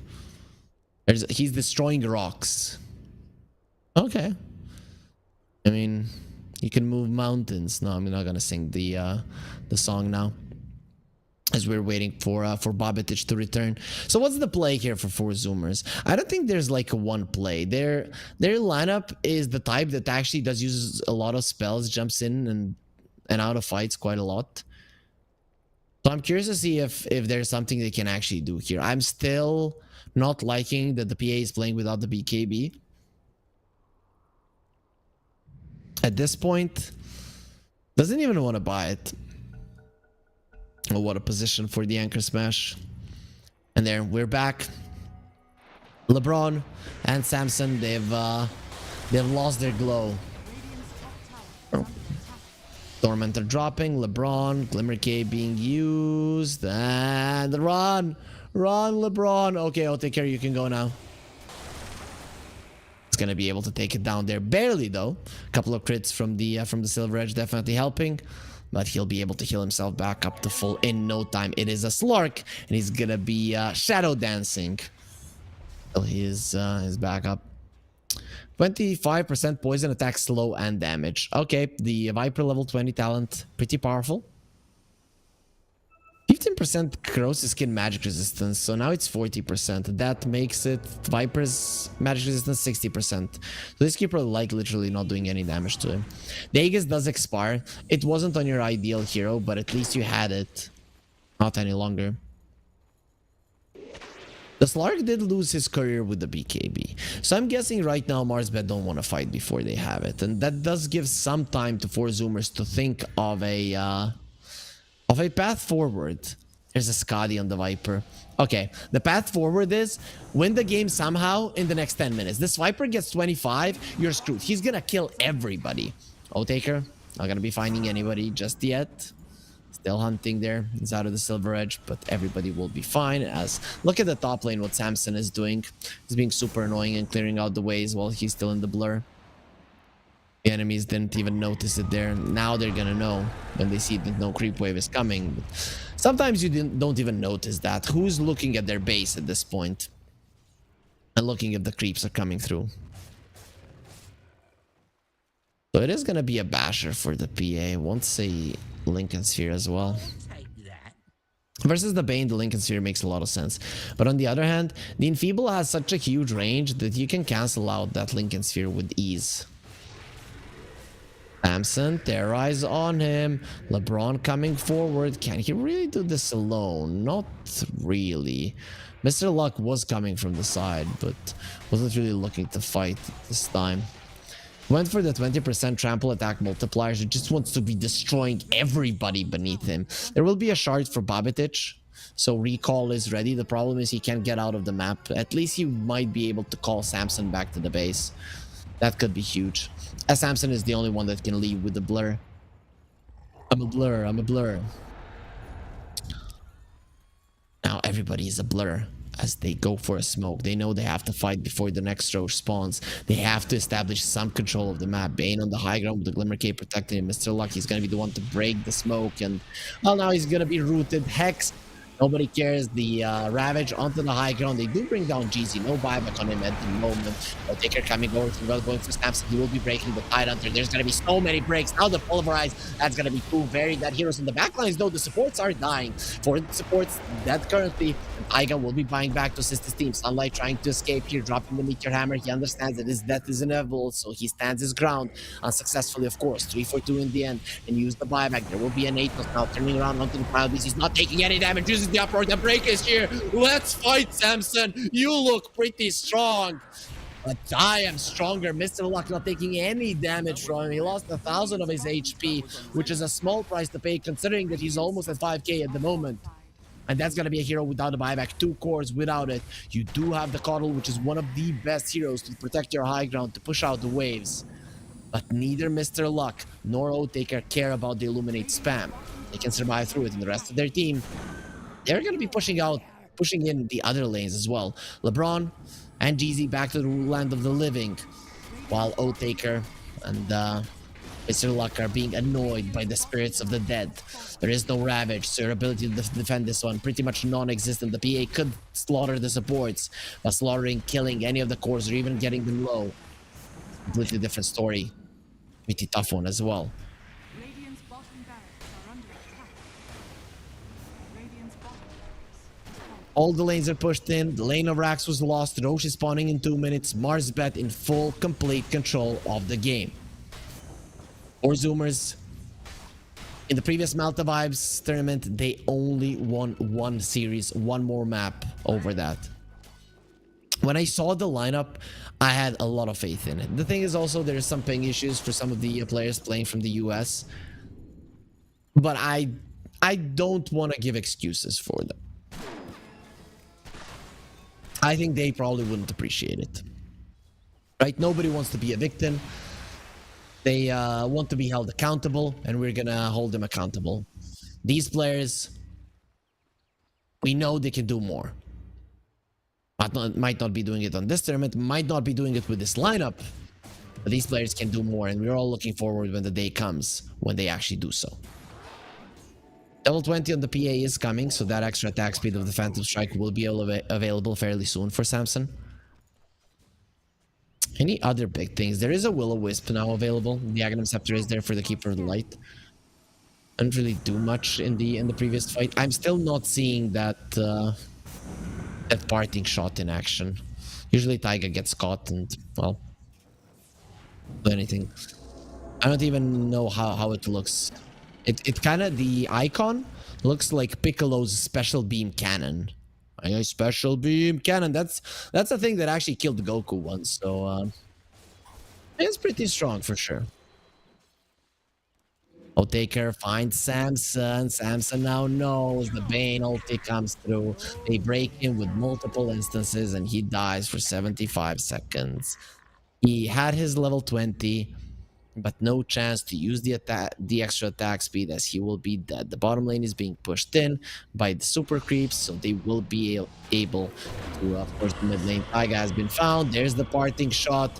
Viper is coming forward, and well, now his soul is back in his body. He just projected himself onto the spirit world, went through it a little bit, so saw how it was to go through walls, and now he's back to just hitting things. There is a glyph now, not going to be refreshing any longer. Who did they find? It is going to be Babatic. Poor guy is very much dead. Double pounds from the start just to get the extra stats. And that is going to be it for game number 1. The backdoor protection is kicking in, but the creeps are coming in through the mid lane, so fairly soon that is going to be taken away. They're doing a good job shoving out the side lanes, but this mid lane, it is going to be impossible for them currently, as both of the siege creeps will be coming over, and I don't know if the Illuminate can actually help with that. 14 seconds before the PA is part of this game once again, but at that point, it will already be too late. The Shard on Bowie, allowing him to attack the Raxes with the poison attack, contributes even more to the push.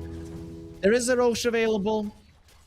I don't know if Mars better gonna go for it. LeBron tends to want to be disciplined, but if they cap just one crazy guy who is gonna be saying go, go, go, go, go, they won't go for Roche. No, it seems like we have 5 disciplined players as Otaker is just taking a beeline towards the pit. The Dazzle is in the vicinity. I don't think that he's necessarily gonna be doing much here on Husky. Otaker gonna start going for Drosh. He has some Essence Shift stack stolen, but that's gonna be expiring fairly soon as LeBron, Will-O-Wisp. The problem for him is running away, and LeBron does die. Immediate buyback. He knows he has to be there for Drosh. Mega creeps are entering the base. Otaker does kill Husky. Immediate buyback. Both to the position 5s. No buyback for this fight. Same is true for Taiga. Running in, nice route there to stop the onslaught. Mr. Luck didn't want to pop the BKB for that. He also has the Sanction Kai. Imagine how much damage this guy can do. Otaker, he sees Taiga. There will be a parting shot there, and the Starger actually jumps forward there with the pounds, but he is still gonna be staying in the back. Otaker jumping in again. That is gonna be Husky caught. He just died. He does have the grave. It's pretty shallow, but fairly soon he will be going down. Tries to go for the Ravage. The Terrorize does connect. They have found the PA. He cannot survive through this trample. Mr. Luck is just killing the enemy carry there in the backline. Samson is going to do his best to kill the supporters, but there's another break, and finally he will fall to the damage of the uproar. Babbitt is dropping low as well. That's going to be another carry, another core without the buyback, and it's time to call a GG. They know they cannot fight this one any longer. The tide is super low. Of course, he's not going to be able to do anything against Mega Creeps, against 4 people alive on Mars bed. They're so freaking strong as well. Babbitt, of course, not happy when you lose the game. You are not going to be Mobe. He's not happy for some reason. I'm guessing he feels tired. Maybe he played like 10 pubs. Pro players tend to do that from time to time. Get, oh, I want to prepare for my official, and then you tire yourself out. But hopefully he's gonna have enough juice in him for at least 1 or 2 more games if 4 Zoomers are able to win versus Marsbet. Though, to be honest, after that kind of a performance, I do think Marsbet are the better team. If 4 Zoomers win, that means that they're going to be able to find their groove. They're going to be able to find a good draft and get themselves into this. Because Marsbet, they're not playing with many mistakes. They're playing pretty disciplined. And the little things are being done better by them on the map, which ultimately is bringing the victory. Also, this time around, they had some pretty good team fights, especially the one when they prevented the Aegis from going to any of the cores of 4 Zoomers. After that, I think the game was close to impossible. They gave it their best. Their best was not good enough. Will it be good enough in game number 2? We find out after a break.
I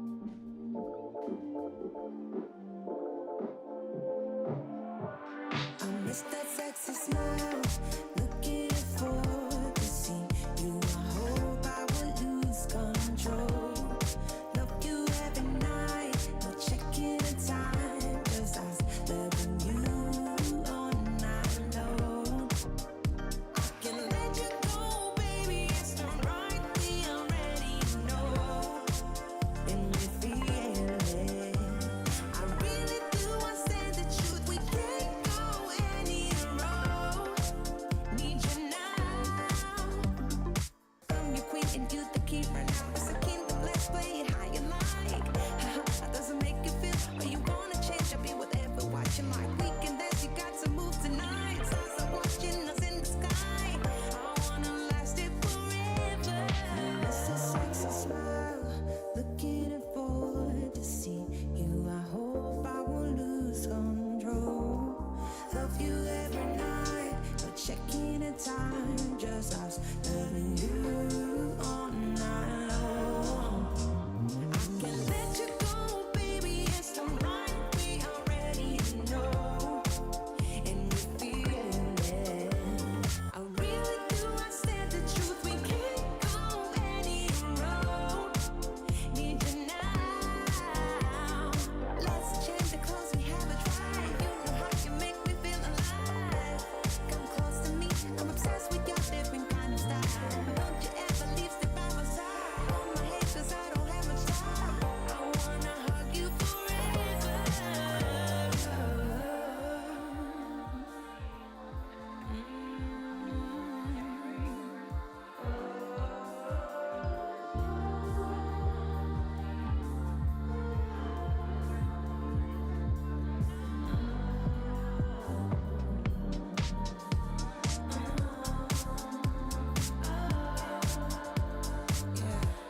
I miss that sexy smile, looking forward to see you. I hope I won't lose control. Love you every night, not checking the time, 'cause I love you all night long. I miss that sexy smile, looking forward to see you. I hope I won't lose control.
Bowie sport. You and I have come a long way. It was such humble beginnings. As we gathered in small groups, we were professionals right from the start. Passionate, organized, and ready to rumble.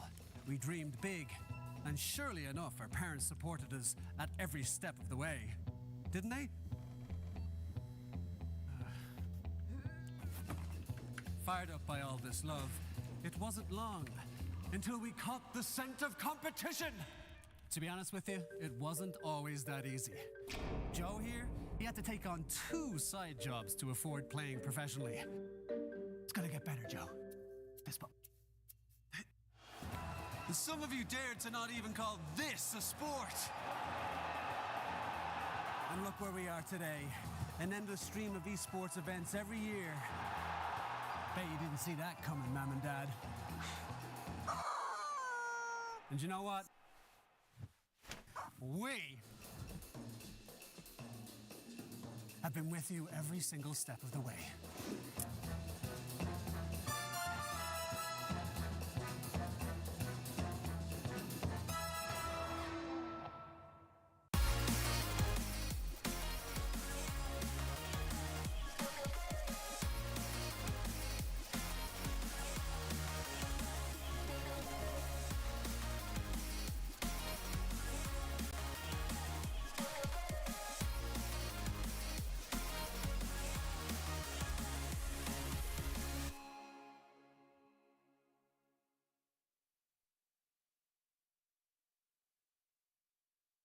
Dream of working with people you watch on screen.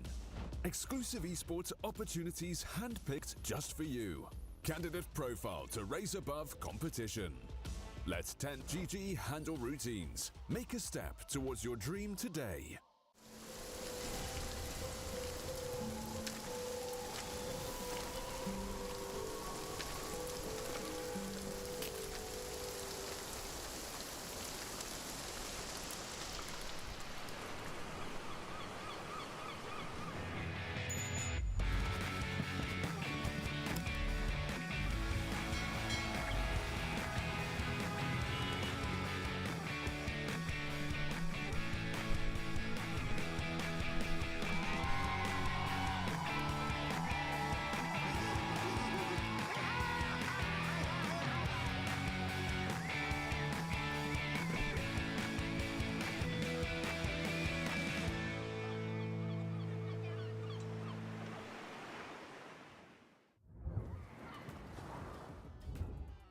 And welcome back, everybody, to the second series of the day. I'm Harry Freak. You're watching the Pinnacle Cup Malta Vibes 4, a tournament brought to you by Gaming Malta, home of gaming excellence. And Marsbet versus 4 Zoomers.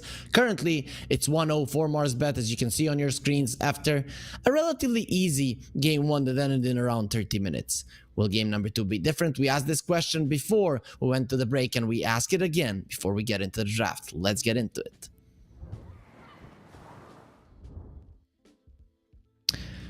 Instantly ban on the Viper. Okay, so Mobay isn't gonna be able to play. I'd say the hero he's most well known on, maybe Necro is more his thing, but I don't think you can ban him out. There's a lot of these weird heroes that Mobay can play at a pretty high level. So for Zoomers, I don't think it's the best idea to target him. I'd let Mobay play any of his heroes. I think you have to find ways to deal with it. Primal Beast ban I do like. I think giving that to Marsbet, as they can play it on a pretty high level in both mid and off lane, is a much better thing to get rid of. Marsbet, they got rid of the Venge, Pango, now the Doom. So, pretty standard heroes currently. People thought that the Doom losing the ability to mute items is going to be hurting the hero quite a lot, but taking away any kind of heal potential from the Doomed target, I think that is a huge deal. A really, really big deal. So I don't see the Doom too often, as he's always banned out for a really good reason. It's impossible. You're like, oh yeah, now I can TP the base. It doesn't matter. You're dying in your base, in your fountain as well, because there's not a medicine in this world that can save you if you have been doomed by the devil himself. For Zoomers, Nature's Prophet, I want to see it, and they go for the Sven. So that's gonna be their opening pick. And Marsbet, it's a Centaur. Cool. I like this because Centaur does allow you to kite the Sven. It allows you to jump in and kill the Sven if need be. You're a hero that does a good amount of magical damage, which is something that the Sven doesn't deal too well against. Usually these high HP heroes, good against magical damage. The thing is that the Sven has a ton of armor as well. So you need a mixture of magical and physical damage really to take him down. Maybe even some pure thrown there in the equation. And despite having the Sven, which because of the Warcry is considered a big PA counter, they still don't want to play against it. Yesterday we saw 72 armor Sven. He had an AC. I think he had a Helm of the Overlord in his team as well. And he had Shard plus the Warcry talent. He uses the Warcry and suddenly he has so much in terms of armor.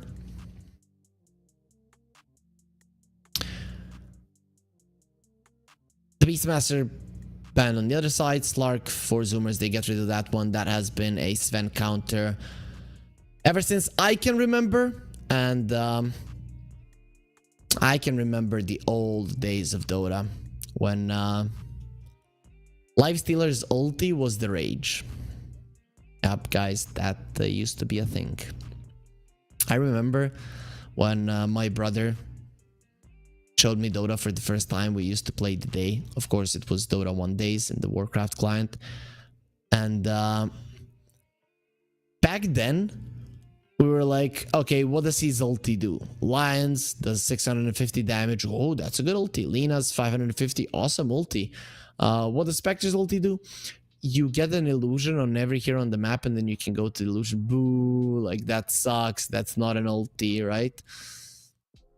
I really didn't see it that way.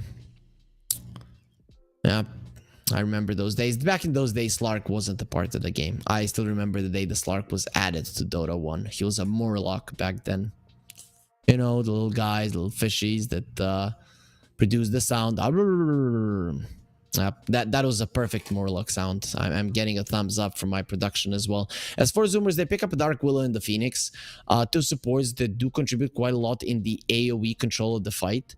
The Dark Willow with the Terra is actually a really good hero to protect the Phoenix, especially versus two melee heroes. Terrorblade comes out. Versus a Sven, it's a good Terrorblade game. Versus the Dark Willow and the Phoenix, both of these heroes are a nuisance to you. Of course, you do build it into a Manta, you build it into a BKB, you build into a potential Satanic, and every single purge is something that the Dark Willow and the Phoenix do hate. But overall, there are weaknesses to this Terrorblade that 4 Zoomers can already capitalize on with the heroes that they have. They might not need anything else. Marsbet, they pick up the Invoker. GZ has been the one playing it on their side. Mobay hasn't touched it even once, I think, in the previous Malta Vibes tournament, though I am not 100% certain, but I think I casted all of their games, so is what it is. Mars for 4 Zoomers. Okay.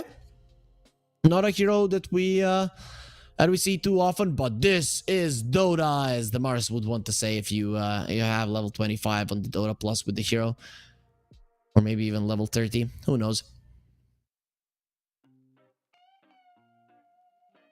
Interesting pickup. Does go well with the Phoenix. Can set up a lot of things. Can keep people in place versus the Sven.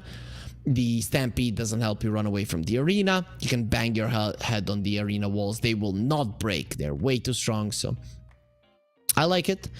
Overgrowth is kind of okay when the fight is clumped up, but versus the Terrorize, versus the Phoenix Egg, also Mars, if he's gonna be laning with a Dark Willow, which could happen. Taiga is the one that loves this hero, has been loving it ever since it was released. I remember whenever I would get into a pub with Taiga, I would just be spamming the Dark Willow to pick it up myself.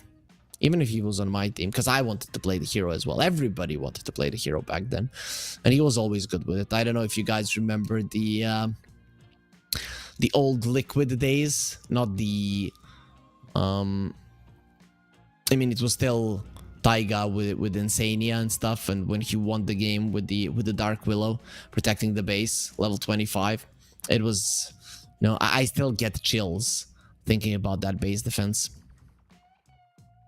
And then Blitz running towards his team and pushing them off their chairs, being super happy about the victory. I think they lost the next series, but doesn't matter.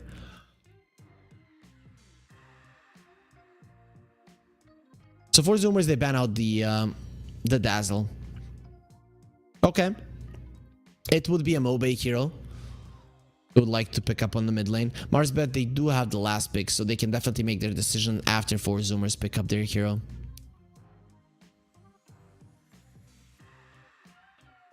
Tinker and an Arc Warden. Those are Babitage heroes. As I mentioned, this guy is a pop star, and with those heroes, you're very good at raising MMR. Plus, both of them are amazingly good versus the Terrorblade. I'm looking at Marsbet, and they are going to have some damage issues. Unless the Centaur has a really good lane, I don't see who's going to be killing people here. Invoker contributes a little bit, Treant contributes almost nothing. And the Terrorblade early on, sure, you can use the meta to push the tower, but very rarely do you contribute in fights. You're strong in the lane. I guess Marsbet are going to be needing strong side lanes, which they currently do have. But the 4 Zoomer side isn't a pushover either. I guess the Sven lane can be punished. Either the Dark Willow or the Phoenix, you can still do well versus them.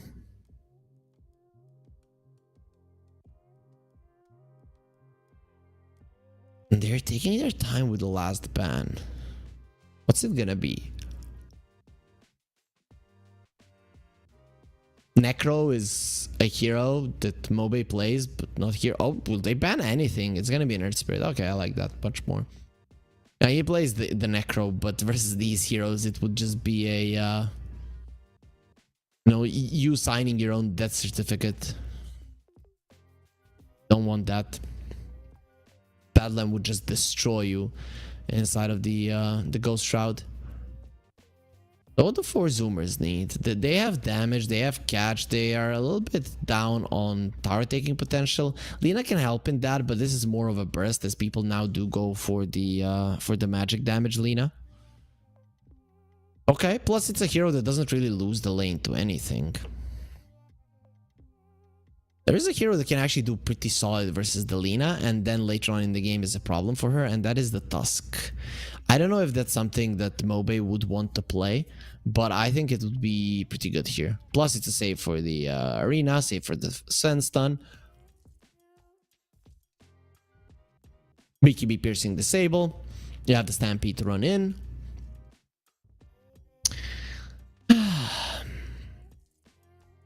Yes, guys, if you wanted to ask, is Harry a psychic? Is he a genius? One of those things is true. I'm gonna allow you guys to come to a conclusion, but yeah, the Tusk is a really good pick.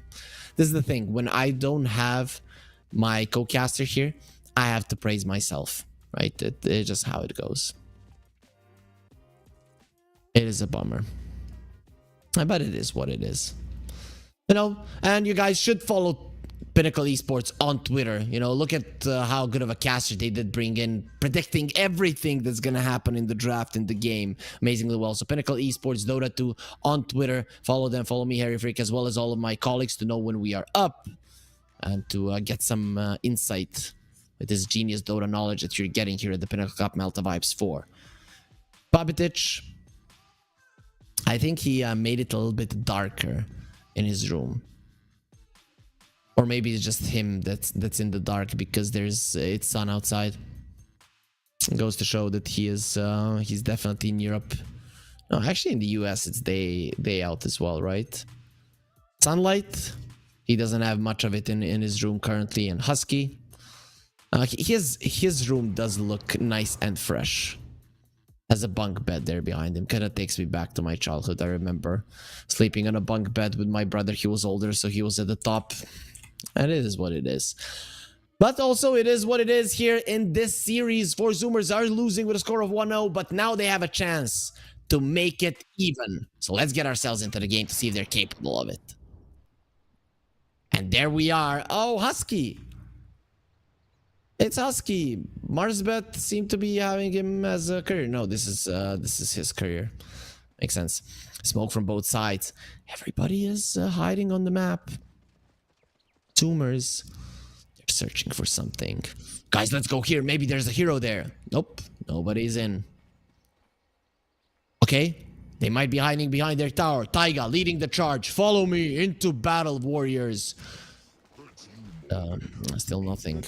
Oh, they really want this one. I've always wanted to be a giant space crab. A giant space crab being a giant space crab is a pretty fun thing. Mobe, he's a Tusk. He's pretty strong. The spear misses. And now the snowball dodge turning around onto Taiga. So many people inside of that snowball. Mobe, though, he's dying, still dying, and will be taken down. LeBron, he's still one who secured the first blood. And they're going to be bringing down Taiga as well. Husky, he did bring down Mobe.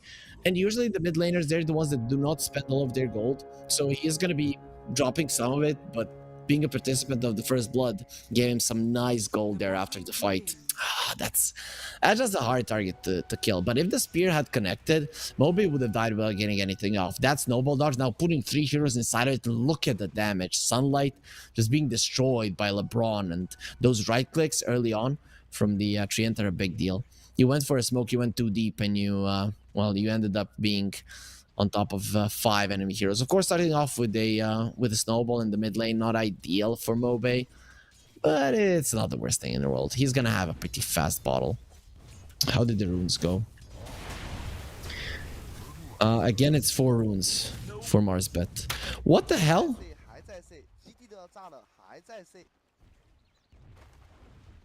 I would really like to repeat that Chinese voice line, but I don't know Chinese. Unfortunately, it would probably sound like making fun of somebody. If I attempt that, guys, don't hold it against me. Top lane, the Centaur and the Invoker. This should be a really good lane for the Centaur. The hero has very good damage, very good animation. And now that stun is a big deal. Husky in a lot of problems. He doesn't have the mana, so the MP won't be doing any damage to him. Like for him, he used up all of his mana there with the Fire Spirits. Does have a healing salve as well, so he'll be fine. Bottom lane, pause.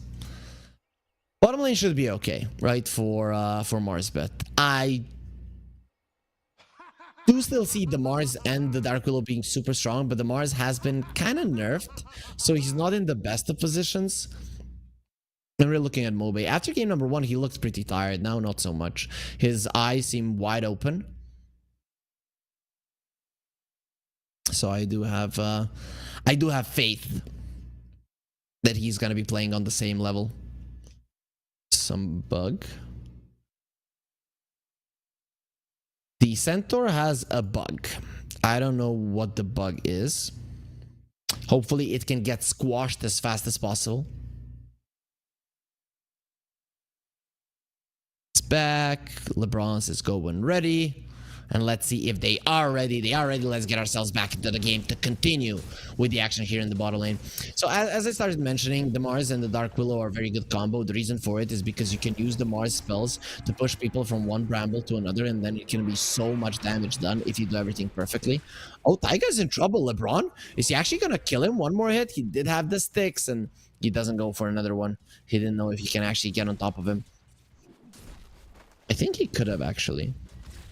There was no fairy fire. He has the boots, 290 movement speed on the Dark Willow, and 369 on LeBron. I guess that's in the trees.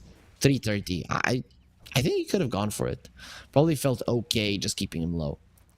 Lina versus the Tusk. This is... It feels weird to say, but Lina loses this matchup. Even at the height of the power of the Lina, versus the Tusk, you lose it, or you go even in the end. Yep, LeBron gets the kill of Taiga now. Taker throws out a tip. It has to feel good winning versus a major winner. With ease, actually. 2k gold lead already. It's only 2 minutes. Nice dodge there on the Light Strike Array. I mean, the snowball got melted immediately by all of the fire, but it doesn't matter. You got the creep. You're not trying to be as annoying as possible here to Mobe, but he has the water rune, 1 tango. The moment being used, and 1 tango. Be there fairly soon. Babitic, he's gonna be in trouble. Nice glyph usage. If he hadn't used those glyph, the creeps would have died, and he's dead right after it. Nicely done.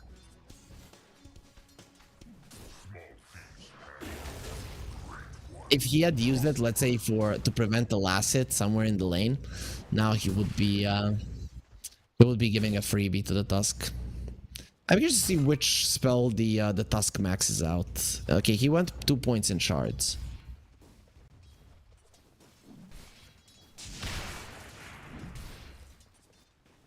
The top lane. 10 is not farming as well as the Centaur, so really this laning phase is going amazing. Well, LeBron is dropping low. We all know that the Treant Protector has low armor. He's just using the heals over and over again, and LeBron actually does live on the bottom. As Taker, now he goes on to Taiga. Doesn't have his Metamorphosis form. Will be using the Reflection, but none of it is going to be enough for the kill. Taiga is going to drop low, however, but not low enough. Has a healing salve, so we'll be able to continue laning. Treant Protector will have to resort to cannibalism if he wants to get his HP back, and that's exactly what he's doing, using the living armor on himself and eating a tango. Imagine that. You're like, oh, I'm missing HP, okay, I'm now just gonna eat my brother. Maybe the equivalent of it is your brother giving you a kidney, which is actually quite a nice thing from him. Mid lane die. Oh, what a snipe with the shards there. Lina just can't handle the cold. As Mobe is running away, Taiga will try to go for this kill with the Shadow Realm attack. Mobe might not be that mad even if he dies to Taiga. Sometimes you're fine with it. There's the Shadow Realm. The stick has been used. He goes for the snowball. Taiga's in trouble. Bowie doesn't have the mana, luckily for him. But LeBron is there getting the hits in. Taiga puts down the sentry. LeBron going for it. Threatening with LSA. Babitic will cover for his buddy. I got you, bro. Thing is that even though he has got him, all three of the cores on the side of Marsbet are topping the network chart. And I mean, it's a huge margin. We're looking at the CS right now, but we can change it to the net worth because it is quite relevant to what's happening here. The game is out of control for four Zoomers. Usually when you lose all three lanes, it's very hard to come back into the game. In this 734 patch, it hasn't been so. Sunlight, there is gonna be an uppercut onto him, tries to use the spear, gets O-Taker away, but O-Taker has already landed a kill. Mobe, he went to the base, TP's bottom lane, gets the kill. Jeezy, meanwhile, will be in the mid lane to protect the tower and to get all of the needed experience here. Doesn't want to waste it. And the power runes, first round, are gonna be spawning now. Babitic? He's in trouble. He's dead. He's just gonna be turning around onto Ninoku, trying to get a kill. There is a sentry in the vicinity. He uses the Laguna Blade, not gonna be enough. And now with the tag team, both of them just smashing him down. And here comes the Phoenix over to just see that his Lina has died. Nothing he can do about it. At least Taiga will prevent the Tusk from getting this shield rune. But that is a small consolation prize for Zoomers. Yesterday, their game number 2, they lost it, I think, in 18 minutes, if I'm not mistaken. Let me check that. No, it was for 35. That was Moneymakers versus Team Sibe on September the 25th on our first day of the tournament, where they lost in 18 minutes. Moneymakers versus Sibe. Sunlight, level 4. The Centaur, on the other hand, he's almost level 6. And Mr. Luck is diving Husky on the top lane. Husky will be fine, having the curse dive. Even the Wisdom Rune was stolen. Okay, is there anything that 4 Zoomers are gonna be able to do in this game? Because every single little thing is not going their way. As Mr. Luck thinks about diving there, the living armor is on him. He probably wants to tank this tower a little bit, but not too much. The siege creep will ultimately die, making sure that the tower survives for a little bit longer. Very easy start for Marsbet. Right now, if we look at the win probability, it's already 75%. 7.5 minutes in, that's speaking volumes to the difference in strength that was accumulated here in the laning phase. This Lina is going to be needing to get so many kills. I'm not sure he can do it. Yep, speaking of the Lina. Lina is dead, farming her own jungle, and there's absolutely nothing you can do about it. While Mr. Luck finding the Phoenix, Husky, nice usage of the Fire Spirit, so the right clicks really aren't going to be going in, and Mr. Luck loses his career before it actually delivers the broadsword. Taiga in the mid lane, pressured by LeBron. Even the Tusk thinks about running in, but the Brambles are going to be there. He wasn't paying that much attention. He saw the Nature's Grasp, and he thought that it wasn't the Brambles there on the ground. Doesn't matter, doesn't really change anything in the game. The Sven is farming the jungle, but with this low of a start, it's gonna take a long time before you do anything. He only has the parts. He's 2.5k net worth. Like, what the hell is happening here to Samson? I don't know if he can even win versus these mud golems. Yep, 2,000 gold difference between the 2 carries. As the Sunlight Stampede was used there. Spear only onto the illusion. Lina comes over, and can he bring down LeBron? The answer will be yes, Babitic. And this ground, Laguna Blade, it's not available, but he will be having it in 6 seconds. So this Terrorblade needs to be very careful about what he does. No saved point for Asunder, as Jeezy is rotating. He doesn't have the boots, looking for Babitic. I don't think he can kill the Lina by himself. But the towers will start dropping fairly soon, and that's when things become dangerous. Top tower, it's losing some HP. The mid lane tower is still very healthy for Zoomers. And this is now of the utmost importance. Keep the towers alive as long as possible. If you don't, then this Tusk is just going to be killing everybody. He's going for an armlet on the Tusk. Interesting. Dire's top tower is under attack. I mean, it is going to be making him insanely tanky. The armlet is just not an item that we see too often nowadays. Dire's top tower. The gold lead is just continuing to increase. Even the Sven can't farm fast. Otaker is coming over. He does have the Sunder. Might use it here on the Lina. Lina has been caught in her own triangle with the cold snap. You're not going to be getting any of your spells off. Actually, they turn around on Tajizi Babitic. The Ancients are killing him, and the Urn, not going to be enough. He gets into the tower. Otaker already ran himself away from there as Mobe. He does finish off Taiga, so it's going to be a 1-for-1 around the map as Mobe does get in. Doesn't want to allow Samson to farm those Ancients that easily. Nation Black Dragon does drop down, but they will be blocking the Ancients now, meaning no more easy farm for you on the Sven. At least he does have the graveyard area. But the thing is, yep, you're losing the game. You might as well just walk to the graveyard yourself, as you don't want to be carried afterwards.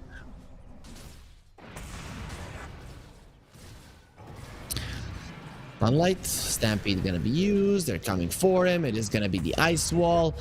Okay, that is brutal. Just wherever you look, there is a slow. One is from the ice wall, the other one is from the nature's grasp. Kind of the same thing, right? But for Mars, it was the same thing. Does he stay inside of the ice wall? Does he go in the nature's grasp? Both of it hurts. Both of it brings death to him. Are fortified. One good thing for 4 Zoomers in this game, they have taken away 2 runes from the Tusk. Imagine if he had the shield rune and this DD right now, he would be much more dangerous. Bottom lane, Otaker is diving. Sunlight, he has the spear, will be connecting onto the Sunstrike coming in. Otaker, he lifts his arms, not gonna be enough sense, and he survives the Sunstrike as well. It's only level 1, so only 100 pure damage. The stun now, the overdive is gonna hurt them. With the Ghostwalk, he's actually gonna try to snipe the Sven and will not be successful at doing so. So the Invoker will have to run away. But that's 2 really big kills for 4 Zoomers, bringing them a little bit back into this game. Currently, it's not enough. It's definitely not enough. A 1,500 gold difference just from those 2 kills. If the Terrorblade gets the Sunder off there, I wouldn't even hold it against them if they call GG. Dire's middle tower. Now there's a level 6 on the Phoenix, there's level 6 on the Dark Willow. Both of these heroes have their ultis. LeBron has his level 6 for an Invoker. It's not that important. He does have it, but obviously it's not a hero that you're going to be looking at for that. Dark Willow sees him. Vega, is he aware that there's an Invoker in the vicinity? Sentry will be placed. Now he knows. Dire's middle tower is under attack. The mid lane tower, that's the one that's keeping them mostly in the game. And also, the task going for the armlet and not going for a blink to snowball this lead. I don't know. I would have preferred a blink or a Midas. I don't know if I'm liking the armlet all that much. I guess the center will have the blink, so you're gonna have an initiation tool anyways. Stampede at the ready. They see Samson. Shards will be off the mark. Now it is time to go for the tower. The glyph is not available, and 4 Zoomers, they bring in multiple heroes. They're gonna be fine. Yeah, Tornado and the EMP annoying Samson. We know Sven isn't the brightest of the bunch, so any mana being taken away, it is a problem for him.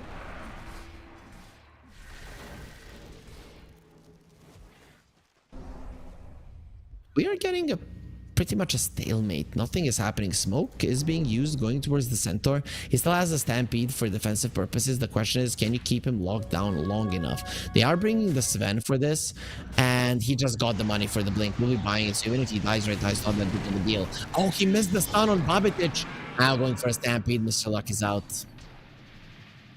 Okay, those are some basic things now being misplayed by 4 Zoomers. And Babitic. Oh, that's a dodge on the Laguna Blade. Your spells just don't work here, my friend. Poor guy. First, he misses his LS8. That's his own fault. But this Laguna Blade, that's just not fair. It has that little delay in damage. Well, Mobe finds the time to get into the snowball and not take any damage from it. Now the mid lane tower will fall.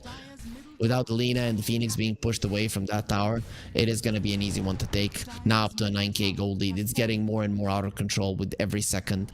The armlet turned on, that Walrus Punch, it really does hurt. When we look at the heroes on the other side, their armor is I mean, it's non-existent, to be frank. Phoenix has 3 armor. Dark Willow has the same amount. Lina has 8. That's not enough. Lina is now going to be found a lot cold around her, and now they're going to be bringing you a cold death as well. Actually, Mr. Luck, he's going to be one dying, and bo3 does survive. Bowie has the haste, running himself away. He wants to stop the Sven with Walrus Punch. He's going to be able to do so, using the haste to still get himself out of this. And they have the shards, they have the tornado. Samson will be pushed back. Mr. Luck, his first reveal of the blink, unsuccessful. He's the one that dies, and the Lina lives. They could have killed the Lina if they went in with the Tusk, but that probably would have meant he puts himself in a position that he cannot get out of. Sunlight is going for a Midas. Oof, so he's gonna have good items, but the Lina and the Sven are plenty greedy already. Lina isn't even going for an Ether Lens. Just Yule BKB. It's gonna be Yule BKB Aghanim Scepter. I wouldn't even hate it if the Lina went straight for the Axe. Sure, the BKB is nice. Oh, Bowie. Roll to the side. He'll be making his escape. Now he has the blink. So when you have the blink with the Tusk, it's much easier to survive. You go in with the blink, you get out with the snowball. Finds the arcane rune. That's a perfect one for the Tusk. You want to be spamming spells so much. Of course, this is not your classic Ice Shard snowball Tusk, but those spells definitely do help for you to get the tag team damage in. While all this is happening, the Terrorblade isn't even showing an Oathtaker. He has a Manta and an Ultimate Orb on top of it. So once the Scotty is there, I'm guessing it's going to be Roche time for them. And 4 Zoomers are just buying Midases. So they're gearing up for the ultra late game. They have the team fight for it, but I don't think the Lina and the Sven are actually carries that are going to be able to threaten the Terrorblade, especially not buffed up by the Stampede and, of course, by the tag team. This is going to be a little bit of pressure on this bottom top tier 2. Poor Taiga. That's the stun. That's the stun strike. Sunlight goes in with the arena. There's going to be a double stun from the Lina. Laguna Blade on Oathtaker doesn't do anything. The Thunder will be doing a lot to this poor Lina, but the egg does pop, and Mr. Luck, he gets stunned up. bo3 is trying to run himself away. Mr. Luck is not stopping, and here comes the Tusk to end it for the Lina. Punches a girl. And he pretty much does not regret it. Does land him a lot of money. These bullies nowadays, you know, they're gonna take the lunch money from anybody. Or Lina.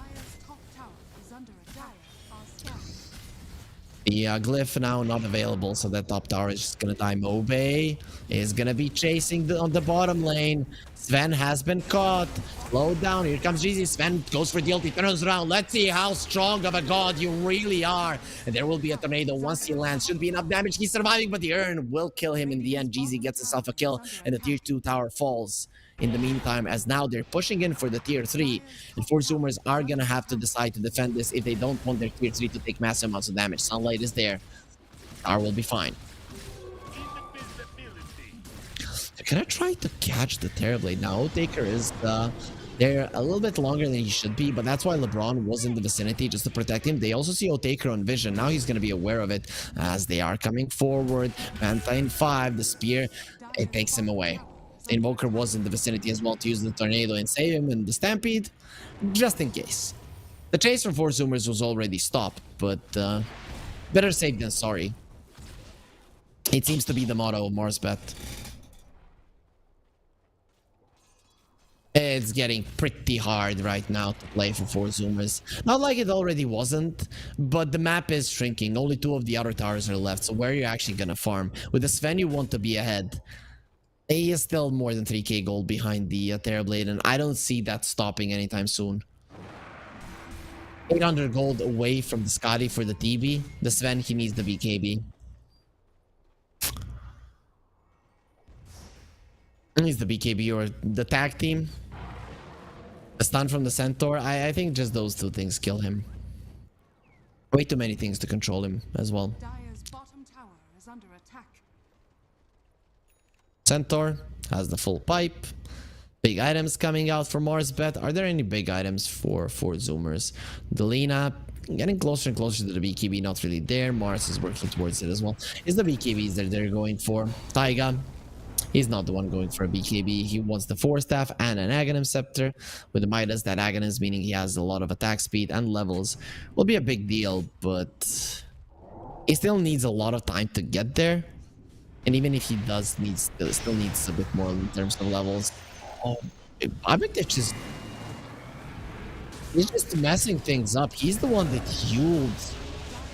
Now he's gonna die because nice double stun from the Sven, the double stun from the Lina. This time around, they're gonna be connecting their spells quite nicely. The Shards, the Sunstrike, no, Bowie gets the kill. Now he can armlet toggle versus the Sven, no issue. Oh, he made a mistake there with the double hit from the Sven coming in. Very nicely done by the Sven, stopping the attack, so the double hit, not both of those come in. Sunlight will have the blink in a second. Mr. Luck, he doesn't use his. He's threatening with a stun. There will be a spear sending him away, and Mr. Luck will survive. He's gonna be slowed down, but has the blink to get himself away. He's okay. It is a 2-for-2 in the end. Despite the Lina, just... I don't know what's happening with Bobbitich, but he is dropping the ball with every single thing. He used the Laguna Blade and then the Yule. I thought for a second, does LeBron have a Yule? Nope. It's Bobbitich making his own spells do nothing.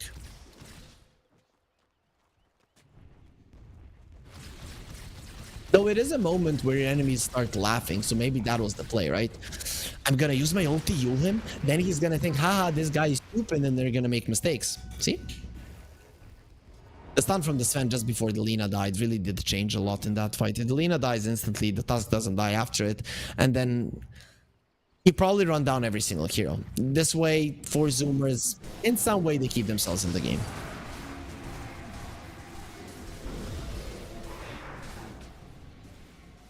So this is going to be a shard for either the Phoenix or the Dark Willow. Both of them really strong. Mobe comes in to kill Taiga. They have the Stampede. Sunlight would like to run himself away, going for a TP. Now that's not going to be happening next to a Snowball and 2 heroes dead just like that. Taiga, he got his shard just before he died, meaning that he's just going to be giving more gold to his enemies. The 2 Midas heroes on the side of 4 Zoomers are pretty farmed. That's the Dark Willow and the Mars, but the rest of them, they just don't have the kick that they would want to have at this point of the game. Sven is the one with the BKB. Mars needs another 1,000 gold. Now the glyph is being used, but Oathtaker, without alacrity, you're just going to be destroying this tower in mere seconds. There it is. The damage is kicking in. They need the Fire Spirits to assist them with this. Oathtaker is going to be hit by the Fire Spirits, but he still has a ton of attack speed to work with.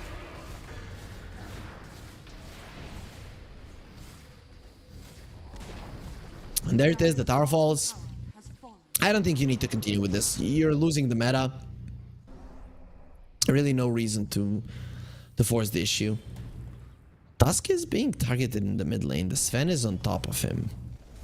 But I don't really see Mobe dying here, especially with the living armor being there. That's 34 armor for the Tusk. 2400 HP without the armlet, so close to 3k with the armlet and the BKB as well. Good luck killing this guy, really. The combo of the stuns needs to be perfect with the Spear, LSA, and the Stormhammer, and maybe even the Terrorize needs to be somewhere in there. Now, Drosh on the menu. I thought they were going to be going for it the second that the Terrorblade got his Skadi, but they waited a little bit more to increase their lead, to assert their dominance on the map, and now Drosh will be a target. They have been scanned out.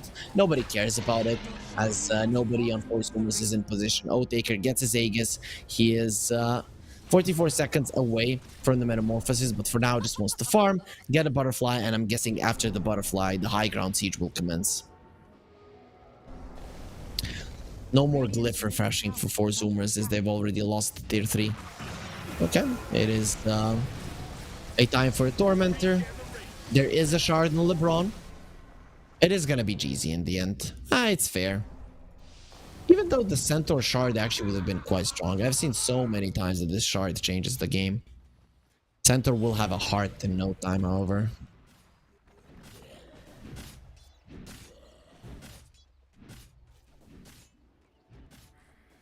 What is the strength duration? 15 seconds, right?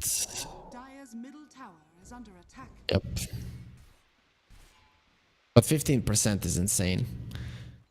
So GZ, he finds the Sven. He's going over enemy vision though, so has to be careful. There's both a ward and a sentry there.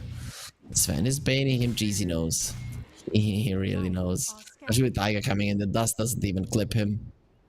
Gonna be fine. Look at how panicky they are. And that's just the Invoker. Finally the scan comes through. They know where he is. Nothing they can do about it though.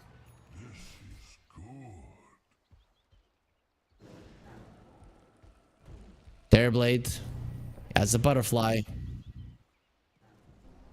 Scotty and the Manta. BKB next on the menu.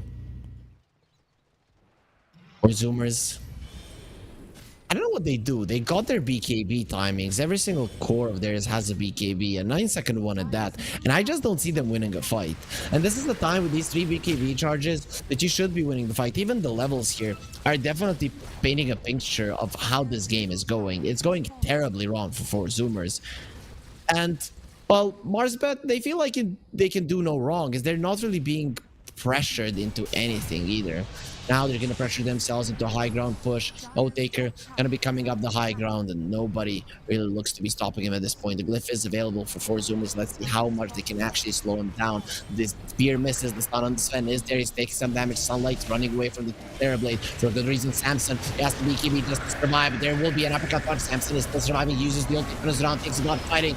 The dodge there. Otaker, he got his thunder off. So he's not going to be losing the meta just yet. Runs in on Babitage. The egg will pop. Meaning the Otaker probably will be losing one of his lives. Buyback on the Dark Pillars. He did die there. Nice stun from the Centaur. And the Sven coming back into the fight, but he's really not doing that much damage. The God Strength doesn't really feel that godly when you're this far behind. Mobe tries with the armor toggle, will be unsuccessful, but Taiga, that's gonna be a dieback. 3 heroes dead without a chance of coming back into the fight. Jeezy's baiting in the Sven. Samson, he has come way too close, and the double stun from the Centaur gives them in place. Otaker, he wants his ultra kill. Give me that one. Otaker on a mega kill with an ultra kill. Husky is dead.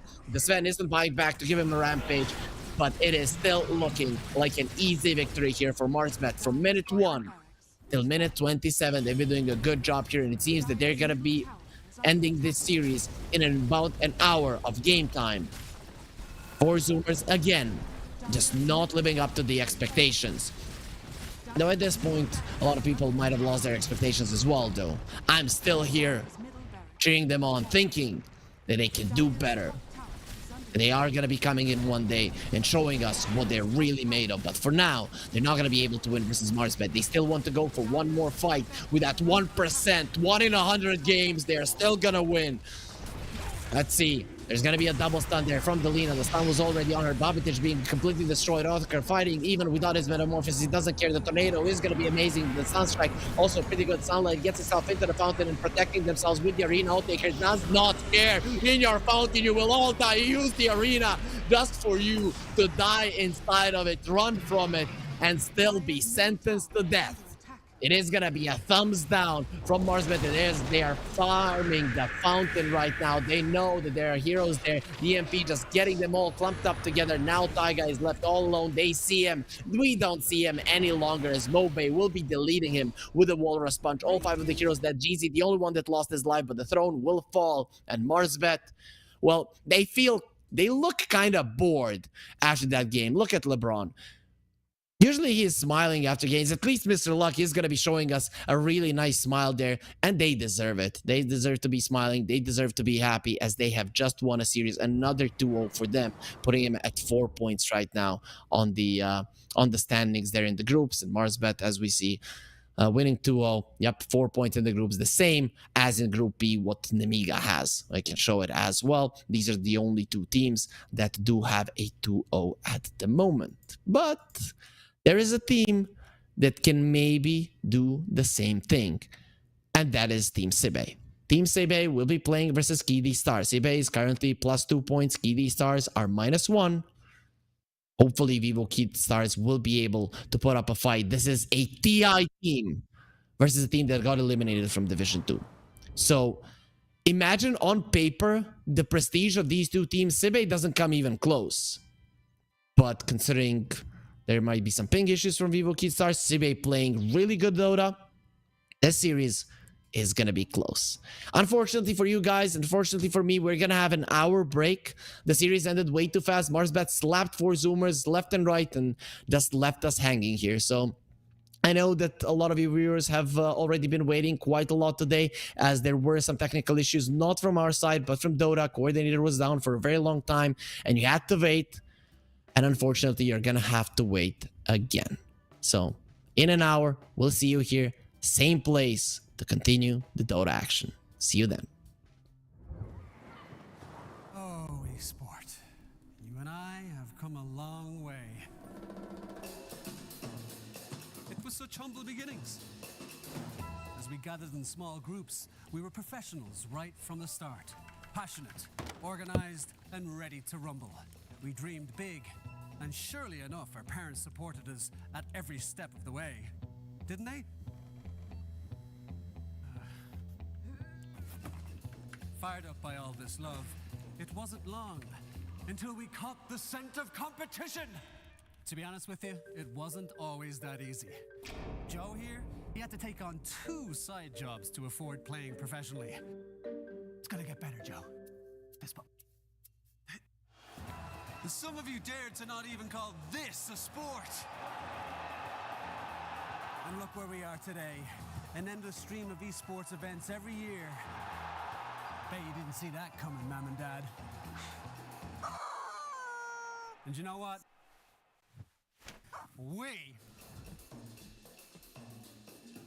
have been with you every single step of the way.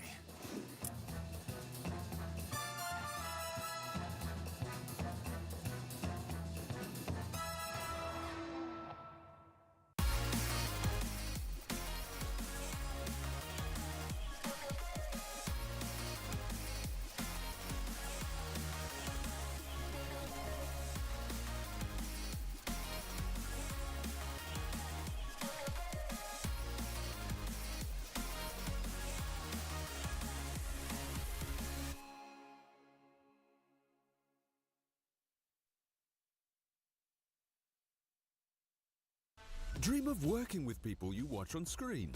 Exclusive esports opportunities handpicked just for you. Candidate profile to raise above competition. Let 10GG handle routines. Make a step towards your dream today.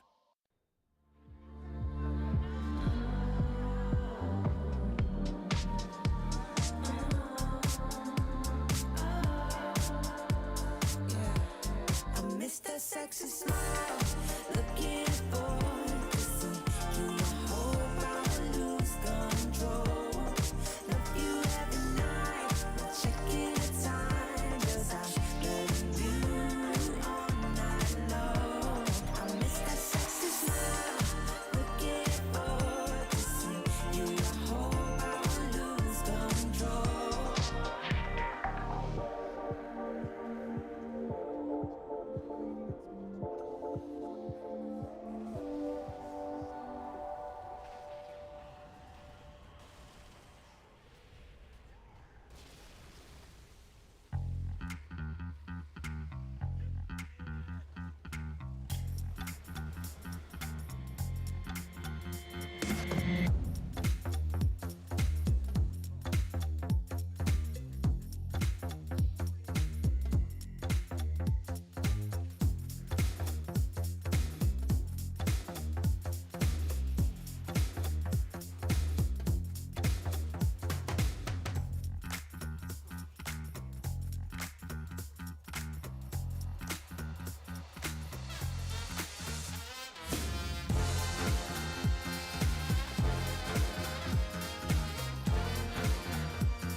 You told me I'm your anchor.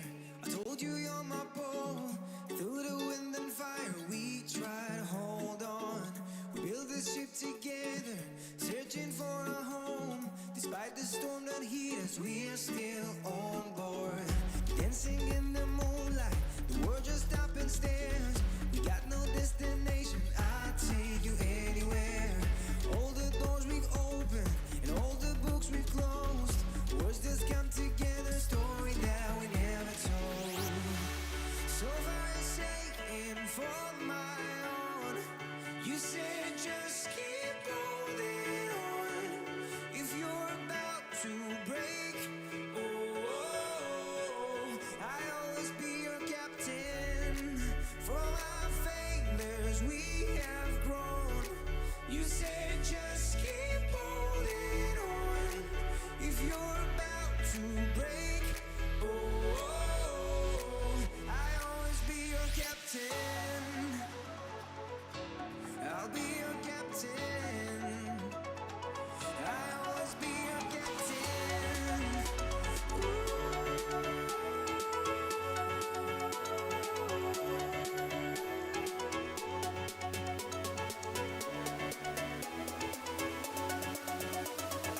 I'll always be your captain.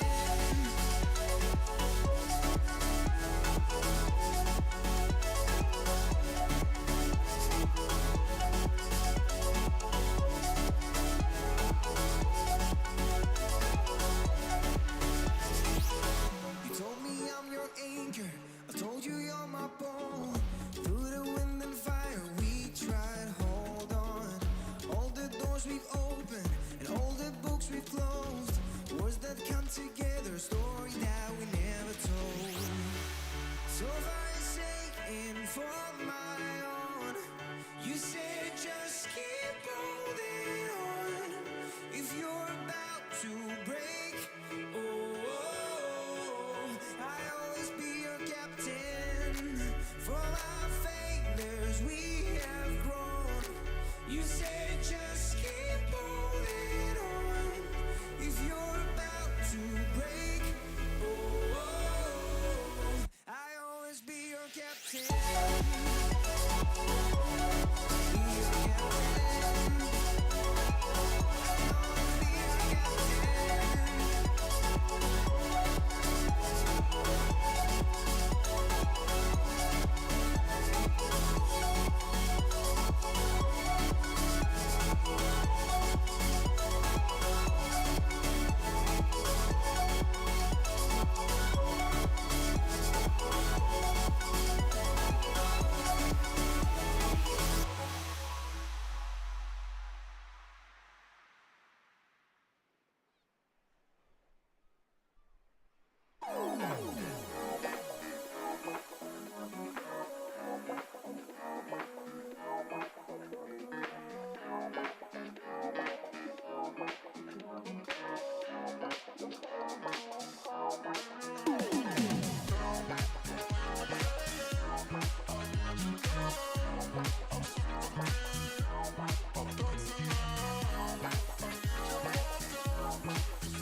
seagulls flying overhead, and owls down in the sand, little crabs walking over our legs, and we were together just like lovers should have been. Like the changing tides, you have changed your mind, and now you are no longer mine. Last summer you were holding my hand. Last summer you were laying in my bed. Last summer we were more than just friends. But that was last summer. That was last summer. And I miss the salt in my hair, and I miss your emerald stare, and I wish you were still here in your red sundress, watching the sunset by the pier. In your red sundress, watching the sunset by the pier. Last summer you were holding my hand. Last summer you were laying in my bed. Last summer we were more than just friends. But that was last summer. That was last summer. That was last summer. That was last summer. Like the changing tides, you have changed your mind. Now you are no longer mine. With tears in my eyes, I recall the times when I had you by my side.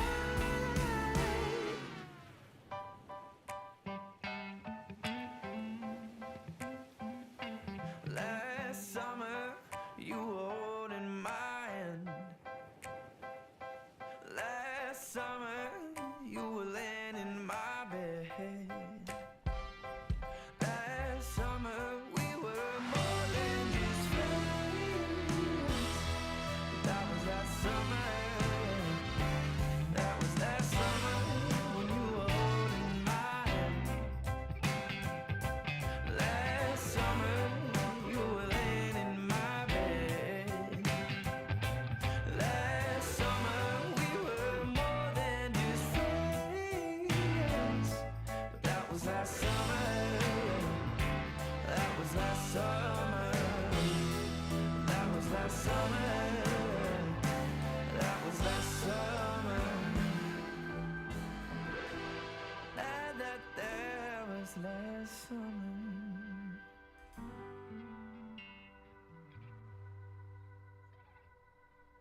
you wanna be a bad man? Yes, you do. Do you wanna taste sweet salvation underneath the summer moon? Do you need another hand now? Yes, you do. Go see Miss Josie down on Columbus Avenue. Down in the city, there's a place that never sleeps. You can see it all up past 57th Street. Music is hot and the drinking there's free. It'll turn you upside down before you count to three. One, you're looking for a helping hand. Two, you need a friendly face. Three, feeling good you can barely stand. You're falling all over the place. One, you're looking for a helping hand. Two, you need a friendly face. Three, feeling good you can barely stand. You're falling all over the place. You own it, they got it, they flown it, you bought it. Ow! Do you wanna be a bad man? Yes, you do. Do you wanna taste sweet salvation underneath the summer moon? Do you need another hand now? Yes, you do. Go see Miss Josie down on Columbus Avenue. Columbus Avenue. Go see Miss Josie down on Columbus Avenue. Columbus Avenue. Go see Miss Josie down on Columbus Avenue. One, you're looking for a helping hand. Two, you need a friendly face.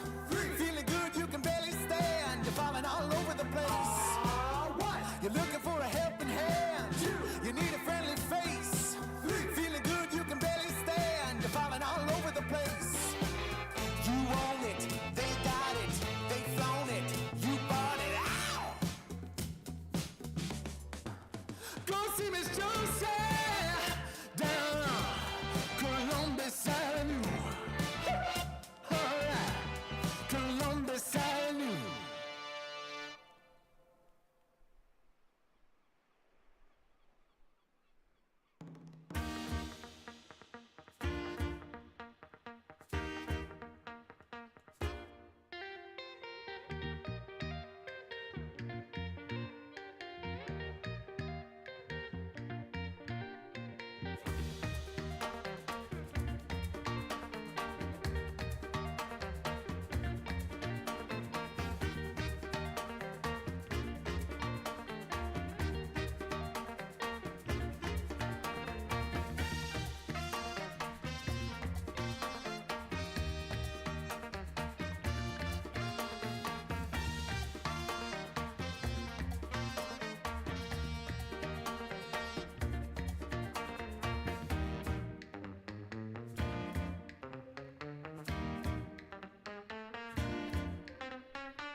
such humble beginnings. As we gathered in small groups, we were professionals right from the start. Passionate, organized, and ready to rumble. We dreamed big, and surely enough, our parents supported us at every step of the way. Didn't they? Fired up by all this love, it wasn't long until we caught the scent of competition. To be honest with you, it wasn't always that easy. Joe here, he had to take on 2 side jobs to afford playing professionally. It's gonna get better, Joe. Fist bump. Some of you dared to not even call this a sport. And look where we are today. An endless stream of esports events every year. Bet you didn't see that coming, Mom and Dad. And you know what? We have been with you every single step of the way.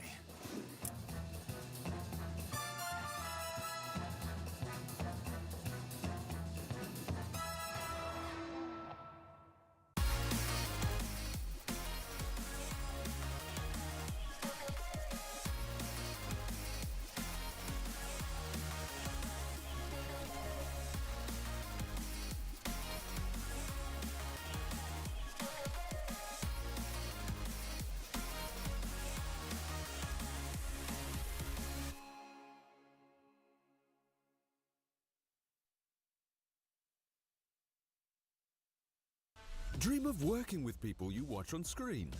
Exclusive esports opportunities handpicked just for you. Candidate profile to raise above competition. Let 10GG handle routines. Make a step towards your dream today.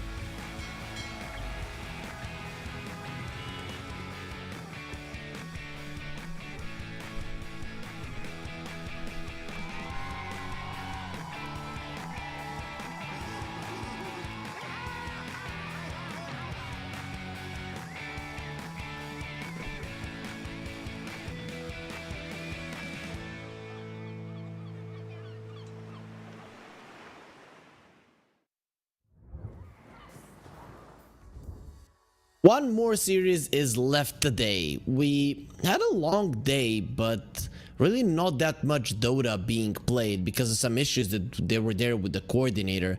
And Storm versus Team Tickles, the series didn't end. It's gonna end tomorrow at 10 AM CST. We are gonna be starting off to finish that one off. We had Marsbet versus 4 Zoomers that ended the 2-0, and we will end the day with Sibe versus Vivo Keystars. So it is a team that got eliminated from Division 2 versus a team that got through the TI qualifiers in South America that weren't easy by any means. But here in the Malta Vibes tournament, even in the 3rd one and now in the 4th one, they're just not feeling all that strong. And sure, you can blame it on the ping. You can maybe say they aren't taking it easy, but we're expecting a TI team to shine. And we'll see if they're going to be able to do it versus Team Sibe. And the players playing for Team Sibe are going to be on your screen right now. There they are. Nesphere, Erase, Klasno Kruto, Emptiness, and Rain. These guys, not very well known now, but ahead of each and every one of them is a bright career currently, considering how good of a Dota they're playing. And they're much well-known opponents on Vivo Keystars. Let's see them. Let's see how they are looking here. Costa Bila, Analog, FCR, King RD, and KJ in those really dope looking jerseys. Black fading into purple. I really like it, and it does go in sync with their logo. So definitely is something that that gives you an edge, right? You put on the jersey, suddenly you are much stronger. Let's get ourselves into the grooves to see how things are standing in right now. First Group A, the one that is being played right now, Sibe 1-0, 2 points there. They won versus Moneymakers. That wasn't an easy series whatsoever. Moneymakers, they did beat 4 Zoomers. But versus Team Sibe, they weren't able to get even a single map. Vivo Keystars, on the other hand, they did lose to KZ Team, who won that series but lost the other one to MarsBet. So let's move on to Group B. We're done with Group B for the day, but of course there'll be gonna be matches for tomorrow. Namiga at the top, Team Tickles, Navi Junior, Level Up, Storm, and Yellow Submarine. Those two are at the bottom. Overall, looking at the lobby, we are getting all of the players inside of it right now. The coin toss still hasn't started, and as I say it, our admins start spinning the coin just so the teams can decide which side they're going to be playing on, who's going to be first pick, who's going to be Radiant, basically, because those are the things that the teams are fighting for nowadays. And we'll see. Vivo Keystars, they need to choose first. I have cast a couple of tournaments where Vivo Keystars played, and sometimes they would win that tournament. I mean, it was a couple of them as well. And then the other time they would just get eliminated in the group phase. So there's definitely ups and downs for this team, and I'm hoping that they do deal with it, because if you want to do well in TI, you need consistency in the group stage, outside of it, in the playoffs. Everything needs to be done properly if you want to do well in that tournament. And the teams now, they have chosen their sides. Vivo Keystars will be on the Radiant side, and Sibe, they will choose first pick. Vivo Keystars actually choosing a side over the first pick. Quite interesting. While we're waiting for the draft to start, guys, of course, follow Pinnacle Esports on Twitter, and follow me here if you're on Twitter. Also, make sure to follow our other casters and go to pinnacle.gg. Make sure that you use the amazing odds that we have for you. Of course, you have to be 18 plus. Only people of age can participate, and we do advise you to only put down as much as you are willing to spend on this game, which draft will be starting off now.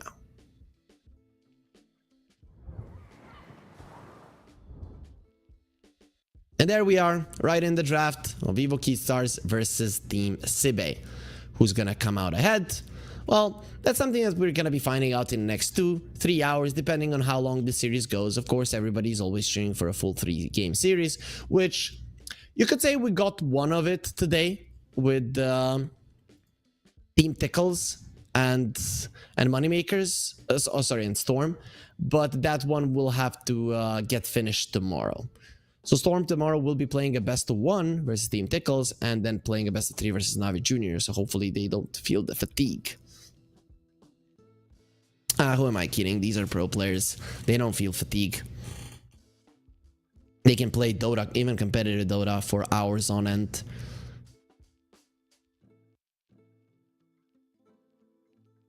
Nothing too huge in the banning department. Very set in stone right now.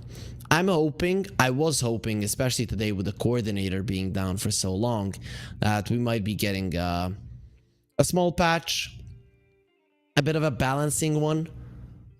You know, DI is approaching. Oh, I was thinking that we might get something like that, but no such luck.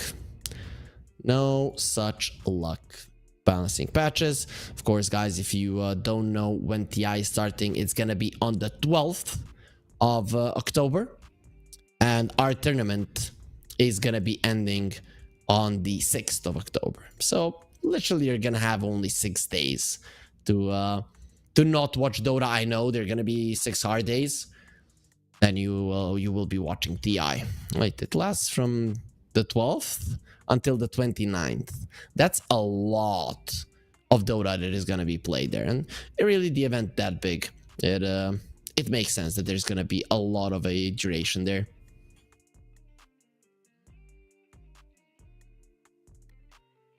So Vivo, they ban out the Invoker. Sibe getting rid of the Sven. Even though Sven is super popular, I rarely see him banned in the first phase here.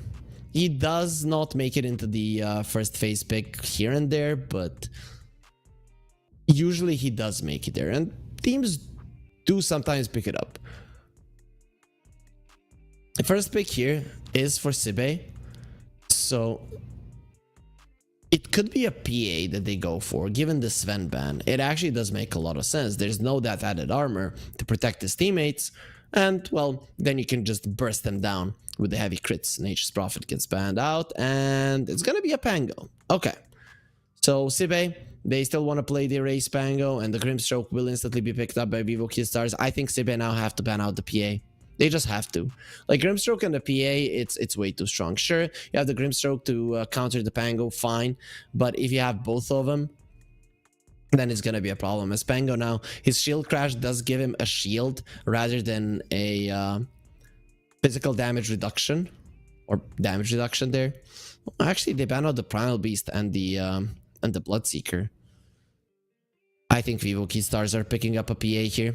Unless they are trying things out, which does make sense. You know, you could be preparing for TI Pinnacle Cup Malta vibes. It is a pretty important tournament with a really nice prize there, especially the 5-star exclusive boot camp. Or 5-star hotel with an exclusive boot camp if you win the tournament.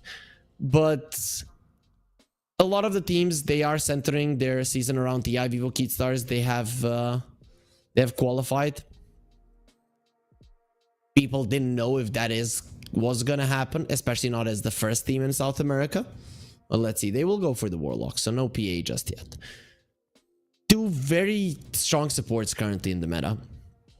Both of them pretty nasty for a Pangolier. Both of them can stop him in his tracks when he goes for the Rolling Thunder. One with the Soulbind, much more potent than the Golem.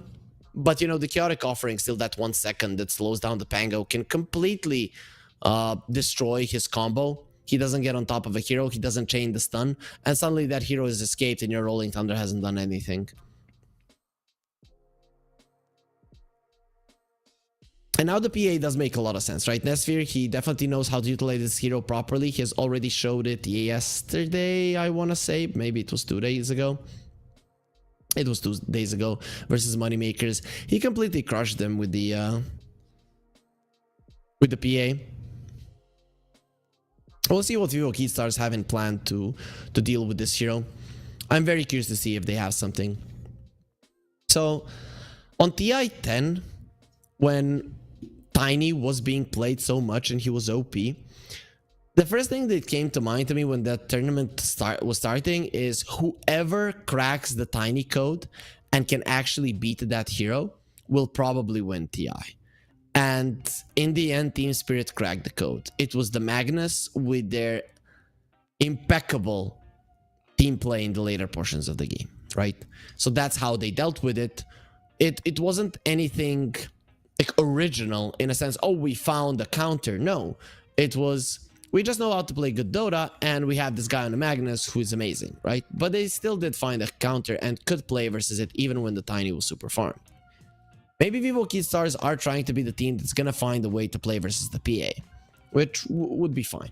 The Shadow Demon is also very nice. You want to have a Purge versus the Inkswell. It is way too strong. So if you use the Demonic Purge on somebody, the Inkswell, no heal for that guy for sure. The Purge off is a big deal. And also once you do have the Demonic Cleanse, that's going to help versus the Fatal Bonds. There is going to be a Rolling Thunder to remove the Fatal Bonds from the Pango. A Blur once the PA gets her Aghanim Scepter. So pretty cool here. With Vivo Keystars going for an Earth Spirit, which is one of the best mid laners to combo up with the Grimstroke and the Warlock. And the Centaur Warrunner, just to have that little bit of a mobility there, as Grimstroke and Warlock really aren't all that mobile.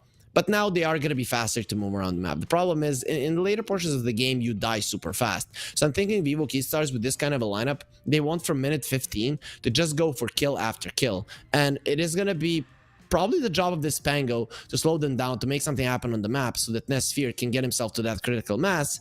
And once the PA is there, well, none of these heroes are really high armor heroes, so they are going to suffer as the game goes on.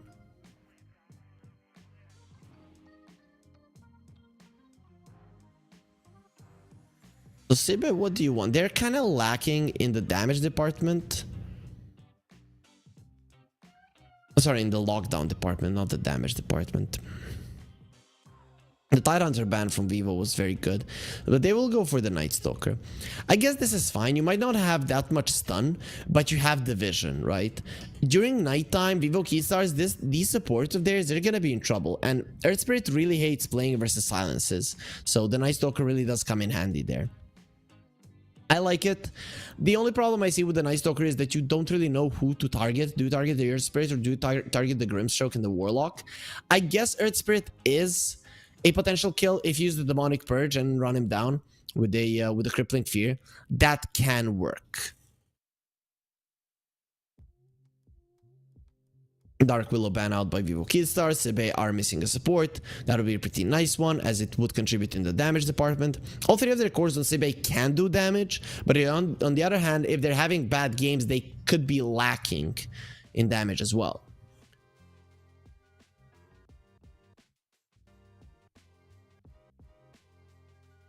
So Vivo, what else are you afraid of? Are you afraid of the Skyret Mage? Probably not, even though it would be a good hero versus the Air Spirit at some point. The purges from the Inkswell would annoy him way too much. But they do ban it out. Okay.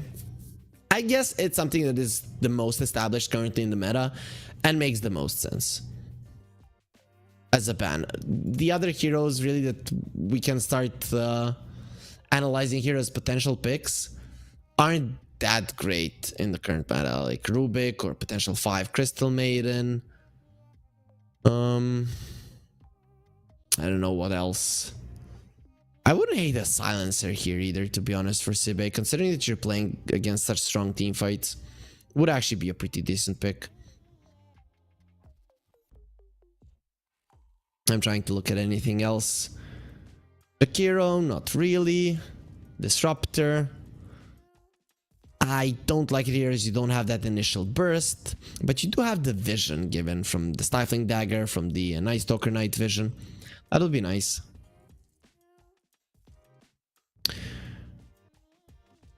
They ban out the Troll and the Naga. Okay, those are heroes that annoy the PA, especially the Troll, as she cannot burst him down usually. He's just gonna get his ulti off, and if he has an MKB, he's winning that fight. It's gonna be an Undying. Really, when we look at Vivo Keystars, none of these heroes deal well with the Tombstone. So is there a high attack speed hero that's gonna help you deal with that? If you go PL, Pango is very good versus it. If you go Sniper, PA is very good versus it. Slark is in the pool. I actually like the Slark, but he doesn't want to use his attacks on the Tombstone.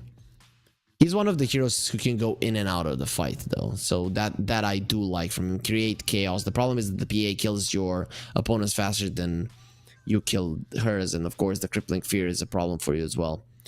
Faceless Void, maybe, but not that much damage in Hirono. This is a rough one. If you go Terrorblade, you're versus a Shadow Demon, that's not good. I don't know. I really don't know what hero is good. They go for the Muerta. I was thinking about a Muerta versus the PA, it's solid, but versus the Rat, it's not so much. You are still dealing with the Pango, so inside the Pierce the Veil, it doesn't mean that you're going to be getting that much damage out. If Muerta gets super farmed, we've seen this hero completely turn around fights, especially with the Fatal Bonds being active, so that's quite nice. The thing is, in the early portions of the game, you want to keep your positioning with this hero versus a PA and the Night Stalker. It's not going to be easy. Muerta isn't necessarily good or bad versus the PA. These two heroes, I don't know. If Muerta is ahead, she will shoot down the PA in a couple of shots. If the PA is ahead, she will just find the Muerta and kill her before you even use the Pierce the Veil. You're quite squishy. Pretty even in terms of draft here, in general, when you look at it. So who do I favor? I think I'm gonna favor... I'm gonna favor Sibe. I think they have better vision. I think they have pretty good lanes. And that is the thing that is going to be allowing me to lean towards them. I think the ceiling of their lineup is higher. It's going to be easier to actually understand what the lineup of Evo Keystars wants to do rather than understanding what the lineup of Team Sibe wants to do. So because of it, I'm going to be going for Sibe here. Though Earth Spirit, we've seen this hero beat the Pango in the mid lane quite heavily. I'm not sure if Erase is going to get beat up in the mid lane, as he does know the Pango inside and out, and he has played it multiple times. But we have seen solid Pango players still lose to the Earth Spirit. So if that does happen, if Analog has a really good game, he's a pretty huge Spirit player. So I'm expecting great things from him. This 15-minute timing for the Earth Spirit and the Grimstroke needs to be amazing. The problem is you're going to be playing into the nighttime, and that might not be as easy versus the Night Stalker as you would like. With that being said, though, both of the teams, I like their drafts. There is some merit to both of them. Higher ceiling for Sibe just because of the vision advantage. And if Nesvir does get super farmed, I'm expecting this PA to carry the game. Is that how the game is gonna go? Well, we don't know. It might be the super AoE damage of Evo Keystars that actually lands in the victory in game number 1, but we get ourselves into the game to find out exactly what happens. And there we are, like always. Oh, a camera is filming. Okay. Oh no, I'm shy in front of a camera, guys. Paz para sua casa, friends. To learn. I don't know what he wanted to say there. I know casa is a house. I can usually understand the Russian when they're writing it, but I think was that I think Portuguese. 30 seconds to battle. Is what they speak in Brazil. Yeah, that's is that a pipe for the centaur? No, that's a horn, right? He blows the horns of war, and then he rushes in forward with the trusty stampede. I don't know if there's a person on the on this world who can actually understand which part of the map it is. If he just glances at that first-person view. Disruption being used. Analog gets the bounty rune. Nice dead shot there, KJ. And Analog, they're gonna be double DK'd. The Stroke of Fate, Emptiness, taking some damage. Glasno Kruto is gonna be posturing aggressively here, and we all know Night Stalker, 850 HP, 5 armor. This is not the guy that you kill easy. Mid lane, Erase, he got a better block off. This mid lane really does interest me. As I mentioned, I've seen the Earth Spirit win multiple times, but I just can't help but to believe that the Pango can come out of this lane at least even. Just because he's that kind of a hero. He has really good animation. Stabile, he's gonna have to be linked with those own illusions. Actually, they're just smacking down KJ. Emptiness has no chill. Oh, Emptiness? Yeah, he's gonna be pretty chilled. You know, the chills of death getting on top of him. He is creating a little bit of space for the Night Stalker to farm effectively. I'm just not sure that is worth it. Analog get some creeps under the tower. He will be relatively successful at last hitting them down, and for now the mid laners are kind of even. King RD is gonna be eating the slow from the blood grenade. Has the sticks. Rain going for it. He won't be able to land the kill. Not that much mana, and the K, well, level 1 just doesn't do much damage or any damage whatsoever. It's 0 at level 1, so you just want to stay away from it. Bottom lane, Emptiness, not again. And he will be surviving. Actually, they might kill him with a Fatal Bonds on Cluster Kruto. It's still only level 1 Fatal Bonds, so not the worst thing in the world. He will be fine, and it's just gonna be that first blood for now. Race. Okay, now Analog could actually come out ahead if he last hits well under the tower, and will probably be able to do so. Very nice movement there to secure the water rune and then get himself the CS. Again, the Earth Spirit is doing well versus the Pango. Not amazing, but still slightly better. As bottom lane, Stabile The Shadow Poison is stacking up. This one will not connect with 3 Shadow Poisons. It's really not going to be that much of a damage. And look at KJ with this Warlock just chasing him down. Being a nuisance, and Grimstroke will finally be taken down. Both of them taken down. This is the power of the Undying, who is going to be taking the hits from the tower, saving the creeps. And actually, the tower now will be taking a solid amount of damage. This Sphere just pulling the creeps away. That's a big wave of creeps that you're going to be losing as the Centaur. But the PA will be losing that range creep, unfortunately for him. He made a slight mistake, and the creep did turn around onto the creep wave there. Very nice dive. Costa Cruto standing his ground. Costabile. Is this going to be a return kill? Emptiness doesn't really have that much mana, but he does have the Healing Lotus. He's standing his ground. The dead shot doesn't matter. Costabile gets a double here on the bottom lane. And he will die. Nope. Shadow World skilled up by KJ, making sure that he survives, especially with the tangos. He's going to be more than happy. 3-0 start for Costabile. We talked about the PA versus the Muerta, and seeing as the matchup can go either way, this kind of a start for Muerta with 15 CS and 3 kills already. It's not going to be making Nesphere too happy. FCR now, this pressure from him, not going to be making the PA happy either, but he wasn't really gonna die. Had the sticks, had the Healing Lotus Rain. As always, as an Undying, being super annoying, the Inkswell will be used nice low, and that Inkswell, it will do absolutely nothing. The double decay, nice connection there from Rain. And the mid lane is even. As I mentioned, I usually see the Air Spirit come out ahead. This time, not going to be the case. Erase, he definitely knows how to use this one. And King RD dies yet again. The Centaur will be okay. Having the double ring. Ring of Health and Ring of Protection. People used to go for the double Ring of Protection at the start. Not anymore, but versus the Orb of Corrosion. You are going to be taking a lot of damage. The PA takes away your armor. The Undying takes away your HP. What are you left with? Well, FCR might not be left with anything. He's actually baiting in. Analog Deep is in. He's level 5. Nesphere jumps on and starts beating him down. Analog is actually in trouble. He's gonna get the kick out. It's gonna be fine in the end. He'll be surviving this one, but that rotation of his definitely is not going to be successful, or is it? Rain going to be caught. FCR, the Inkspall is on him, and it is going to be Analog that gets the kill, but here comes the Pango. If he can bring down Analog, it will be a big deal. There it is. Nice kickback. He's going to have a roll in a second. He gets himself away. No Phantom Strike from Nesphere. If he had it there, gets on top of Analog, that is a dead Earth Spirit. But this rotation of his, in the end, it turns out okay-ish. Both of the mid laners land themselves a kill. Was it the...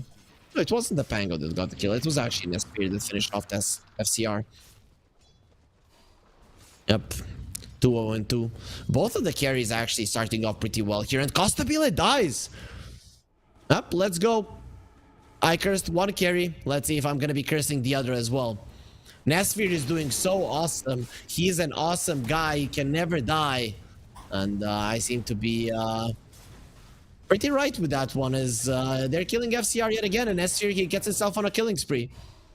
Gets out with the Phantom Strike, survives, no issue whatsoever. King RD, boy, would he like to survive. Nice usage of the Inkswell there. Ray still is not giving up. He wants this kill. King RD, nice jukes there. He's gonna be popped onto the high ground. Nope, not just yet. Now he's gonna be brought to the high ground. Still doesn't mean that he's gonna live. He's trying to give this kill to Rain. Erase. He just does way too much damage with the Orb of Corrosion, and we all know that the Grimstroke isn't the strongest of the armor types. Top tower is already dead. And Nesphere is trying to be the one to get the last hit. He will be able to do so. This is just an amazing start for him. He's actually over to Muerta, who had such a great start through CS, but he did die in the end. And now that is going to allow the PA to get on top. He has the power treads, the wand, Orb of Corrosion, and 550 gold on top of it 7 minutes in. Doesn't get much better than that. Rain, thinking about stealing this. Now he runs away. The TP in from the Earth Spirit Analog. He does have his ulti. The Inkswell, it will not connect. Rain, he gets himself out. The K is going to be used. He gets himself a little bit more HP. And here comes the Raze. Doesn't have the Rolling Thunder, but as has the Shield Crash, slow is going to be enough. That Shield Rune from the Earth Spirit will give him the confidence to go forward. Nesphere has to be very careful. They go through the shield. But Rain just stands his ground. Now he's going to be putting the Tombstone onto the high ground. Is he really going to be burying anyone? Bud himself goes onto the Asians, but they are killing the zombies. Analog, Inkswell on him. He will be connecting it onto the Pango. Nesphere coming in. He needs some crits. He doesn't have the level 6, but he does have the damage necessary. Magnetize, killing Erase. Isn't going to be enough damage. Just enough. Analog gets himself a double, but only post-mortem. That shot onto Cluster Cruto. That is a very slow Night Stalker considering that it is nighttime. He used his silence, but Nesphere, he uses his damage to bring down King RD and get another kill for himself. Muerta is farming with incredible speeds, but this PA just being given kills over and over again. I know this hero is an assassin, but then just get away from it. That shot to onto the Night Stalker. Has to be very, very careful not to give his life away again. Oh, both of the carries were given so much in this game. Race, fast up, thinks well, will connect. And he get himself away. Think about the Rolling Thunder, not gonna be happening. Emptiness just a little bit late there. And Analog gets himself a kill. Very nice roll there. I thought that the Pango was gonna dodge that, but very nicely placed. EA is starting to ramp up the farm even more now, has the cornucopia, meaning more HP and mana. And Rain is level 6. This Undying, a perfect spot, hella farm. Look at how they're invading. Analog, not much he can do about this, especially versus a level 6 Undying. He pops his ulti and good luck killing that guy. Is hoping for the Blade Mail. It will most definitely help you versus the PA, and poor FCR with the deadly focus. Nesphere kills him. Those Tombstone zombies slow him down enough to get the kill. And this is another one. People are just dying left and right. In the previous series, we had very passive starts from both teams. Here, we're seeing them just go ham onto each other. Radiant's top tower is under attack. Analog is having a good game, and that is pretty important for Vivo Keystars, because if he's having a good game, that means that King RD will be having a good game. Even KJ, he could be going behind them and helping. Just in case that you overextend, there is always a chaotic offering. Everybody is hitting level 6 here, pre the 10-minute mark. Shadow Demon is not there, but he's focusing on stacking quite a lot. Rolling Thunder on 2 race, sword buckle to the side, and sorry, Rolling Boulder. Here's the Rolling Thunder, and Analog, he's not gonna be moving, he's gonna try. Nice ulti there from King RD. The Soulbind is gonna be keeping Pango away. Now the silence is there, but they will be finding their Spirit, and now with the Stampede, they're fine. There's that Golem and the overextension that I was talking about, and they get themselves the kill, bringing in 10 heroes. It's 10 minutes in, so we need to bring in 10 heroes. Kill the zombie right now. Go through its brain, and Esphere coming in to finish them up. He needs to jump out right now. Has that Arcane Rune, but in a lot of trouble. He'll be able to jump to the side. Uses the blur. Here comes Analog and Esphere. That's going to be a big streak that you're going to be giving away to Costa Bila himself. What a fight for Vivo Keystars. 4 heroes dead. Through all of the spells from Sibe, they endured that chaotic offering coming down at a perfect timing, and both of the supports of Vivo Keystars being high level, they are the reason, they are the sole reason that this fight did go as well as it did. Now that means that Muerta will finally be claiming her spot back on the top of the network chart.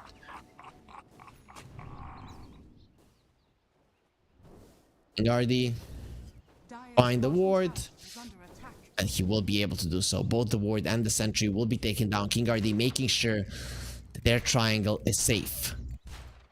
There are some huge stacks for the PA, but before Nesphere gets the Battle Fury, it's very hard to take him down.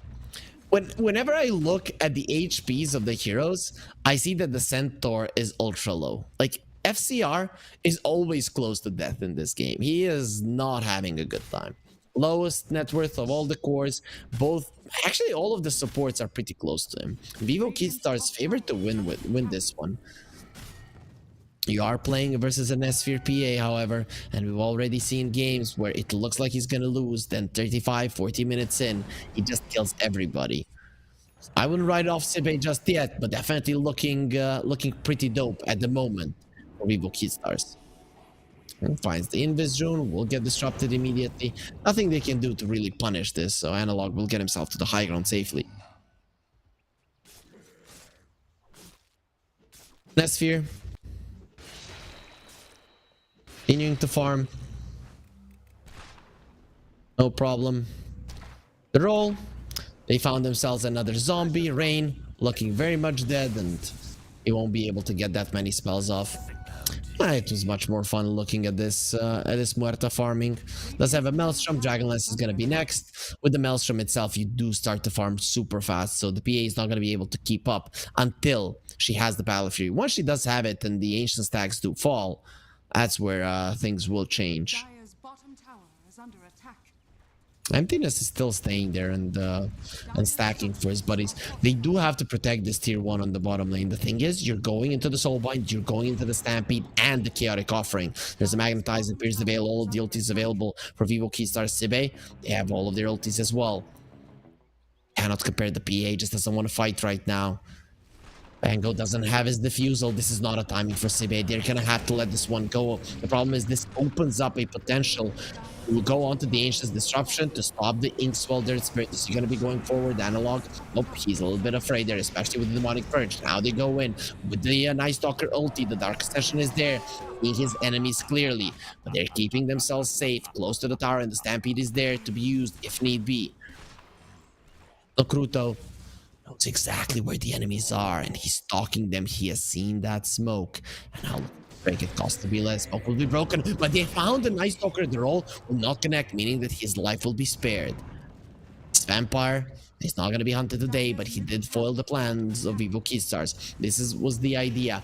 Use the smoke, go into the enemy triangle, steal the stacks. Rain in a little bit of trouble. The roll will connect. The fall-off hoof stomp as well. They do get the signs. Inkswell, he is tanky. Not tanky enough to survive this. Vivo Keystars, again, they bring in 5 heroes to the mid lane, and they're going to continue with their pushes. Erase is the one that gets the stacks down. And that Diffusal Blade, I think it is necessary. It is more necessary than Nesphere getting his farm up from it, for sure. Because Nesphere is going to be farming for a long time, and this Pango, that Diffusal Blade, is his way back into the game. The way for him to actually have some really solid impact in fights. You are playing versus a Soulbind as the Pango, so you're always going to be in a little bit of a problem with your ulti, but the Swashbuckle with the Diffusal Blade, you cannot take away that damage from him. That is just something that is always going to be coming out. Dire's top tower is under attack. Especially with him being level 10 already, so the 250 Swashbuckle slash range is already there. Supports continue to have a lot of levels. Every single one of them. Shadow Demon is even level 8. He was there once whilst the stacks were being taken. Now the real night has come. Let's see. Is anybody gonna challenge Class Lokruto? It doesn't have the Dark Ascension, so cannot refresh the Crippling Fear. If you guys don't know, you use the Crippling Fear, and if you use the ulti during its duration, you will refresh the duration of the spell, which is actually quite cool. You can silence somebody for a very long time.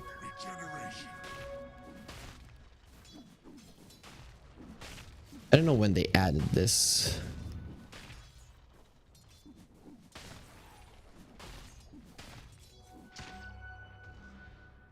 Oh no, it just... Oh, okay, so it just refreshes the cooldowns. I thought that the Crippling Fear duration gets increased. No.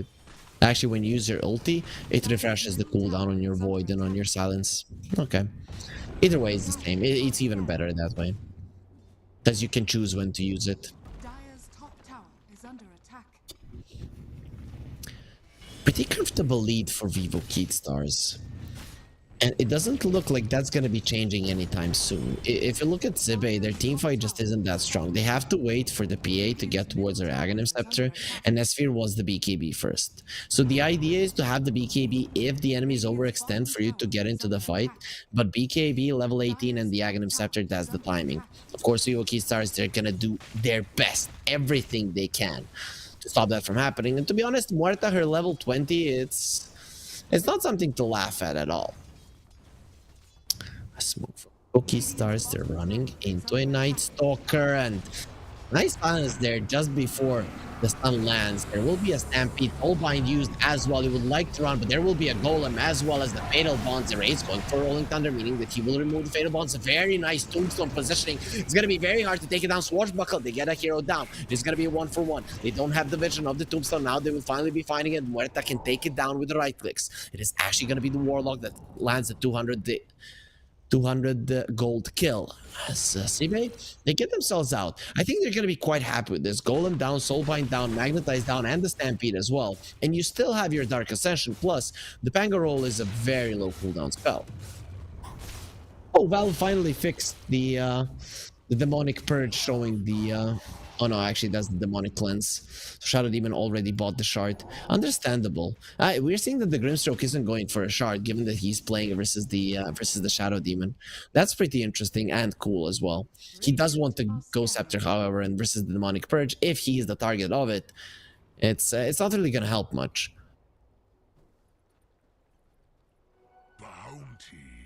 The Sphere, level 13. Ostabile at the same position as well. Poor zombie. Rain gets taken down. The Undying had no chance in hell to survive that. Takes them up to a 5k gold lead. It is not insurmountable, but the gold lead is rising every minute. Now straight into the Roche. This is going to allow Team Sibe to farm a little bit. It is nighttime and Dark Ascension is available. You don't have your ultis. So if Sibe, they get a whiff of this, they can go for a fight. The Undying is alive with the Tombstone at the moment, but no, the Roche is falling way too fast. It will be taken down. Costabile with the Gunslinger. Just very easy to bring the Roche down. And immediately go for a smoke. Is this to just escape from this? They're trying to protect their bottom tower where the Night Stalker is pushing it. They're not going to be able to do it as Classo Cruto finishes it off. Costabile leads the charge. They know that the Pango is in the vicinity. Costabile is in this. They have found the Pango. They have the silences and they're going to have the kill. Costabile does way too much damage there. That's even without Pierce the Veil. They used it for the Roche. Doesn't matter, he just packs a punch. The Night Stalker was caught for a second there, used his silence, went for a TP out, and will be surviving. That's without the Dark Ascension being used. Rookie Stars, now with the Aegis in a much better position even than they were earlier. And also there's a heart on the Earth Spirit, plus a greater healing Lotus. They already were able to farm up so many flowers. Usually, at this point, you've already used a couple of healing lotuses. You're not going to be able to do it, but they were pretty conservative with the usages there and finally did combo them up together in the greater healing one. Meaning that this Earth Spirit, if you want to kill him, you have to do 4,000 damage. He has a shield rune in the bottle. Make that 5.5. No silence, not in time. Dark Ascension was used, but Analog will be more than okay. KJ, on the other hand, as the Glimmer Cape, Dust will be used immediately. They don't have the silence any longer. Analog comes over to protect his buddy. Chaotic Offering does come down and onto the Pango. He needs to run away from this calling. He will be able to do so for now, but still will be caught right after. The Glimmer Cape protecting. Where's the vision? Spot back up to the high ground. The Magnetize is correct, but there's the Rolling Thunder. He'll be okay. Nesphere running away. His BKB, it needs to keep him alive, and he will be able to do it. Again, the Magnetize will be spreading again on the Pango, doing damage to him. He has the stakes. He's trying to keep himself alive with the Tombstone on the high ground. Sibe, they actually win this fight. Sure, it is a 9-second BKB down the drain, but they bring down 2 support during the Aegis of the enemies, and they reduce the lead even further. Was the Golem and the Stampede were both used. The PA, man, she's taking way too much damage in these fights. And have to be using the BKB earlier. Nesphere actually wants the death, so having the Orb of Corrosion and the Orb of Destruction, it's gonna be so much minus armor. So he's looking to burst somebody down without using his BKB, and it does make sense. A lot of these things you can react to. You just need to be careful not to get caught by the hoof stomp. Everything else, you're pretty much safe. You are gonna be able to pop the BKB before that lands on you. Osmo Kruto runs into the calling. He needs that Glimmer Cape to protect him, or he's just gonna be dead. It is the Undying that has the Glimmer. Only an Ethereal Lens and the Shard on the Shadow Demon at the moment, who wants the Blink and the Aghanim Scepter, so... optimistic at the moment, but if he ever gets to that point, an Aghanim Scepter here for the Shadow Demon would be amazing. A tier 2 on the menu. The Aegis is gonna be up for another 2 minutes. It feels like this fighting, this Aegis has been here for so long, but only 3 minutes ever since the Roche died. And it's time to steal the enemy Tormentor.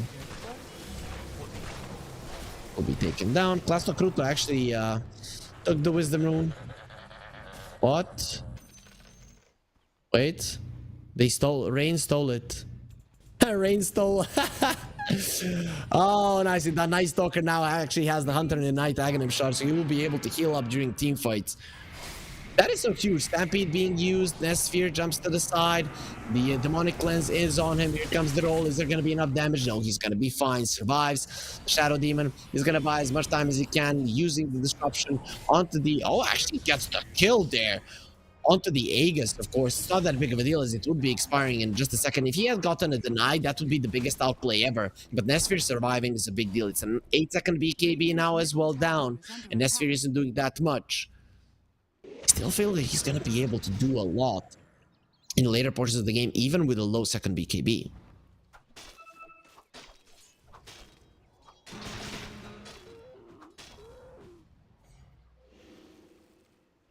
Pango, Aghanims is going to be next. He has the Blink and the Diffusal Blade, meaning that his damage is quite high.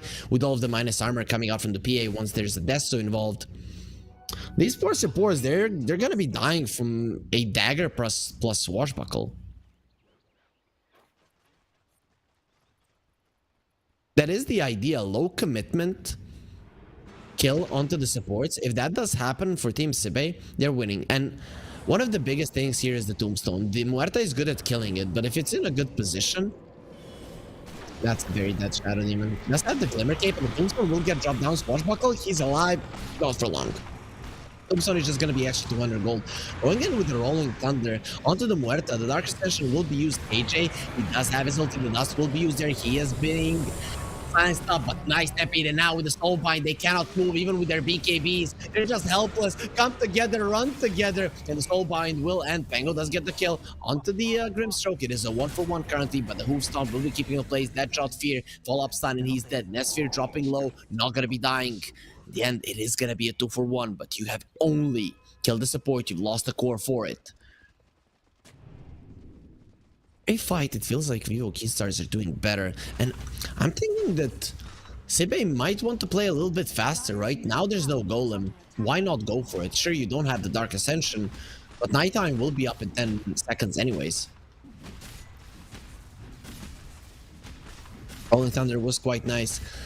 Stampede and Soulbind, these spells are really making a difference. Even the Golem as well. But when the Golem isn't up, you don't have to be chasing KJ. And I think that's probably the biggest deal. The second that the BKB ends, though, the PA is taking way too much damage. I think Nesphere needs to start considering a Satanic already. He's finishing his death, so... I don't know. Like, Satanic might be necessary for him to stand his ground in the fight. With the BKB already being down to 6 seconds, it is a problem. The Night Stalker now, his BKB is down late, is going for a Nullifier next. It will help with the 4 staffs, Ghost Scepters, Glimmer Capes. All of those things are going to be rendered useless when Class Nakuto gets to that point, but he still needs some time.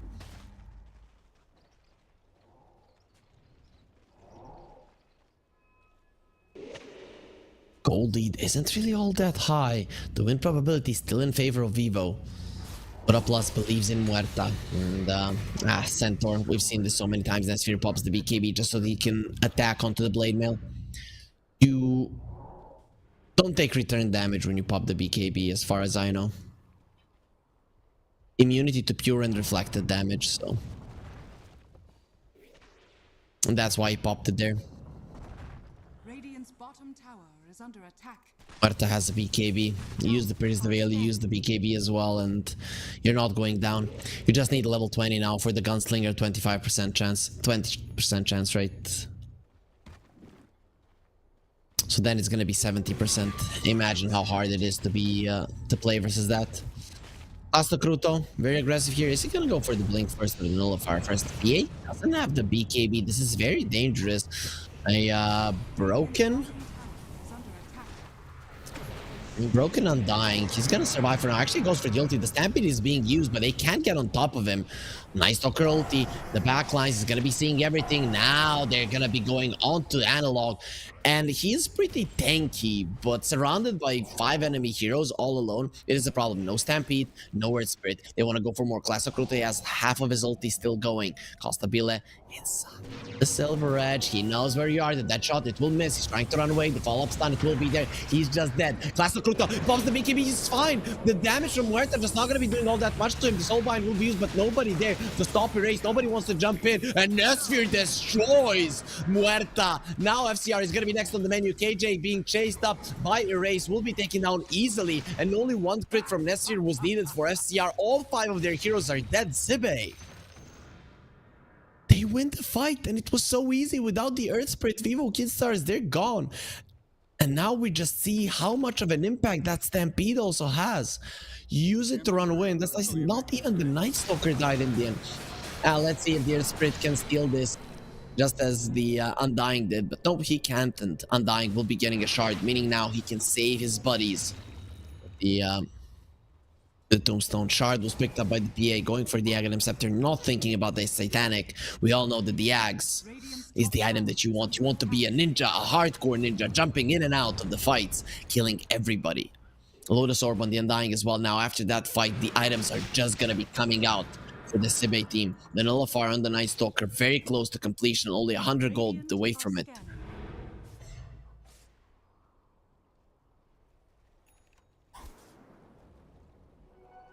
It's an Arcane Rune for Erase as well. He has the shard, as well as the PA. Fan of Knives now, just gonna be flying out.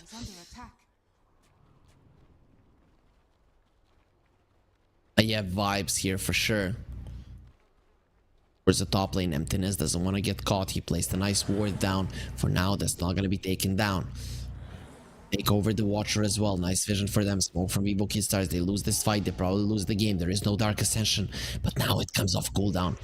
Everybody has all of their spells at the moment. The PA be broken. Blur gonna be used on onto the line. The Glimmer Cape protecting him. He will be silenced up. They want to kill him before the Tombstone is used, and they cannot do it because the disruption will save him. Now the Stampede being used. Where do they run to? Who do they run from? What do they do? They brought down the 2 supports, and now Nesphere gonna be going in. He has the BKB. They need to stop him from killing all of them. Costabile goes for the Pierce the Veil, breaks Nesphere and destroys him. Who else wants a piece of Muerta?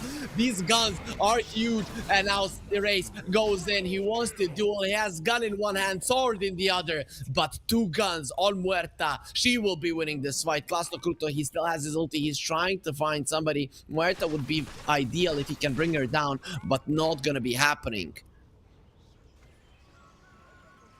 Found emptiness there.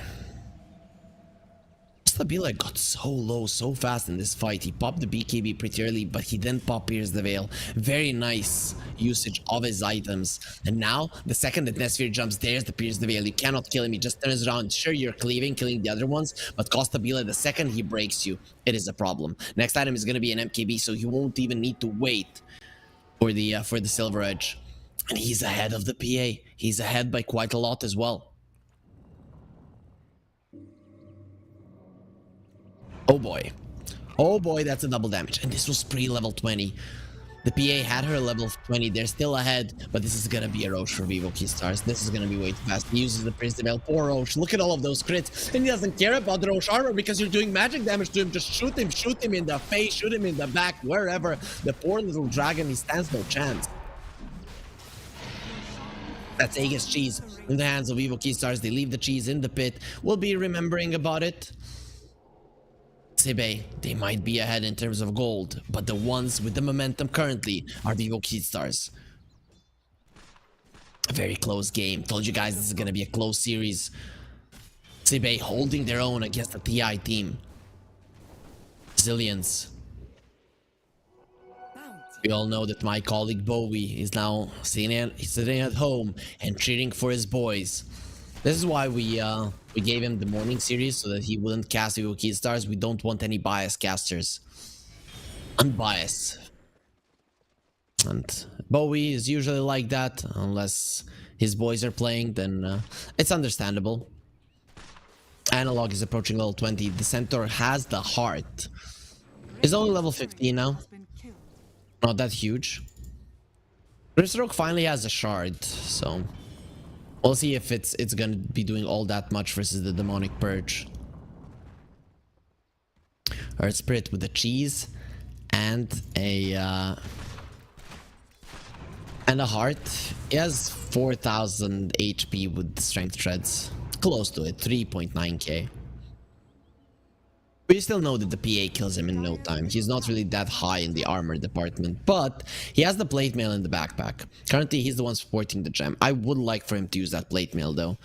Having 32 armor compared to 22, it is a huge difference. Radiant's top tower is under attack. There's the level 20 on the Muerta. Now we're gonna be looking at her. Pango has his level 20 as well, but that's not nearly as game-changing as the Muerta's damage. Gunslinger 70%. Just gonna be shooting everybody, and look at how fast Costabile can go through that tower. We'll be using the glyph. Slow this down, Sibe. They need to come back.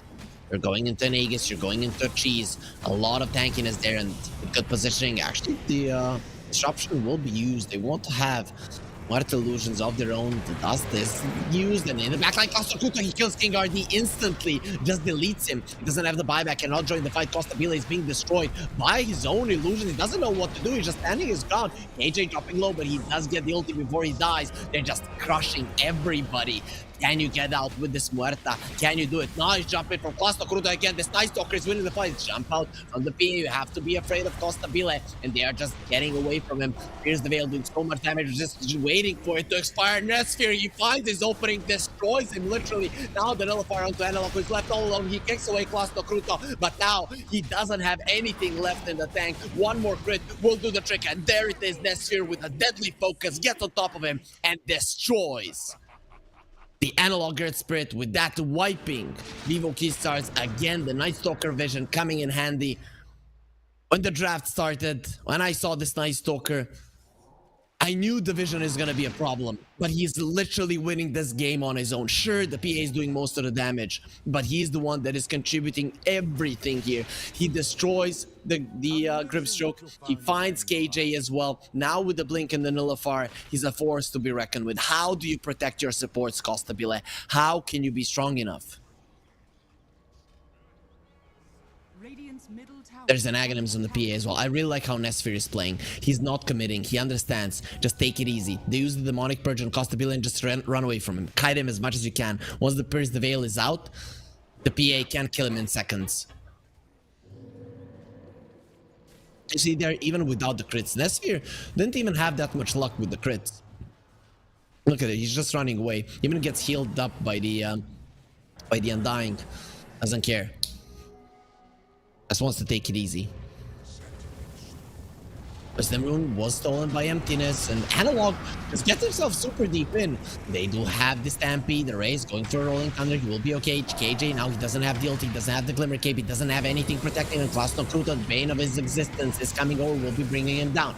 Nice Soul Bind as well, but the Rolling Thunder still going strong. They need to run away. Lotus are protecting the Pango, not gonna be protecting him enough. Costability does way too much damage, but he has lost so much HP. He's trying to run away. Where are the hits? Where are the crits? There it is. The cancel of the TP, and Costabile will die. Netsphere again, not needing any crits. FCR gonna be caught there. That's level 20 on the Shadow Demon, and here comes just a couple of hits and a crit to end the life of FCR again.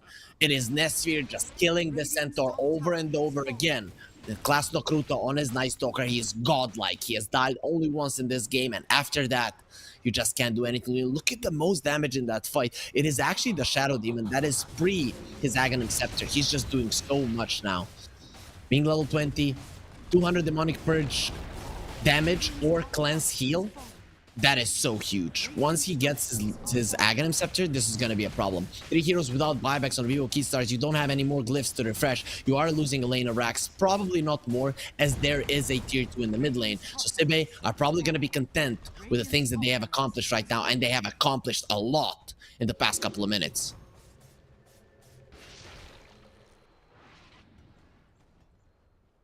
Netsphere is level 25 now. The triple dagger will be coming out quite a lot in these fights, especially because he has the Aghanim Scepter. The Abyssal Blade is now done as well, making sure that you can control Muerta even more, but also making the lives of those supports even harder. Ibe, is there anybody on their side who doesn't have a shard? Nope, everybody does have one. So even if they kill the Tormentor, it's just gonna be for the money. Only one shard on the other side, however, so Duo Keystars, they would like to have their shard. Not gonna be happening. This sphere. Do you see analog? I think you did. He's waiting. You're gonna be jumping into the backlines. Kills KJ immediately into the blur. Again, buyback. They need to fight. Nice bash onto analog. Has to be very, very careful. Slow down on FCR. He cannot jump in with the Inkswell. And look at poor analog. He cannot move. Now that blade mill protecting him for the time being. Not enough for Ace. He's just gonna bash him until he's dead. Soulbind gonna be used on range. He just doesn't care. He gets the double decay off. Nice disruption as well. Buyback once more. Class of Cruto in the backlines. Wants to kill KJ again. But Costabile will be protecting his support for now. Swashbuckles just being there. And there's the bash. Costabile is dead without a buyback. That's gonna be a dieback on the Warlock, and now it's cleanup time. They just need to prove the cleanup, and everything from Vivo Keystars erased. Gets a triple kill, and they will call GG for a good reason. This game is over. Radiant's middle tower has fallen. Sibe played a godly game of Dota. Like, Nesvir is happy, and he should be very happy. Emptiness, look at how happy he is. Just a month ago, these guys couldn't win a single game in the Division 2. Now they're beating a TI team. And it's not like Vivo Keystars are dropping the ball. These guys, they're playing some amazing Dota. The way that they're approaching fights, the way they are moving around the map, they understand exactly what they need to do. Their drafts are on point. Their laning phase is on point. They're not making any huge mistakes. This is just a beautiful performance. I mean, I hope I'm gonna start to get surprised, but they're just cleaning house with everybody, Team Sibe. And Vivo Keystars, I'm not saying that they don't have a chance in this series. We've already seen them win a game versus KZ team. I'm thinking that they probably have a shot of taking this into a decider. But in this game number 1, Sibe, they were the better team. Will they be the better team for the entirety of the series? We find out after a short break, so stay with us, guys. We'll be right back.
Bowie sport. You and I have come a long way. It was such humble beginnings. As we gathered in small groups, we were professionals right from the start. Passionate, organized, and ready to rumble. We dreamed big, and surely enough, our parents supported us at every step of the way. Didn't they? Fired up by all this love, it wasn't long until we caught the scent of competition. To be honest with you, it wasn't always that easy. Joe here, he had to take on 2 side jobs to afford playing professionally. It's gonna get better, Joe. Fist bump. Some of you dared to not even call this a sport. And look where we are today. An endless stream of esports events every year. Bet you didn't see that coming, Mom and Dad. And you know what? We have been with you every single step of the way.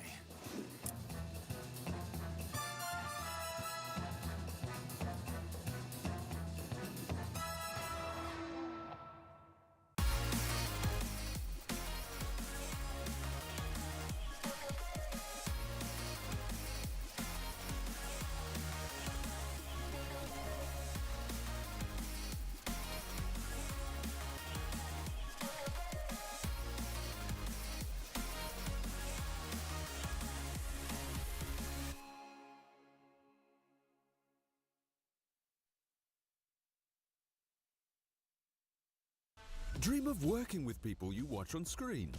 Exclusive esports opportunities handpicked just for you. Candidate profile to raise above competition.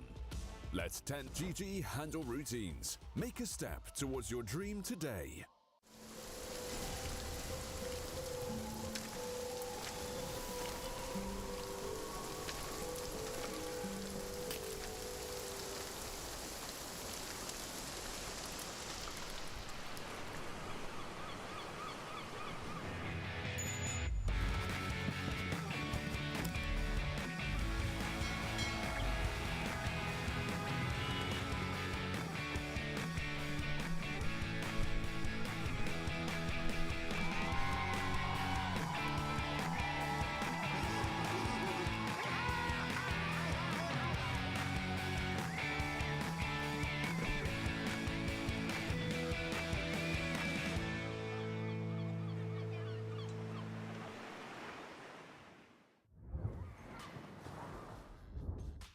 Malta Vibe 4's return here with potentially the last game of the day.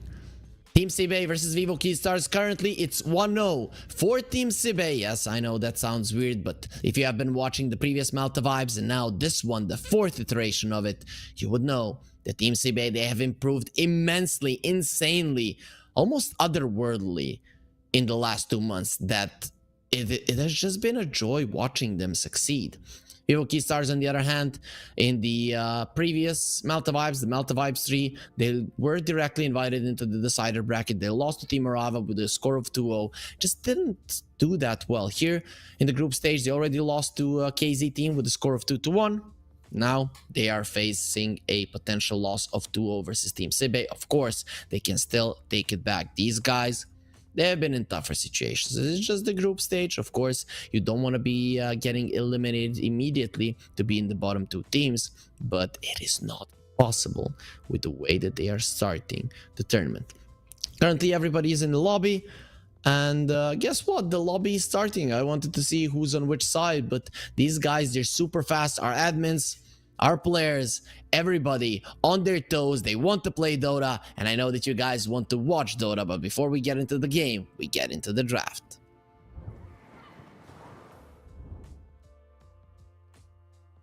So there it is, Vivo Keystars versus Sibe. The draft has started. It is going to be Vivo Keystars on the Radiant side, and Sibe will have the first pick. Again, the distribution stays the same.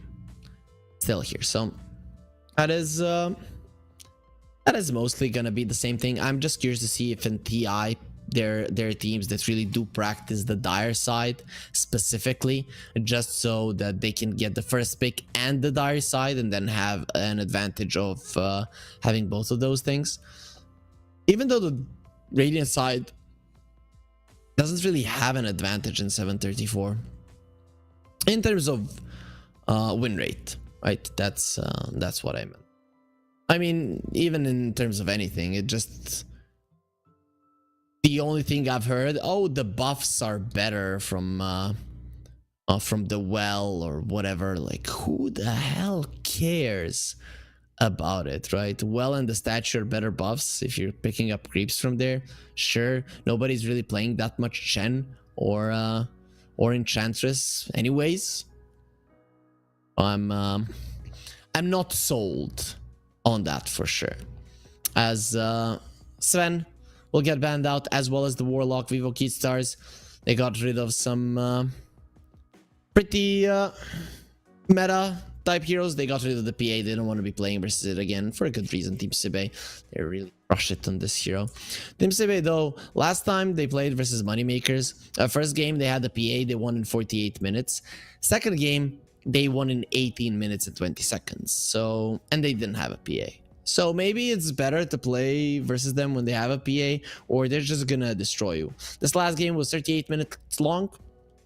Let's see if history repeats itself and Sibe again get themselves a nice stomp. Though I have to say, Vivo Keystars, if there's something that they do really well, that's coming together. All of them coming together early on in the game. We saw minute 10 a 5 versus 5 fight. Not something that we see too often, but it is so cool to see when neither of the teams are willing to back down. And some people might think that that fight, even when you clean up house, when there's a team wipe that early on, that it is a big deal. No, it's not. If you force out a lot of ultis, if you get a couple of kills yourselves, and then can capitalize on those ultis being off cooldown, either by pressuring your opponent and forcing out another fight or a couple of pickoffs, it's not that big of a deal losing it. I'd argue in the early stages of the game, when you're enemies do have long cooldowns, if you're not forcing out fights, that it is a mistake. Even if you know that you're gonna lose it, just going in, forcing out a couple of ultis, and then if you bail or get a couple of kills yourself, it really is a thing you can capitalize on, a thing you can play off of, right? You just need to have that presence of mind that it doesn't matter all that much if you've lost a hero here and there. So one side has the Primal Beast, the other one has an Earth Spirit, both of which are pretty flexible picks, though Earth Spirit being played mostly as a mid laner. We don't see him much as a 4, though. It does come out from time to time, and King RD is very well known for his Earth Spirit performances. Primal Beast, on the other hand, very rarely played as a support. The last time I saw this hero played as a support was Desire in KZ team, Monaspa, Brain, whatever. Now it's KZ team, but I don't know if what they were called there. Then probably Monaspar, KZ team. Brain was now a long time ago. But mostly people are playing it as a core. I want to say mid lane, but I've seen a fair share of off lane Primal Beast as well. The Grimstroke gets banned out this time around. Sibe probably don't want to be playing the Shadow Demon again, even though Emptiness, his performance, boy, I really liked his positioning, right? Especially when you're running in, your teammates are very hard to follow, and you have to be running in like a madman. You can't really focus on your positioning, right? And he did manage to do it. His teammates weren't protecting him. Of course, the Night Stalker vision helped, but having all the info doesn't mean that you're always going to be keeping yourself safe. It's not always easy, especially not in chaotic fights, and boy, were those fights in the previous game chaotic. So we're going to be seeing all the bans here in the second phase. The Beastmaster on one side and Grimstroke and the Dazzle on the other. The OK Stars, they're going to get the Shadow Demon this time around. Purging off the Primal Beast is actually quite cool. You can purge off the Onslaught. I don't know how many people are aware of this, but the Onslaught is a buff on the Primal Beast that can be purged off.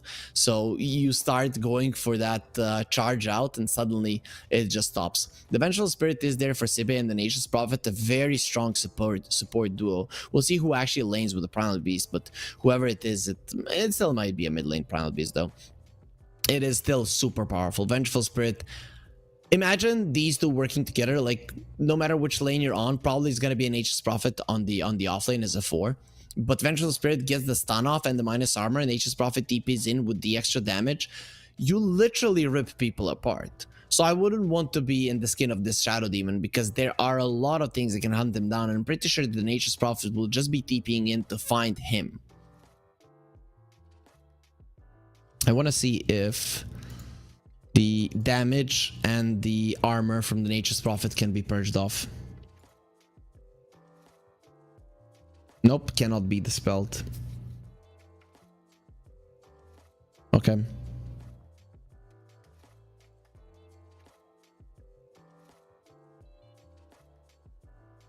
That is a big deal. I thought maybe if it can be purged off that it's gonna be okay. I still need to test it in a lobby. Maybe it's cannot be dispelled in a sense that that you cannot stop him from TPing out, right?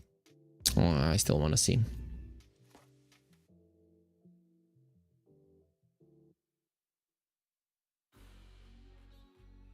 Aren't you guys happy that you have me to test this all out for you? You don't have to do it.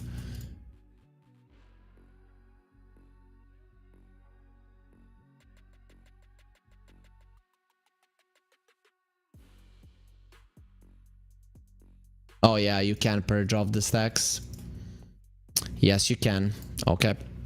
That's a good thing to know. That means that the Shadow Demon is actually pretty good versus the Nature's Prophet. Right? Because Nature's Prophet likes to go into the backlines. Sure, you find the Shadow Demon, but he takes away your damage, he takes away your potential to get the armor. Suddenly you're not as tanky as you wanted to be. Enchantress and the Dawnbreaker on the other side. I just said the heroes that pick up creeps aren't really that strong, and instantly the Enchantress comes out. I think Vivo Key Stars were listening to me and just wanted to prove me wrong, but you don't have anything to deal with the puck. When you look at these heroes, there's absolutely no easy stuns. The Silence from the Earth Spirit is the only thing, and well, catching the puck with it, it's not the easiest thing in the world. Plus there is a swap from the Vengeful Spirit, so let's say you use your only spell to catch the puck and you really do have the damage that instant to finish him off. There's going to be a Vengeful Spirit in the vicinity 100%. This puck is not going to be dying. I'm guessing the Earth Spirit will do relatively okay in the laning phase versus him. You are a melee hero, you have better damage, better animation, you have a good way of pushing out the wave, but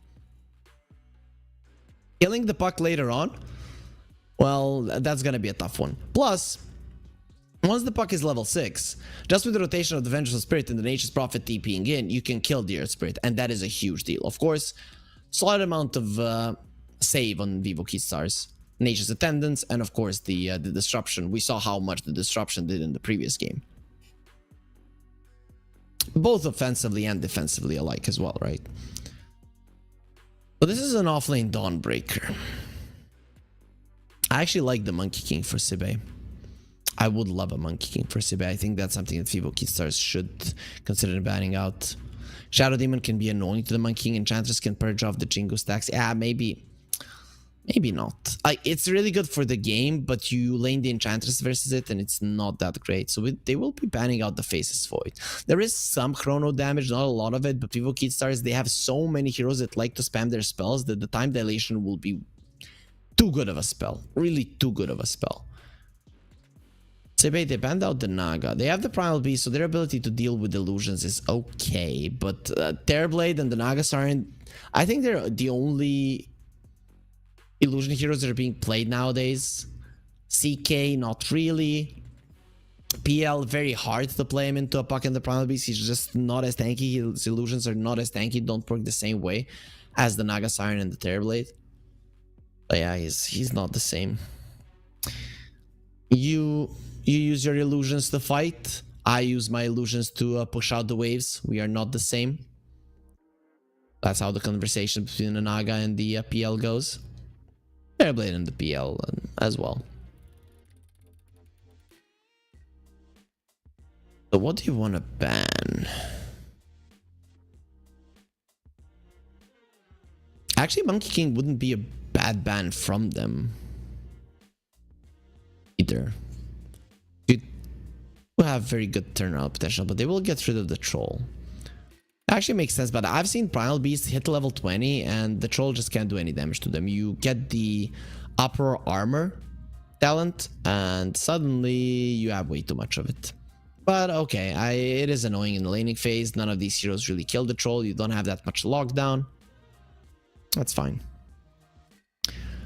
Slark is in the pool and you don't have anything versus him really. His laning phase though not going to be the greatest as the Dawnbreaker does do a lot of damage, but you are going to be laning with the Vengeful Spirit and the Nature's Prophet TPing in. So I think you can get away with anything in the lane actually. It doesn't really have to be a good laner at all. And running in having some lockdown is nice. Yeah, there's the Slark. Okay. No Faceless Void.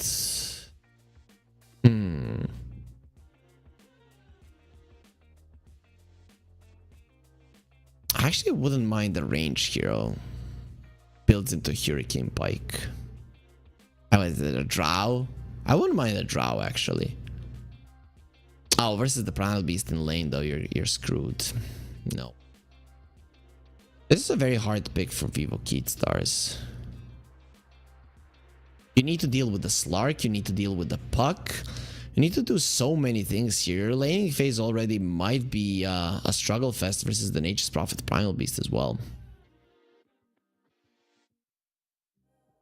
So maybe play a Carry Dawn and try to destroy the Slark in lane. Is that a viable option? But the Dawnbreaker is already pretty solid versus the Slark in lane.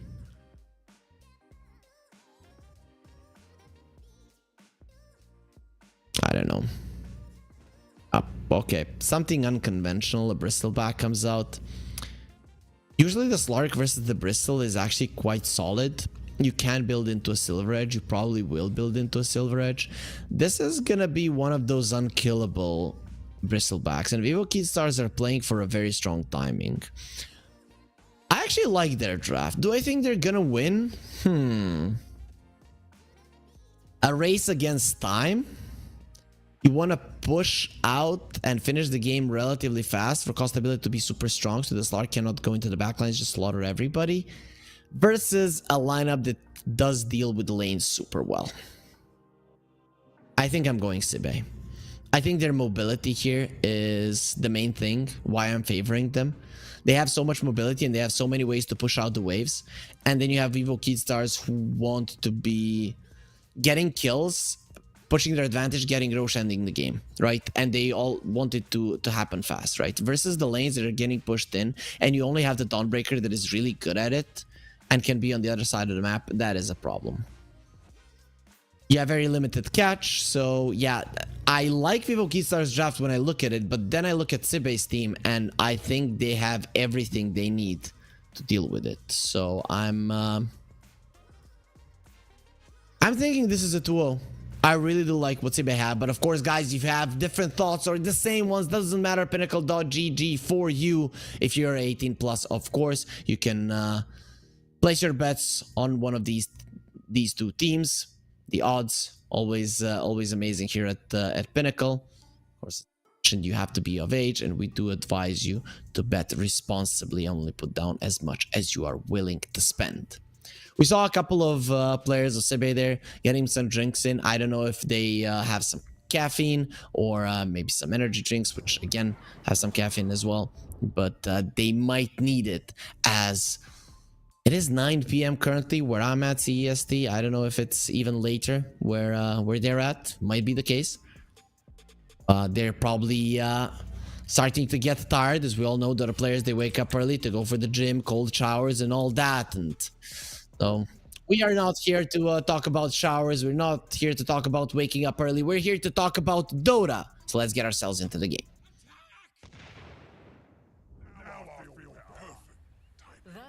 And there we are. Game 1.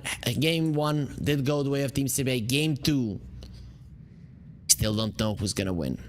Good luck, have fun. Rain is wishing luck on his opponents. He thinks they need it to win. Disruption is gonna be used. That's pretty deep. They're gonna have the slow. Cluster Cruto looks okay. Blood grenade, another blood grenade. They should be able to get this kill. He gets onto the tower. The regen, it's gonna be enough. He survives. Oh, they got scared there for a second. Costabile didn't want to continue chasing for a good reason. He's solo and Erase gets the kill. He does get the kill on Costabile there as the orb connects on him. And that's the perfect guy to get the first blood. That is so huge. The Slark didn't participate in that kill whatsoever. As a Slark, you don't really want to get involved in level 1 fights unless you can get a ton of Essence Shift stacks in. The bottle is already there. Yep, the ward, please. Did they find the ward as well? Yep, they found the ward. Doesn't get much better than this. It is gonna be a 3 for 1 in terms of runes, it seems. So at least some win for Vivo Keystars, as they were only dealing with losses here at the start. Losing the first blood, losing the ward in the mid lane. 3 runes are gonna be equalizing that. Puck doesn't even buy the bottle. He goes for the null talisman. He's gonna try to win this lane. Let's see if he's actually able to do it. The null talisman might actually allow him to do so, as he's actually going to be packing up quite a bunch. Still Earth Spirit gets the deny. Very nice animation there. Other deny.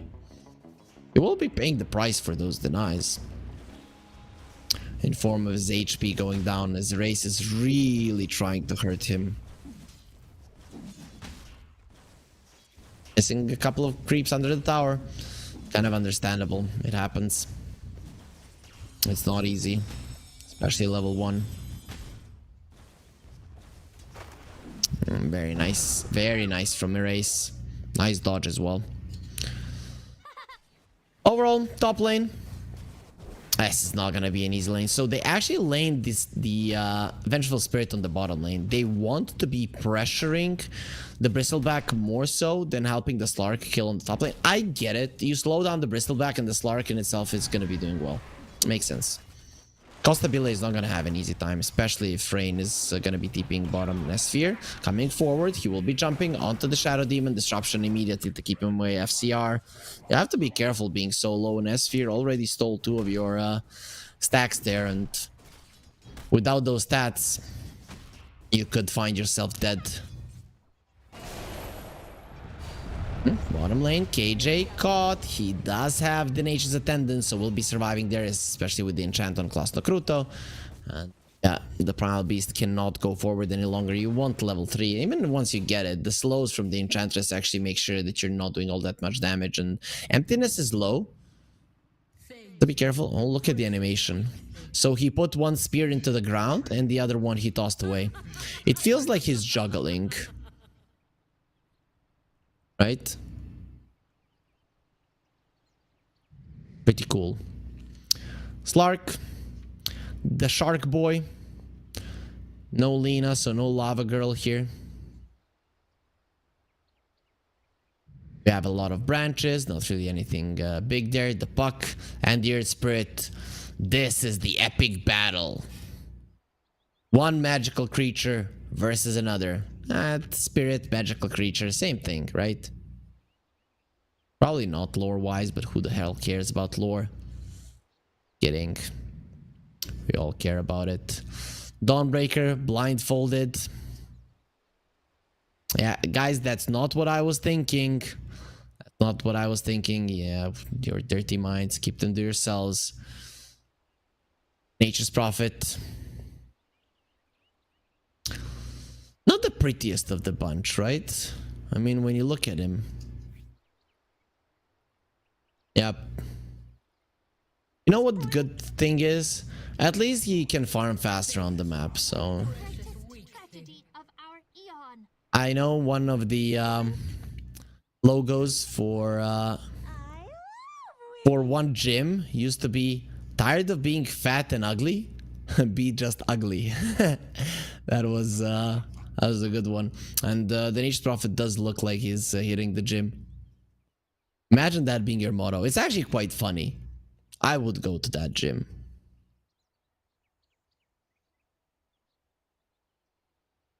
But who knows? Some people might get annoyed by it. They're gonna say go. It's time to continue the fight here. We only have one kill. The last game started a lot faster. Emptiness has to use the sticks there to survive, and KJ is continuing to do what the Enchantress does best. Be super annoying. Nesphere dropping low, uses the sticks, trying to get away. The right clicks, are they gonna be enough? King RD, he doesn't have the mana for another Shadow Poison, and well... he's probably gonna die now. 2 hits from Rain should be enough. He tries to get denied by the tower. Nesphere gets fed a tango. He can plant down a tree. Actually doesn't go that way. And Puck, again, needs a pause. Discord lag, I'm guessing. Because DS, Primal Beast, not a DS. Puck, not a DS. Nature's Prophet, maybe did they miss? Nope. KJ just said go when ready. Hopefully everything is gonna be fine and the lags do stop. Sometimes Eastern European teams have issues with it. With lag. Let's see what countries they are. These guys are from. I know Ukraine has really good internet, so we have 3 Russians, 1 Belarusian, and 1 guy from Kazakhstan.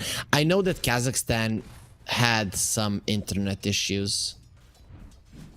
That their grid had way too many people at some point in the previous year. That was at least the I'll talk about it. I have a colleague from Kazakhstan who casts Dota mostly in Russian, but sometimes he would join me on an English cast. His name is Kawaii Socks, and he had so many problems with the internet, so he couldn't cast for quite some time. And it was literally all across the country. And Emptiness does go down. Hopefully that's not the Kazakhstani internet. As far as I know, everything got fixed up, but who knows? Problems can return. Finally, Yuki Stars did get themselves on the board, killing the Vengeful Spirit. It's quite nice. Their Spirit is winning the mid lane, not by a huge margin. Both of the safe lanes are winning. Nesphere, after that survival, it's quite big. FCR needs to be careful as he is relatively low. King RD using up a ton of his mana. Slark just jumps away. Doesn't want to get all of those poison stacks on him. The disruption was used. This puts FCR in an uncomfortable position, but not having the pounce, the Slark isn't that big of a threat, is he? Plus, Nokruto is having an okay time here. Now the tomato being tossed at him. Your jokes suck, Primal Beast. And now he's probably gonna throw a temper tantrum. Started, but then he went for the last hit. You see, guys, I knew. Here's the thing. Spoiled brat. The Primal Beast. Then when nobody likes his jokes, he gets a couple of tomatoes there in the face. Rain in trouble. King RD. Nesphere is gonna try to get a return kill here. He's gonna have the pounce. He needs to connect it here, or maybe he can just go for the right clicks. He needs to eat that tree. Not gonna be able to do it. King RD used the sticks. Nice body blocks from FCR, but Nesphere is just gonna turn around on him.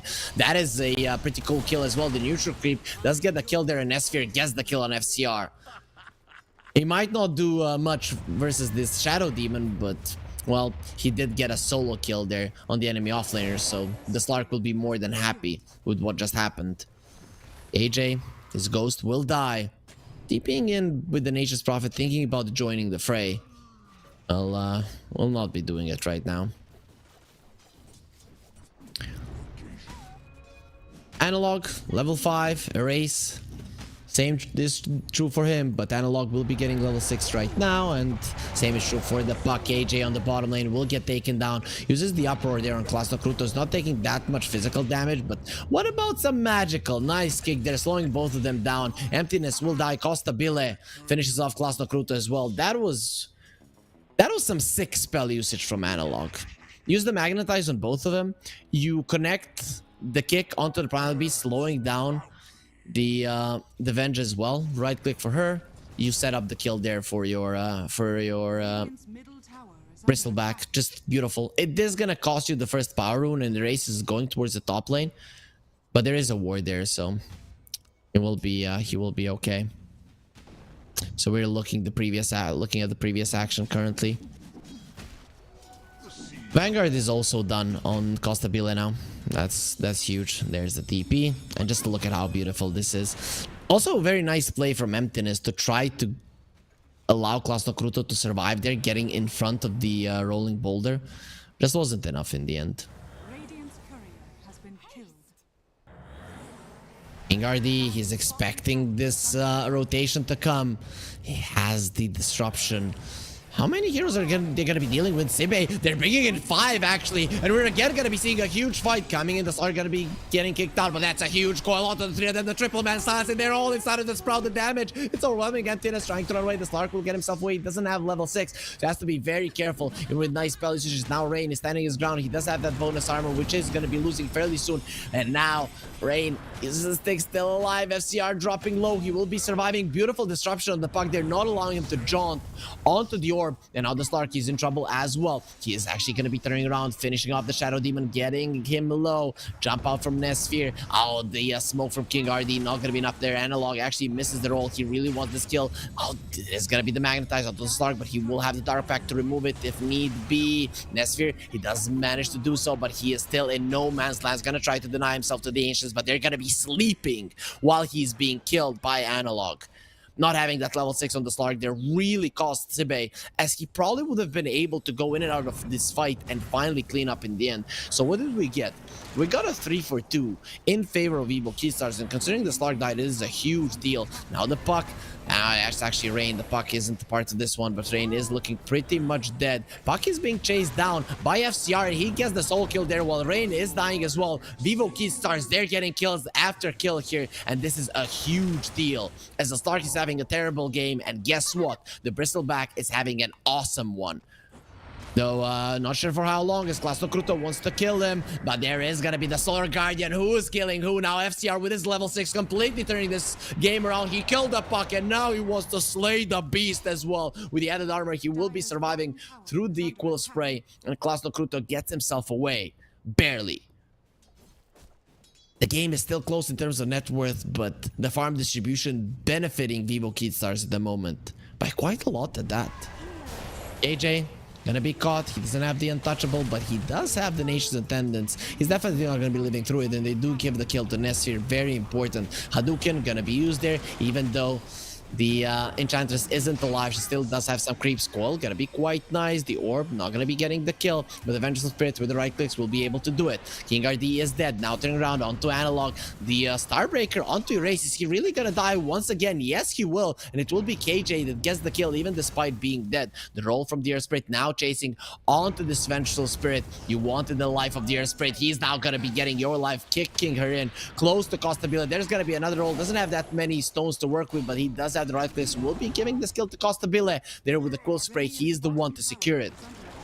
And Analog, constantly being part of these fights, he's trying to save up his stones. Rain, looking very much dead. You're not getting out of this one. They have the War Stomp. They're gonna have the Starbreaker. So much damage. Nestsphere comes over. Nation's Attendants being used by KJ. Nestsphere trying to do as much damage as he can. Level 6, not there just yet. He's gonna be purged there. Nestsphere slowed down. Costa Bile comes to be a part of this fight. He has to go for the ulti. Can he get the kill? Yes, he can. Now getting out of this one, that's gonna be a little bit tougher. Piggy Pole is gonna help him slightly, but he doesn't have the pounce. He can remove the snot from him, but he's not gonna remove these guys from sitting on him until he's dead.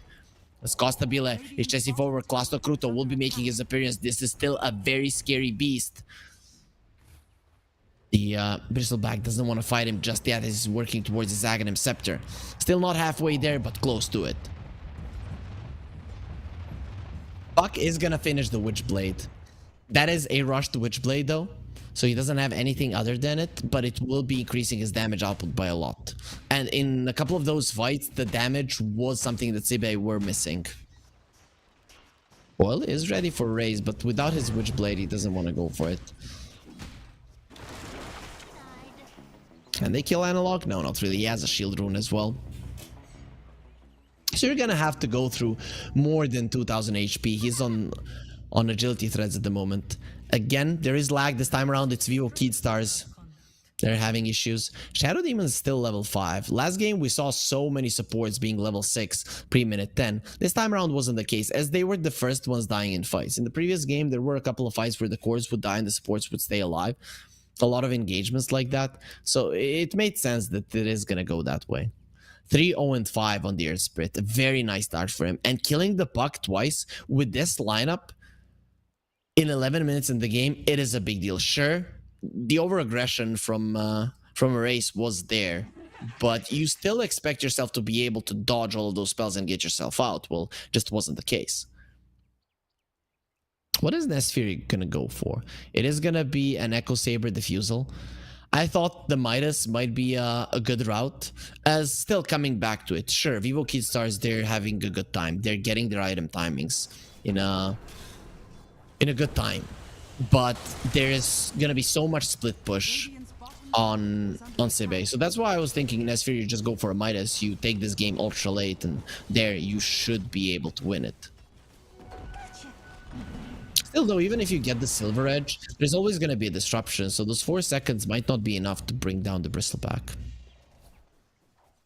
Speaking of bringing down and the Bristleback, he's just bringing down a big Ancient stack and a big camp as well, which will be getting him super close to his Aghanim Scepter. He's going to be around 1,000 gold away, which is nothing. He's going to have that in maybe 2.5 minutes. 14 minutes, Vanguard Axe. Arcane Boots there as well. Oh, he has another Ancient stack there at the statue. It's gonna be very, very farmed guy. Primal Beast does have the Blade Mail, so that's quite nice. The extra armor is great. The thing is that neither of these heroes on Vivo Kid Stars are really gonna be dying to the Blade Mail. Costabile does a lot of damage, but not that type that is really gonna hurt him. And if he's running in and turning his back all the time, it's not like the Blade Mail will be a problem to him. The Echo Saber is down on the Slark. These long fights are something that Sibe wants. But on the other hand, they might not even want to fight. The fight will be coming to them. Ogre Bruiser has been enchanted. And, well, nice enchant again there from KJ onto the Ghost, just to make sure that he doesn't give any more gold to the enemy than necessary. And King RD dies on the top lane. And this is going to be FCR dead as well. Sibe, they land themselves 2 kills in quick succession.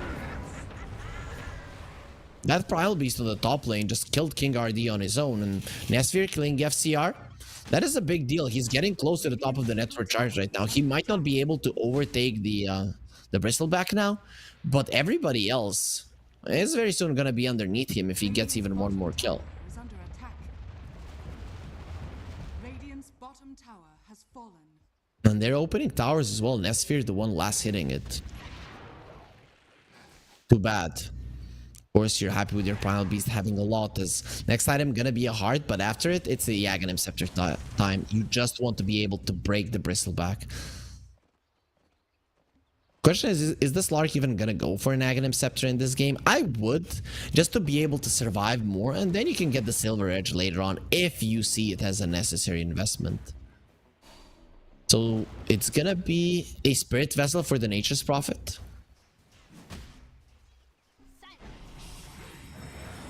Disruption. Roll in from Analog. It looked for a second like he's gonna roll away. Solar Guardian, Rain is dead. That's not too bad. Magnetizing the Solar Guardian. Dire The demonic purge at least wasn't used. If they get the tower, it's gonna be worth it. Erase gonna do his best to not allow that to happen. He's trying to cut the next wave. Well, for now, the success isn't gonna be there. Nice usage there of the Hellbear Smasher just to tank the tower. They're just gonna let it go, Sibe. I like this.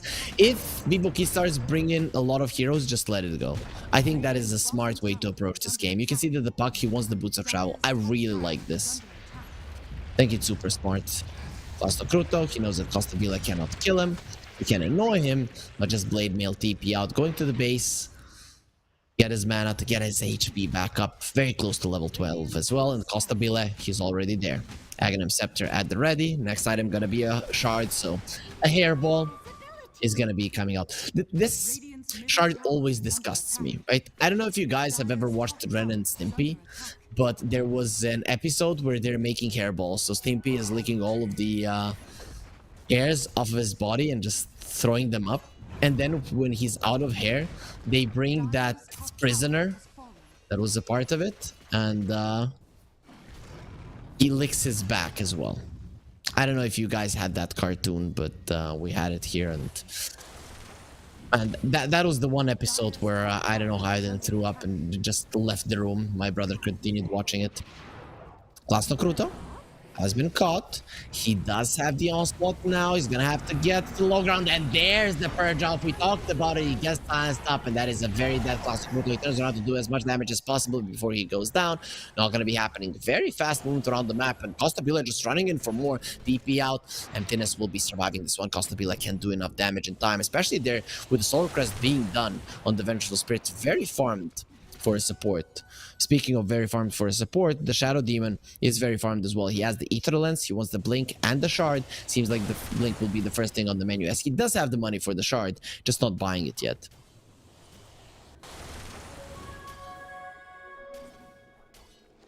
Ray's got the Blink. Next item on the menu, Boots of Travel. It's all about the split push. It's all about shoving in the lanes. The only guy that's going to be getting farm is Costa Vila, because everybody else is just going to be following him around. They cannot leave him alone. Costa Vila dies in this game, you're losing it.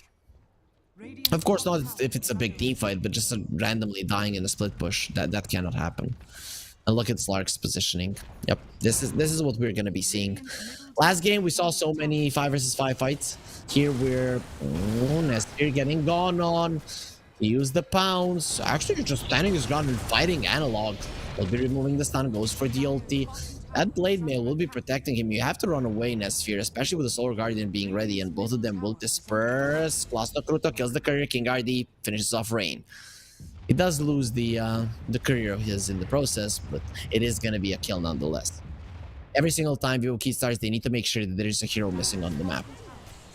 AJ left all alone, and Nesphere will make short work of him. Hasn't even taken a point in the Untouchable. I don't like that. I think it would help you live a little bit longer versus the Slark. In the situations like this, buying time is pretty important. Best tier 2 item for the Bristleback, the Vampire Fangs. This guy is becoming harder and harder to kill. FCR, Blade Mail, and the Echo Saber. Be going for Shard Drain. Every single time he comes, he just dies, but maybe he's just baiting it in. Nice silence from the puck. He doesn't have his ulti, but he's looking towards URD. Solar Guardian get abused. They actually push him out of the Solar Guardian and now smashing him into the ground. He's just dead. Blade Mail being used perfectly from Costa Cruto. It is going to be expiring fairly soon. Goes for a TP out. Not going to be happening, especially with the stun being there. Costa Vila, he's just destroying everybody. That Aghanim Scepter on the Bristleback, it's pretty cool. Right? For those of you guys that don't know, it's no longer that you are just using the nasal goo onto everybody. No, you have this Bristleback that you can turn in any direction, and after some time it just starts kind of spitting out quills, right? Forcefully ejects 6 sequential quill sprays in a tight conical pattern out of his back every 0.35 seconds. Rain does finish off FCR. And Roche is on the menu. Nobody in the vicinity to really stop this. Sebe still continuing with the same. I'm like, they are so They're so disciplined. They know exactly what they need to do. A lot of the teams will think, oh, they're Roche, we have to fight this. No, you don't. This is their timing. This is the timing of Evo Stars. Your timing is much later on in the game. You just make sure that you get there. If you get there, you're most likely winning this game. They actually gave the Aegis to the Earth Spirit, understanding that he's going to be the one running in, and he still hasn't died in this game, so they don't want that to start. He's 3-0-8, however, not really getting all that many kills. Solar Guardian will be up in 22 seconds, so Evo Stars, they're going to have that ability as well. Look at them, they are hunting for the Slark. Must have good vision there, the Slark. If the Earth Spirit is not with them, actually even with the Starbreaker, they can't stop him. He's gonna try to get the mana from FCR, goes for the ulti. Where is Nestor gonna go? He's dead. He is pretty much dead. Nowhere to go, nowhere to hide, no mana, no life. Kingardi, he actually does have the Aghanim shard. What I don't like is that the sound is pretty much the same for the shard, for the demonic cleanse and the demonic purge.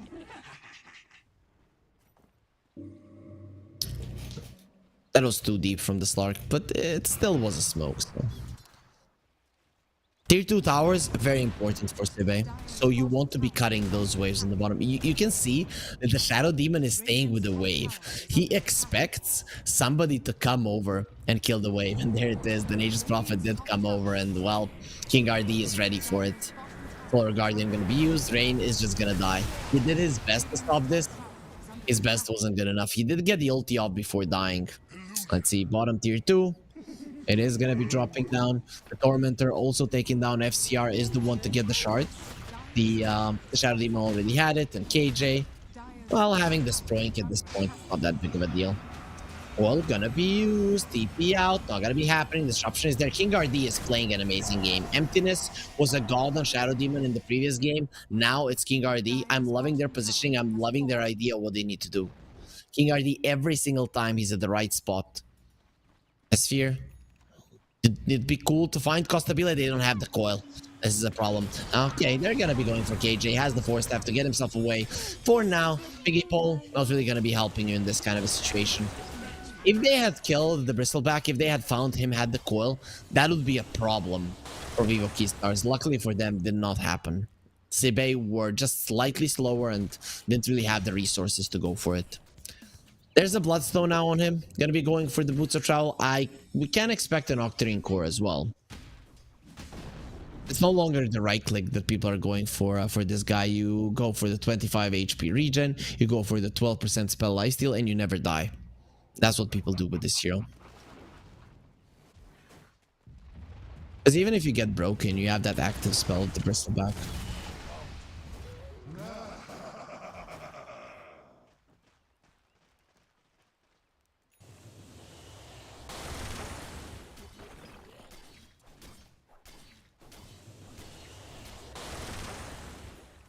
21-17. The Slark finishes his Echo Saber once again. He wants the shard, understandably so. You want the double ulti. Costabile. There's the hairball. The Slark needs to get out. Costabile, he's still chasing for this. But actually, the Dark Pack didn't remove the nasal goo. Stance on the puck. Are coming in for him. The Solar Guardian connects. Is he just dead?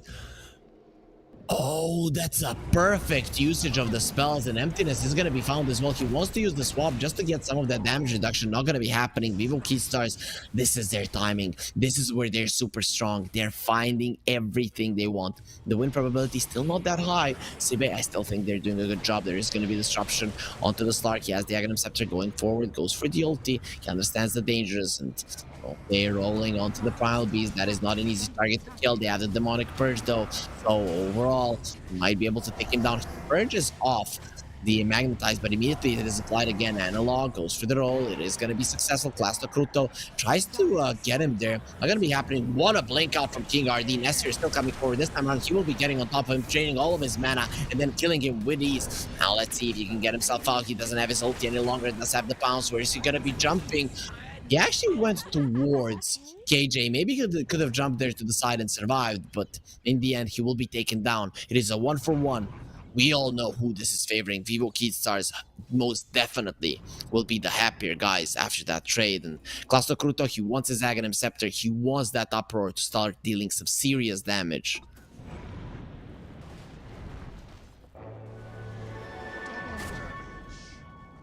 I'll swap analog.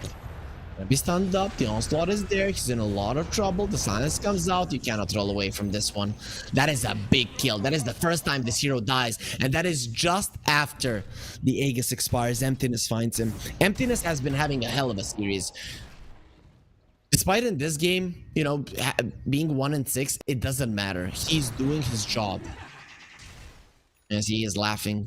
He knows that I'm praising him. There's an Aghanim Scepter on the Nature's Prophet now as well. It lowers the cooldown by 25 seconds, and the Entangle is gonna be there. It's a big deal. The big thing is the cooldown, I think, in this game in particular. Sure, the Entangle, that's root, will be helping later on in the game, but currently, you just want the waves to be shoved out. As you have lost 2 of your tier 2s, you want the one in the mid lane to persist as long as possible, but you also want the lanes to be shoved out so that you can actually make moves once your timing does come. Bristleback is going for a Sange. I'm expecting a Sange and Kaya, I guess. Just for more damage. Emptiness is gonna have an Aghanim Scepter. Sibe, they're getting their timings, they're getting their items. Vivo Keystars, they cannot allow it. That's why they're going for a smoke. Costabile. Keeping to the mid lane. That's somewhere where the fight might happen. They want this last outer tower. Is there anything you can do about those creeps? Well, once Costabile comes over, it's just way too scary to even attempt to do anything.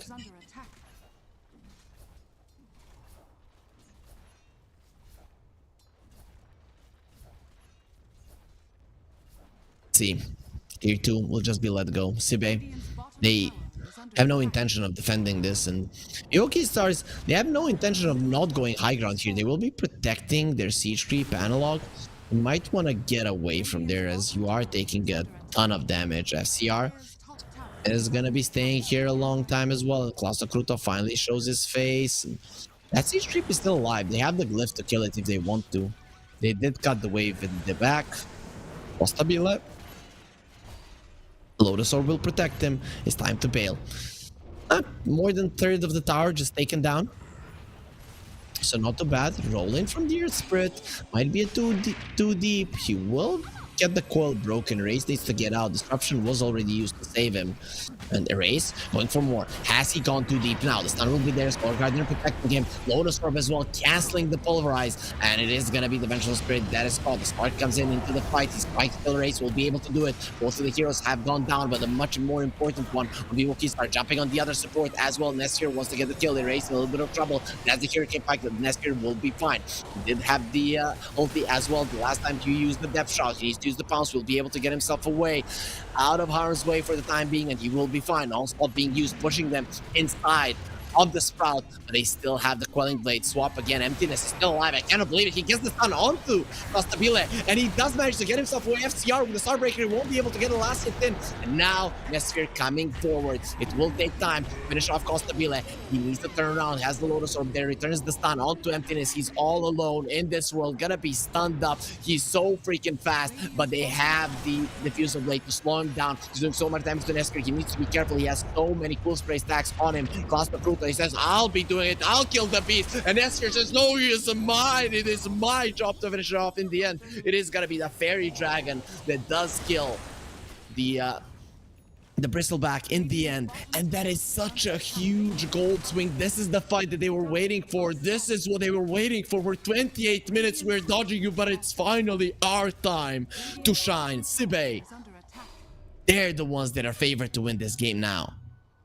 Next is going to be the Silver Edge on the Slark. Imagine how easy it's going to be hunting those supports in the back lines. So, to be honest, I'd rather see a Skadi. Yeah, he changed his mind. More stats. You don't need the break. You don't need the break. You can let him go. This is a different kind of Bristleback. This is the unkillable one, not the one that does a lot of damage. So you can ignore him while you kill everybody else. Just make sure that you stay alive, and that's gonna be fine. You can see Nestor. He is laughing. He should be laughing as they are ahead in this game, and it's looking really good for them at the moment. This pause, luckily for us, it's not gonna be lasting too long. I really like that he changed his mind. It is all about the stats here, right? The Enchantress wants to go for a Hex. Has the Hurricane Pike. This Enchantress needs to start doing the damage. If they're gonna ignore the Bristleback, the Enchantress needs to do the heavy lifting in terms of killing people faster. You're taking way too long. You saw how long Emptiness survived in that fight, and if he hadn't used the stun onto the Lotus Orb at the end there, he probably would have survived through the entirety of it. There wasn't a single buyback being used in that fight. They just straight up won it. 5 for 1. Losing a position 4. Nobody cares. In this game, he's the lowest net worth, so he's effectively a position 5. And now he has an Aghanim Scepter, so Emptiness, even if he loses his life, it doesn't matter. He'll be there with his illusion, and potentially he can buy back, get a lot of those stuns out. He's not buying the shard just yet. He's hoping he will be getting it in the pack now. He does have the Dagon breaking the Bristleback, makes him pretty vulnerable, but they don't want to continue chasing.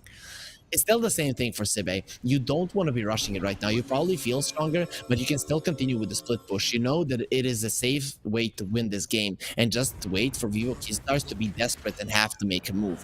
Roll in onto Emptiness. Analog gets stunned up. Emptiness, he's not somebody you want to go up against. Going for a TP out, not gonna be happening. Analog, he finds him. There will be an illusion there as well. The question is, can you kill the illusion too? The question is gonna be answered pretty fast with a big fat yes as Costabile without any issues runs him down. Still packs a punch there, 500 damage per hit. There is a buyback on the Vengeful Spirit. I know if you want to use it. Point KJ Nesphere though.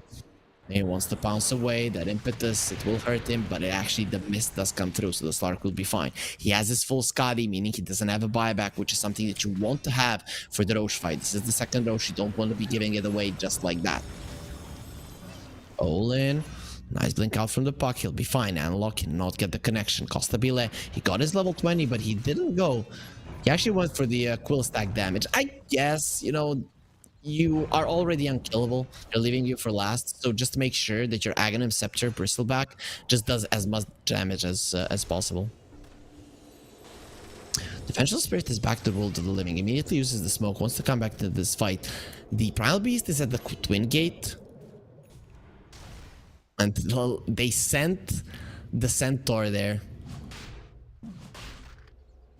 Pasta Kruto, think about going through this one. He will be able to do it. I thought it was gonna be sent there to stop his EP through it, but now Pasta Kruto coming in, trying to do some damage. He's doing so much damage there with the up or the buyback from the Enchantress. Wants to be a part of this fight, but they already did so much damage. The Stark needs to be careful, needs to be jumping away for now. He tries to do it. Analog gets him with a roll, but Nesphere will get himself into the fog of war. Will be fine. Rain gets the TP out. He will be able to TP, and again, as Rain gets the kill. FCR, nice Starbreaker there. Nesphere, a lot of trouble, will be able to jump himself away.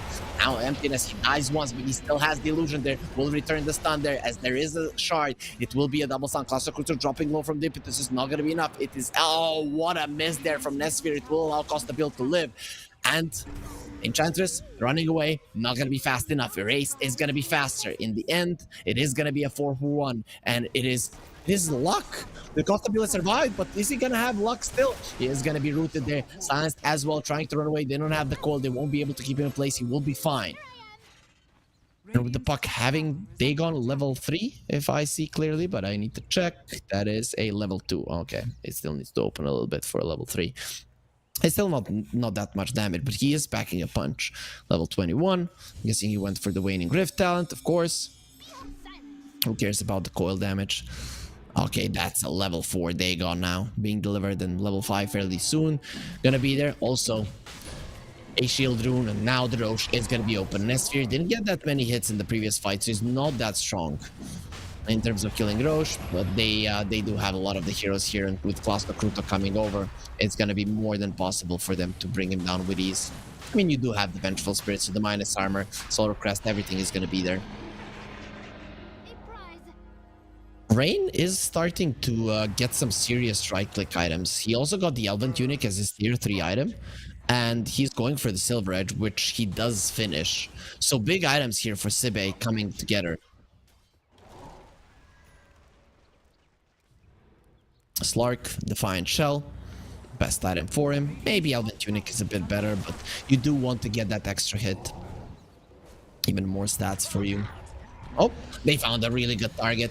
Analog, he has the BKB that's going to allow him to live. Goes for the roll, will be getting himself out for now. He has the demonic cleanse on him. He's going to be getting some HP back for sure. Cluster Kuko going for the onslaught. It is going to be purged off immediately, so he cannot get himself away, but has the uproar breaking the Bristol back. The stun from Emptiness comes in, and Nesphere now he's going to be sitting on him. Solar Guardian being used, healing up quite a lot. Nesphere dropping low. He still has the Aegis. There will be a stun from the Vengeful Spirit again. Vengeful Spirit has died, but still has that illusion, and the Dark Pact will be getting a kill. FCR is dead. Nesphere chasing for more. He's going to have the pounce. This is there for a little bit over the Defender's Gate. He goes anyways, and again, is the Bristleback the only survivor? They're just ignoring him over and over again. Emptiness is level 20 on this Vengeful Spirit, and the tower has fallen. Slark, he still has his Aegis. He has 36 stolen Essence Shift stacks and 14 permanent agility.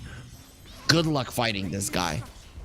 55 armor, make it 58, 57, just jumps in. Who cares? I can attack you from the back and just get all of those stacks. Nesphere has to be careful. He's gonna go for his ulti. Now finally gonna be starting to attack him from the front. You have to be you have to watch out for that. It really does hurt. Now the Blade Mail from Cluster Kruta gonna be protecting him from KJ. He actually doesn't care. He's still gonna be going for it. The upper is still gonna be used. The Costa Villa broken, but he'll be fine for now. Nesphere goes into backline, kills KJ. He has so many stacks still. There, usage of the harpoon brings in the Bristol Black, and finally they slay him again. It took so long, and it hurt them as well.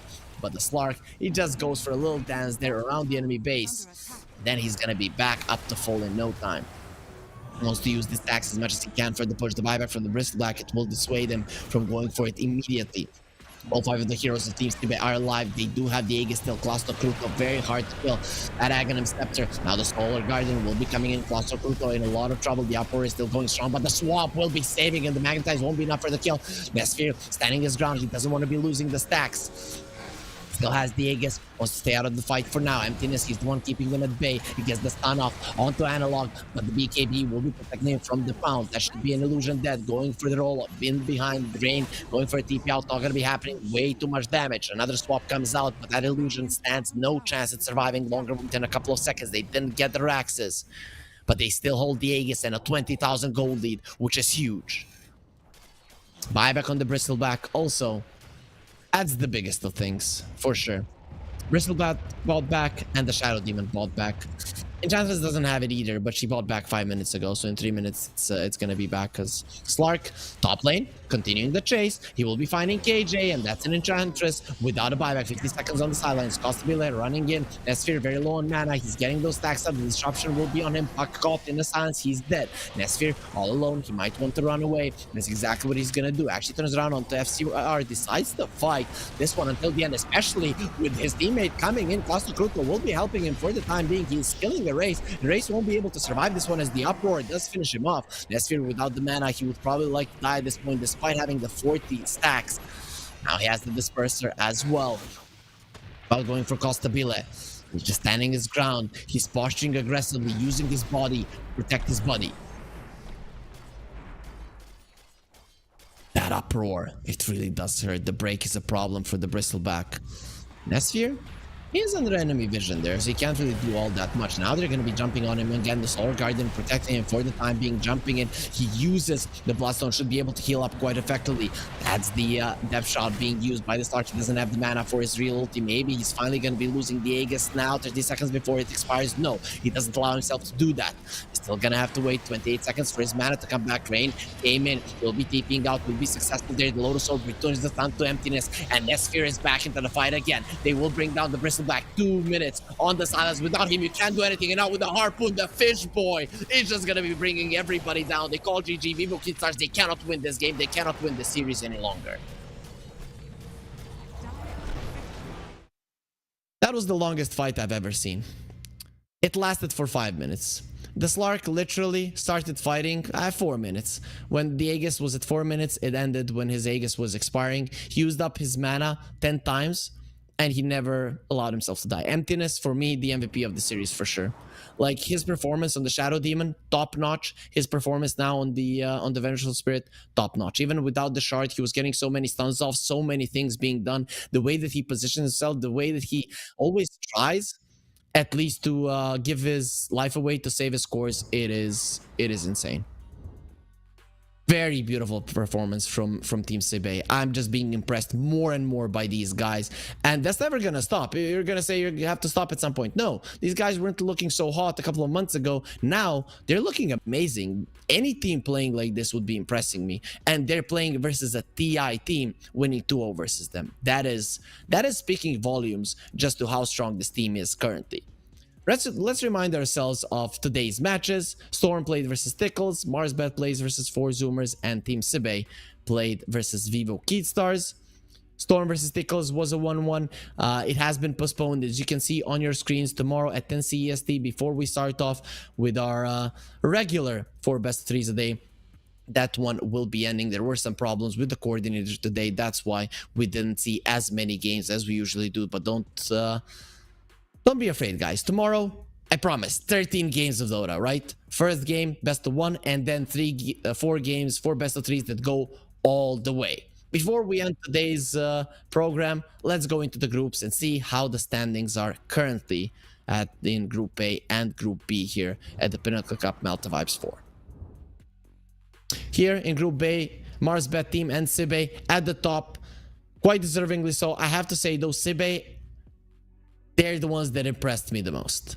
I think they played better Dota than the Marsbet. Of course, we're gonna see when they're in a head-to-head who's gonna be better, but it is a beautiful performance for them. KD Stars, 4 Zoomers. KD Stars, TI attending team, 4 Zoomers. They have a major winner on their side, and they're at the bottom, meaning that the new generation, it is rising. Let's move on to Group B to see how they are standing there. In Amiga at the top. Tomorrow they're going to be playing again. If they win, that is pretty much going to be solidifying them as the top dogs. They're playing versus Level Up at the end of the day, so I'm going to be casting that one. Should be a very interesting series. Hopefully I'm not biased towards Level Up, as they are a Serbian team, but Amiga, I'm a big fan as well. Storm and Yellow Submarine still only 0-1. Level Up, they're 0-1 as well, but they did win a game versus Team Tickles, so they didn't lose that many points. And that's gonna be it for today. I know everybody's sad that the day wasn't longer. I just want to remind you all to don't worry that tomorrow we're gonna have much more Dota. Before we end today's show, be sure to go to Twitter, follow Pinnacle Esports Dota. There you're gonna be finding out all the info. Of course, I'm gonna try to give it to you here on stream. Also, you should follow all of my colleagues and me, Harry Freak, on Twitter as well, so that you can know when we are live, as we're always gonna be retweeting the official info our guys from Pinnacle Esports are going to be giving on Twitter as well. And as I mentioned, tomorrow, Storm and Team Tickles to start off the day, 10 a.m. CEST. Be here. We will move on to Storm versus Navi Jr., KZ Team versus Moneymaker, Sibe versus 4 Zoomers, and then Level Up versus Namiga to end the day. So potential for a 13 map day tomorrow. I think the first map is going to be cast by Kips, then Bowie is going to be taking over, and I am going to be ending the day like today. And tomorrow I'm gonna be wishing you a good night and waving you goodbye, and today I'm gonna be wishing you a good night and waving bye. Oh, esport, you and I have come a long way. It was such humble beginnings. As we gathered in small groups, we were professionals right from the start. Passionate, organized, and ready to rumble. We dreamed big, and surely enough, our parents supported us at every step of the way. Didn't they? Fired up by all this love, it wasn't long until we caught the scent of competition. To be honest with you, it wasn't always that easy. Joe here, he had to take on 2 side jobs to afford playing professionally. It's gonna get better, Joe. Some of you dared to not even call this a sport. And look where we are today. An endless stream of esports events every year. Bet you didn't see that coming, Mom and Dad. And you know what? We have been with you every single step of the way.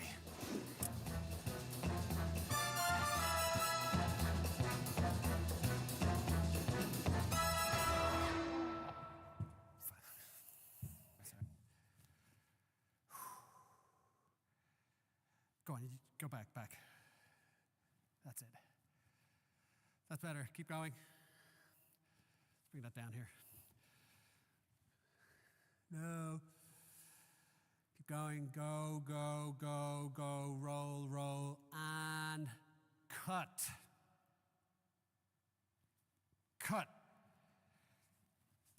Cut the thing. I'm going. Where are you going? Where are you going? Hey, come back. Guys, ladies. I don't know if that's correct. No.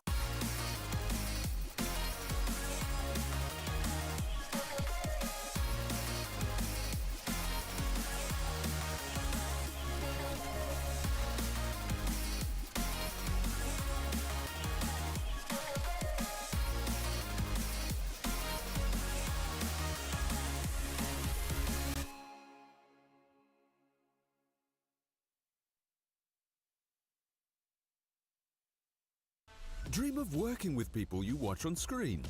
Exclusive esports opportunities handpicked just for you. Candidate profile to raise above competition. Let 10GG handle routines. Make a step towards your dream today.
you wanna be a bad man? Yes, you do. Do you wanna taste sweet salvation underneath the summer moon? Do you need another hand now? Yes, you do. Go see Miss Josie down on Columbus Avenue. Down in the city, there's a place that never sleeps. You can see it all up past 57th Street. Music is hot and the drinking there's free. It'll turn you upside down before you count to three. One, you're looking for a helping hand. Two, you need a friendly face. Three, feeling good you can barely stand. You're falling all over the place. One, you're looking for a helping hand. Two, you need a friendly face. Three, feeling good you can barely stand. You're falling all over the place. You own it, they got it, they flown it, you bought it. Ow! Do you wanna be a